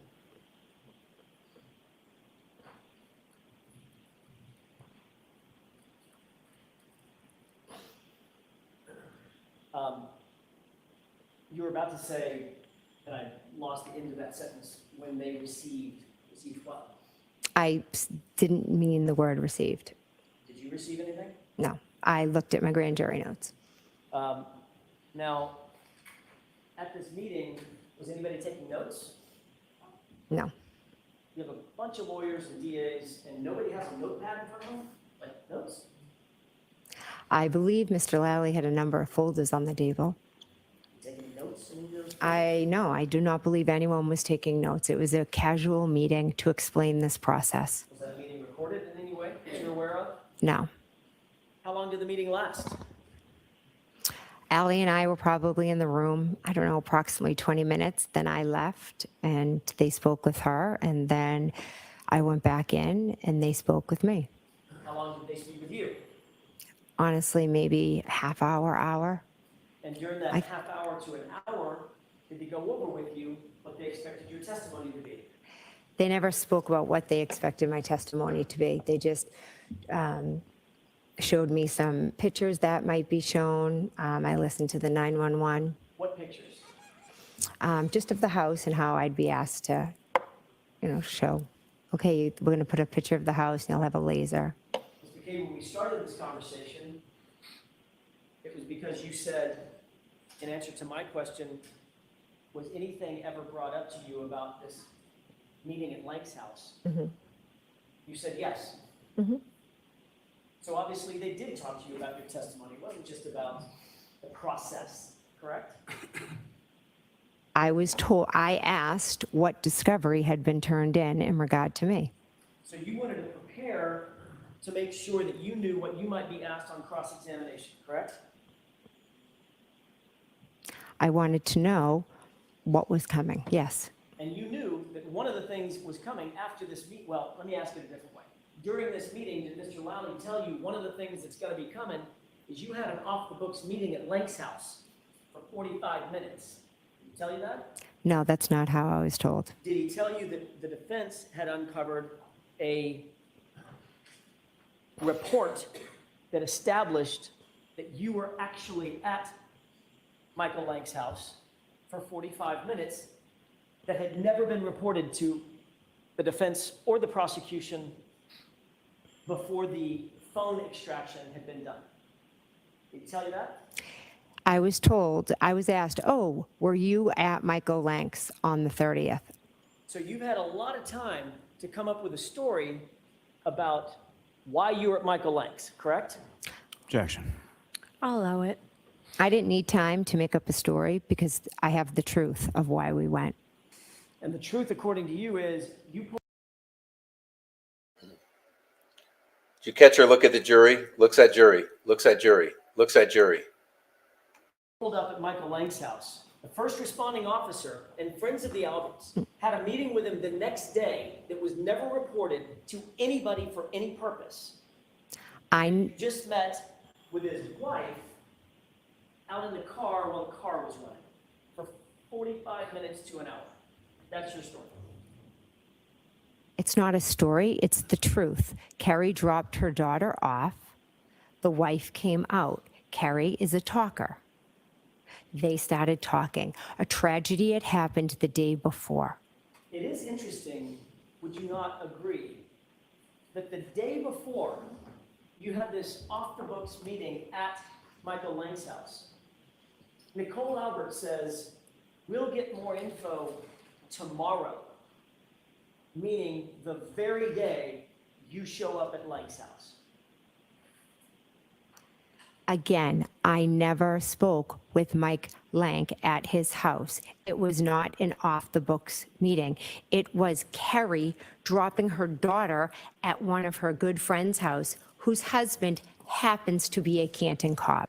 I mean, bro, you're like literally staring down the jury with that sentence. Let's back that up. Just 7 seconds. I mean, we don't need to back it up much. She's staring down the jury. This is an important point for her, you know. For any purpose. I Just met with his wife out in the car while the car was running for 45 minutes to an hour. That's your story. It's not a story, it's the truth. Watch it, watch Carrie dropped her daughter off. The wife came out. Carrie is a talker. Jury, jury, jury. They started talking. A tragedy had happened the day before. It is interesting, would you not agree, that the day before you had this off-the-books meeting at Michael Lank's house. Nicole Albert says, we'll get more info tomorrow, meaning the very day you show up at Lank's house. Again, I never spoke with Mike Lank at his house. It was not an off-the-books meeting. It was Carrie dropping her daughter at one of her good friends' house, whose husband happens to be a Canton cop. That is what it is. That is the truth. And a lot of coincidences. Do you agree? Objection. Sustained.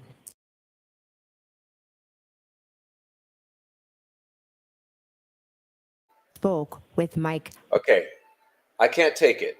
I can't take it. I have to let it go by once more, because watch her stare the jury down and give this couple sentences. This is important to her. This is key. There's something here that's bad. Lank at his house. It was not an off-the-books meeting. It was Carrie dropping her daughter at one of her good friends' house, whose husband happens to be a Canton cop. That is what it is. That is the truth. And a lot of coincidences. Do you agree? Objection. No, it's not the truth, young lady. No, because you just tried to convince the jury of something untrue, allegedly. Sustained.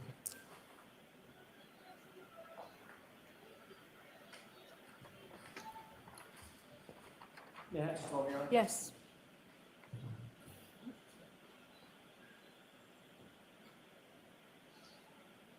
I mean, this could have perhaps been manslaughter on whoever beat the guy, the couple guys who beat the guy. That's, by the way, What would it be now? Okay, let's say this is properly prosecuted. what does this turn into? If initially it could have been manslaughter because it was a fight that got out of hand, but now with all of this, what charges would come? What did Mr. Lally show you in respect of this issue about this meeting at Michael Lake's house? He showed me nothing. He just told you about it. Brian Tully told me. Okay, what did Mr. Tully tell you, Trooper Tully? What exactly did he tell you at this meeting about this Michael Lank issue? He said, did you go to Michael Lank's on January 30th? And at first I said, no, I've never been to his house. And then I thought about it and I said, oh my gosh, yes, I did go there. And that was the extent of the conversation.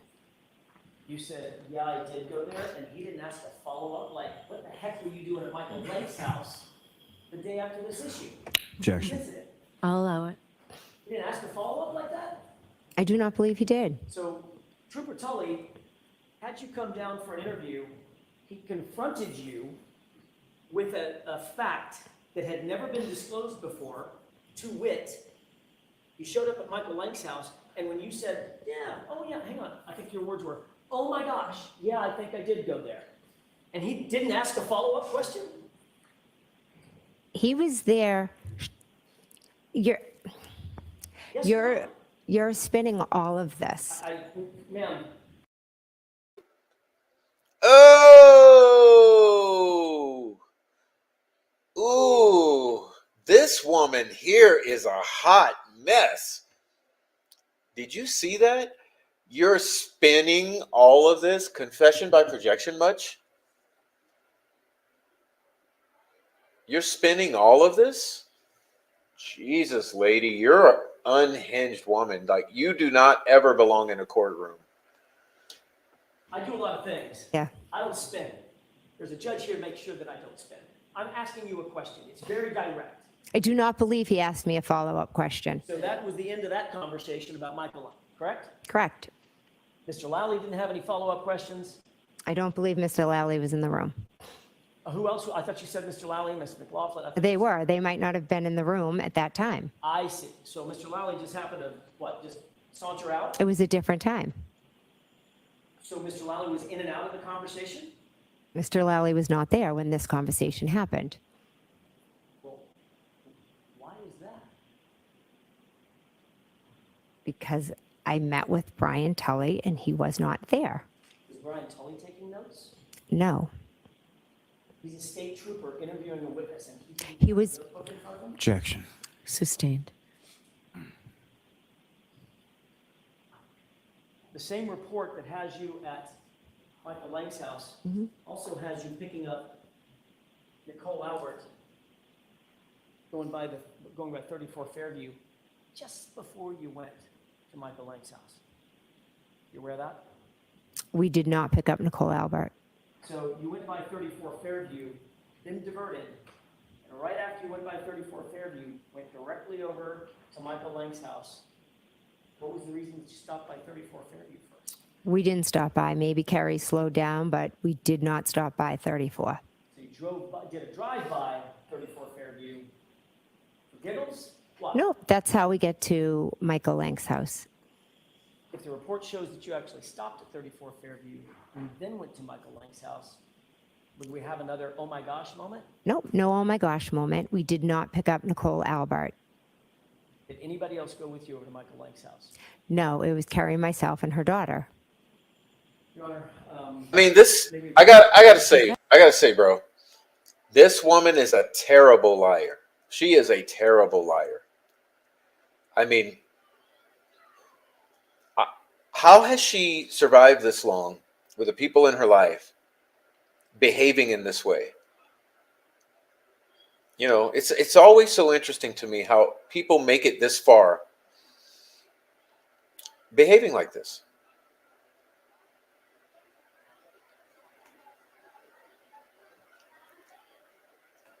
Oops, I made a mistake here. I did something. I lost my spot. Uh-oh, where were we? In the room when they received Sorry about that. the car was running, Carrie, and maybe about here. I don't know. Lauren, what happened? And Lex, her daughter, went into the house. Okay, and then you just drove away? No, Michael's wife came out of the house. Okay, and y'all had a conversation about what? She got in the car and was her. Sorry, I'm looking for the spot. Can't remember her name, unfortunately. Someone from the DA's office? Yes.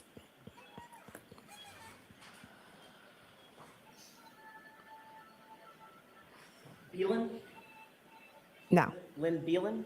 No, she's here today. She works with Steve Nelson. Ah, but an employee of the DA's office. Yes. It sounds like a pretty big meeting. I wouldn't call it a big meeting. There was, what, 5 of them? How long did you, 5 of them and then you? Right? My daughter Allie came with. Okay, sorry, I'm looking. I'm still looking. I'm close. Honestly, maybe half hour. And during that, Okay, sorry. I wanted to know what was coming. Yes. and you knew. Okay, sorry. We're getting there. I'm almost there. I can feel how far we are from. Yeah, just told me, right? Yes.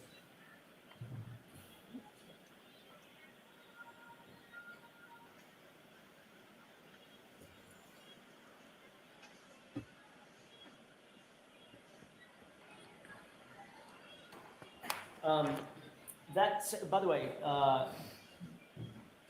what did Mr. Lally show you in respect of this issue about this meeting at Michael Lake's house? He showed me nothing. He just told you about it. Brian Tully told me. Okay, what did Mr. Tully tell you, Trooper Tully? What exactly did he tell you at this meeting about this Michael Lank issue? He said, did you go to Michael Lank's on January 30th? And at first I said, no, I've never been to his house. And then I thought about it and I said, oh my gosh, yes, I did go there. And that was the extent of the conversation. You said, yeah, I did go there, and he didn't ask a follow-up, like, what the heck were you doing at Michael Lake's house the day after this issue? Objection. This incident? I'll allow it. He didn't ask a follow-up like that? I do not believe he did. So Trooper Tully had you come down for an interview. He confronted you with a fact that had never been disclosed before, to wit, you showed up at Michael Lank's house, and when you said, yeah, oh yeah, hang on, I think your words were, oh my gosh, yeah, I think I did go there. And he didn't ask a follow-up question? He was there. Yes or no? You're spinning all of this. Ma'am, I do a lot of things. Yeah. I don't spin. There's a judge here to make sure that I don't spin. I'm asking you a question. It's very direct. I do not believe he asked me a follow-up question. So that was the end of that conversation about Michael Lang, correct? Correct. Mr. Lally didn't have any follow-up questions. I don't believe Mr. Lally was in the room. Who else? I thought you said Mr. Lally and Mr. McLaughlin. I thought- They were. They might not have been in the room at that time. I see. So Mr. Lally just happened to, what, just saunter out? It was a different time. So Mr. Lally was in and out of the conversation? Mr. Lally was not there when this conversation happened. Well, I mean, I want to say something. You guys know what ifin is? Ifin? That's something that kids say. Ifin. When we were kids, we used to say braven up, you know. Get your chest, go up in the guy's face, or do like this, like you're going to hit him or charge him. This is what she's doing. I mean, in my opinion, looking at this woman, her body language, her attitude, like, she's like down for the fight with this guy. Like, this is someone who enjoys the fight. Like I said earlier, like, wow. You know the type who enjoys the fight? You can see her body language here. Like, she's almost perked up and like, she's ready. She's like, give me what you got. Give me what you got. Come on. Let me back it up a second. Just 5 seconds. Let's see. There we go. There we go. Watch her. Watch her. Let me remove this. Okay. Now watch her. When this conversation happened. well, why is that? Because I met with Brian Tully and he was not there. Is Brian Tully taking notes? No. He's a state trooper interviewing a witness, and He was- notebook in front of him? Objection. Sustained. Oh my God. Oh my God, woman. The eye rolls. The eye rolls. Like, God damn. You're going to break your fucking eyeballs. Like, what a hateful witness. I mean, Yeah, oh yeah, hang on. Let's back that I up. were, oh my gosh, yeah, I think I did go there. And he didn't ask a follow-up question? this woman He here. was there. You're Yes, you're ma'am. you're spinning all of this. Ma'am, I do a lot of things. Yeah. I don't spin. There's a judge here to make sure that I don't spin. I'm asking you a question. It's very direct. I do not believe he asked me a follow-up question. So that was the end of that conversation about Michael Lyon, correct? Correct. Mr. Lally didn't have any follow-up questions? I don't believe Mr. Lally was in the room. Who else? I thought you said Mr. Lally, Ms. McLaughlin. I thought They you were. They might not have been in the room at that time. I see. So Mr. Lally just happened to, just saunter out? It was a different time. So Mr. Lally was in and out of the conversation? Mr. Lally was not there when this conversation happened Well, why is that? because I met with Brian Tully and he was not there. Is Brian Tully taking notes? No. He's a state trooper interviewing a witness, and He was- notebook in front of him? Objection. Sustained. The same report that has you at Michael Lang's house also has you picking up Nicole Albert going by 34 Fairview just before you went to Michael Lang's house. You aware of that? We did not pick up Nicole Albert. So you went by 34 Fairview, then diverted, and right after you went by 34 Fairview, went directly over to Michael Lang's house. What was the reason that you stopped by 34 Fairview first? We didn't stop by. Maybe Carrie slowed down, but we did not stop by 34. So you drove by, did a drive-by 34 Fairview for giggles? Why? No, that's how we get to Michael Lang's house. If the report shows that you actually stopped at 34 Fairview and then went to Michael Lang's house, would we have another oh my gosh moment? Nope, no oh my gosh moment. We did not pick up Nicole Albert. Did anybody else go with you over to Michael Lang's house? No, it was Carrie, myself, and her daughter. Your Honor, maybe approach briefly. Okay.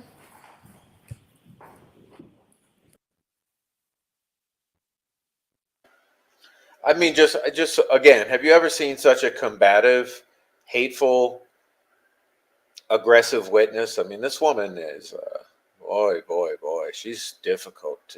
She's intolerable, you know. Intolerable.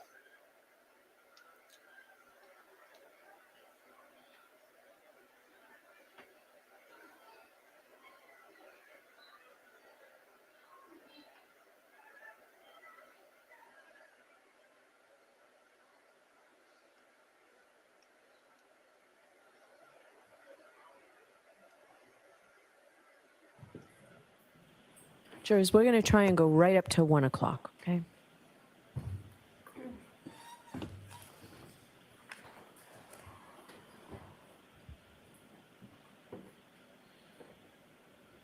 Ms. McCabe, we've talked in some detail about your calls with John O'Keefe on the morning of January 29th. Do you recall that Yes. conversation? I want to focus your attention on or about, or at or about 12:14 a.m., moving up to about 12:50 a.m. You have that time in mind? Yes, You've seen the Celebrite extraction from John O'Keefe's phone, which Mr. Lally showed you the other day, correct? correct. And you went through the series of phone calls that were made and that appear on his extraction report, correct? Correct. I just want to run through those time-wise very quickly, just to orient you, if I can, and then I'll ask you some specific questions about it. There was a call at 12:14 a.m., correct? Correct. That was a call that you indicated was answered. You had a conversation with Mr. O'Keefe. Correct. There was a call at 12:18 and 47 seconds.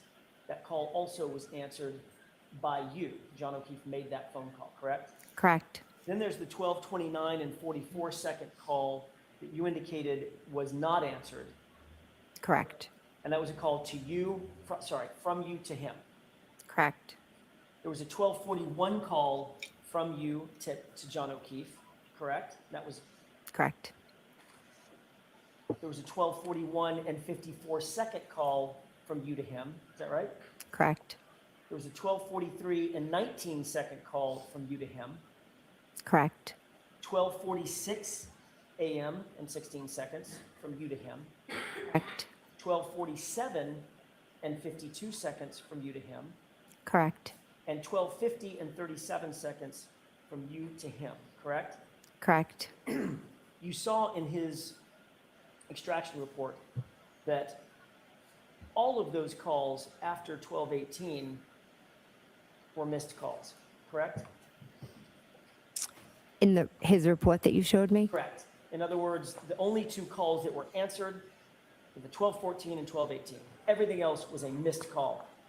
I believe so. I would have to refer to it again because I've seen so many reports. And Ms. McCabe, according to the extraction reports that you've seen this morning, comparing yours to his, every single one of those calls was deleted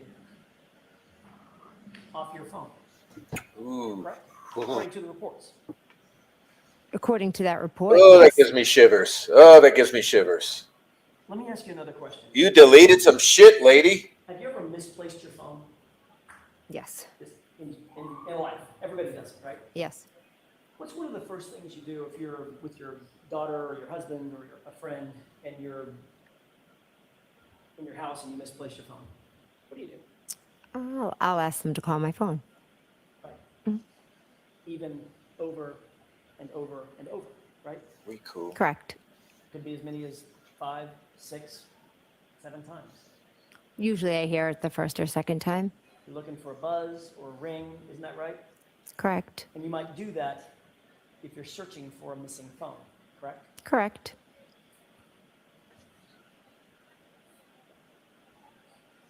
With regard to the calls that were deleted from your phone, you were asked about this under oath at another proceeding, weren't you? Correct. And you claimed at another proceeding that you had an explanation for all these missed calls, starting at 12:29, 12:41, 12:41, 12:43, 12:46, 12:47, 12:50. You have an explanation for that, right? Can I see the report? I'm asking you about your prior testimony. And I'm asking, About these calls, yes, I'm asking, can I see it, please? I'm asking you a different question. At your Ooh, this is. I want to smack her. I want to smack her. Okay. You see what she's doing again? She's demanding the receipts before she answers. I love this lawyer. Like, this is a good lawyer that he can clap back at such a controlling biatch. You know what I'm saying?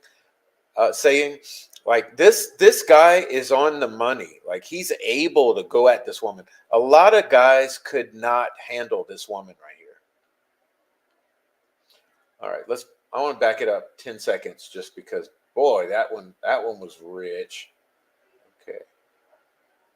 There we go. 12:29, 12:41, 12:41, 12:43, 12:46, 12:47, 12:50. You have an explanation for that, right? Can I see the report? I'm asking you about your prior testimony. And I'm asking, About these calls, yes, I'm asking, can I see it, please? I'm asking you a different question. At this other proceeding, which you were under oath, Yes. right? You explained that these calls were what? These missed calls, incessant missed calls. What were they? You used a word. Matter of fact, it's 2 words. I believe I used the word butt dials. You claimed that every one of these calls was a butt dial. Is that right? Yes. So according to you, you literally butt dialed John O'Keefe's phone 6 times in the span of 19 minutes. Is that right? I don't remember making any of those calls, so my assumption is I put my phone in my back pocket. and that was it. When you dial someone by mistake, you hit a button, set your phone down, the phone has to be open, you'll agree with that, right? Correct? Can't be locked, because it takes several iterations of movement to get a phone open, Face ID or password, right? Correct. So when you hit the button by mistake, walk away, that's a butt dial. People call butt dials. What happens with the call? I assume it goes to voicemail. It's a good assumption, because that's exactly what it does, isn't it? You've had a phone for a lot of years, right? Yes, It rings and rings and rings until it goes to voicemail. correct. So in order to hang up that butt dial, you have to interact with that phone yet again, don't you? Yes. So if you had 6 butt dials, 7, I think it's 7 butt dials, you'd not only have to interact with the phone once to butt dial John, you'd then have to interact with it every single time to turn off that phone ringer so it doesn't go to voicemail, wouldn't you? I suppose. Which makes 14 interfaces with that phone over the course of 19 minutes. Is that right? I mean, I guess I don't have it all right in front of me, but there were also text messages I was sending. So Oh, why do you need it all right in front of you? Huh, lady? If it's the truth, look at this. Hey, look at the look. I captured that was a great pause. Look at the look on her face. I mean, look at this. Do you guys not see what's in front of your eyes?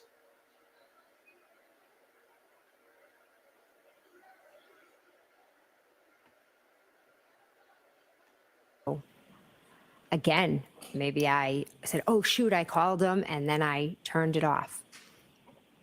But your claim is you don't remember those incessant butt dials and those incessant hangups at all, correct? I honestly don't. So you would have had to forget that you interacted with, by the way, you'll agree that the phone extraction shows that John O'Keefe got no voicemails from you, right? I didn't look, but So that means you would have had to interact with that phone 14 times over the course of 19 minutes at the exact time frame that the Commonwealth suggests John O'Keefe lost his life. Objection. Sustained. You can ask that differently, and this will be your last question for today, please. Yes, Your Honor. The period between 1229 and 1250, which is the exact period that you were, quote, butt dialing John multiple times, that's also the exact period that John O'Keefe was rendered incapacitated. Isn't that right? Objection. That's sustained. We'll start up again tomorrow, okay? Thank you. All right, folks, so I'm going to want to stay there and walk out with him again. Thank you. thank you. All right, so jurors, please do not discuss this case with anyone. Don't do any independent research or investigation into the case. If you happen to see, hear, or read anything about All right, guys. Hey, look, it was fun and all. It was fun and all, but it's late. I am very tired, and wow, that was oh my gosh, I think I have a headache. I mean, this woman gave me a headache, but Jesus. All I can say is, when the truth is right in front of you, why is it that hard to see? You know, why is it that hard to see? It's not. And that goes for almost everything in life. Truth is right in front of you. It's just hard to look at it and to see it and believe it. Anyhow, God bless you all. Everyone in the chat, you've been incredibly awesome. Hey, I got to say, seems like we have pretty much a good consensus among us executive committee Prof family members. I love you guys. Kayla, you're beautiful. Thank you so much. And treat the doggies good. And thanks for your input. ACV also, super good, awesome apple cider vinegar job with the mother. So thank you, ACV. And Fur Baby Daddy, this case is insane. I've gotten a headache. And Mandy Candy, see you later. Lisa, good night. Fur Baby Daddy, good night. And anyone else who's just watching, not in the chat, good night to you all. It's pretty late. And that was a long jaunt through this insanity. But we'll be back because guess what? I mean, we have to finish up. We're only a third of the way through this stuff here with this lady and this group. I mean, with this particular lady, and there's a whole group that, I'm not going to belabor the point and make you watch it all, but I'm going to grab some highlights from some of the individuals. But oh my goodness, what a headache this woman is. So God bless you all. We'll see you next time. And hug your kids, hug your wife, hug your puppies, and all of the above. Thanks everyone for being here. I'm getting out of here. It's late. And yeah, hit the like on the way out, by the way. Hit that like. See you later.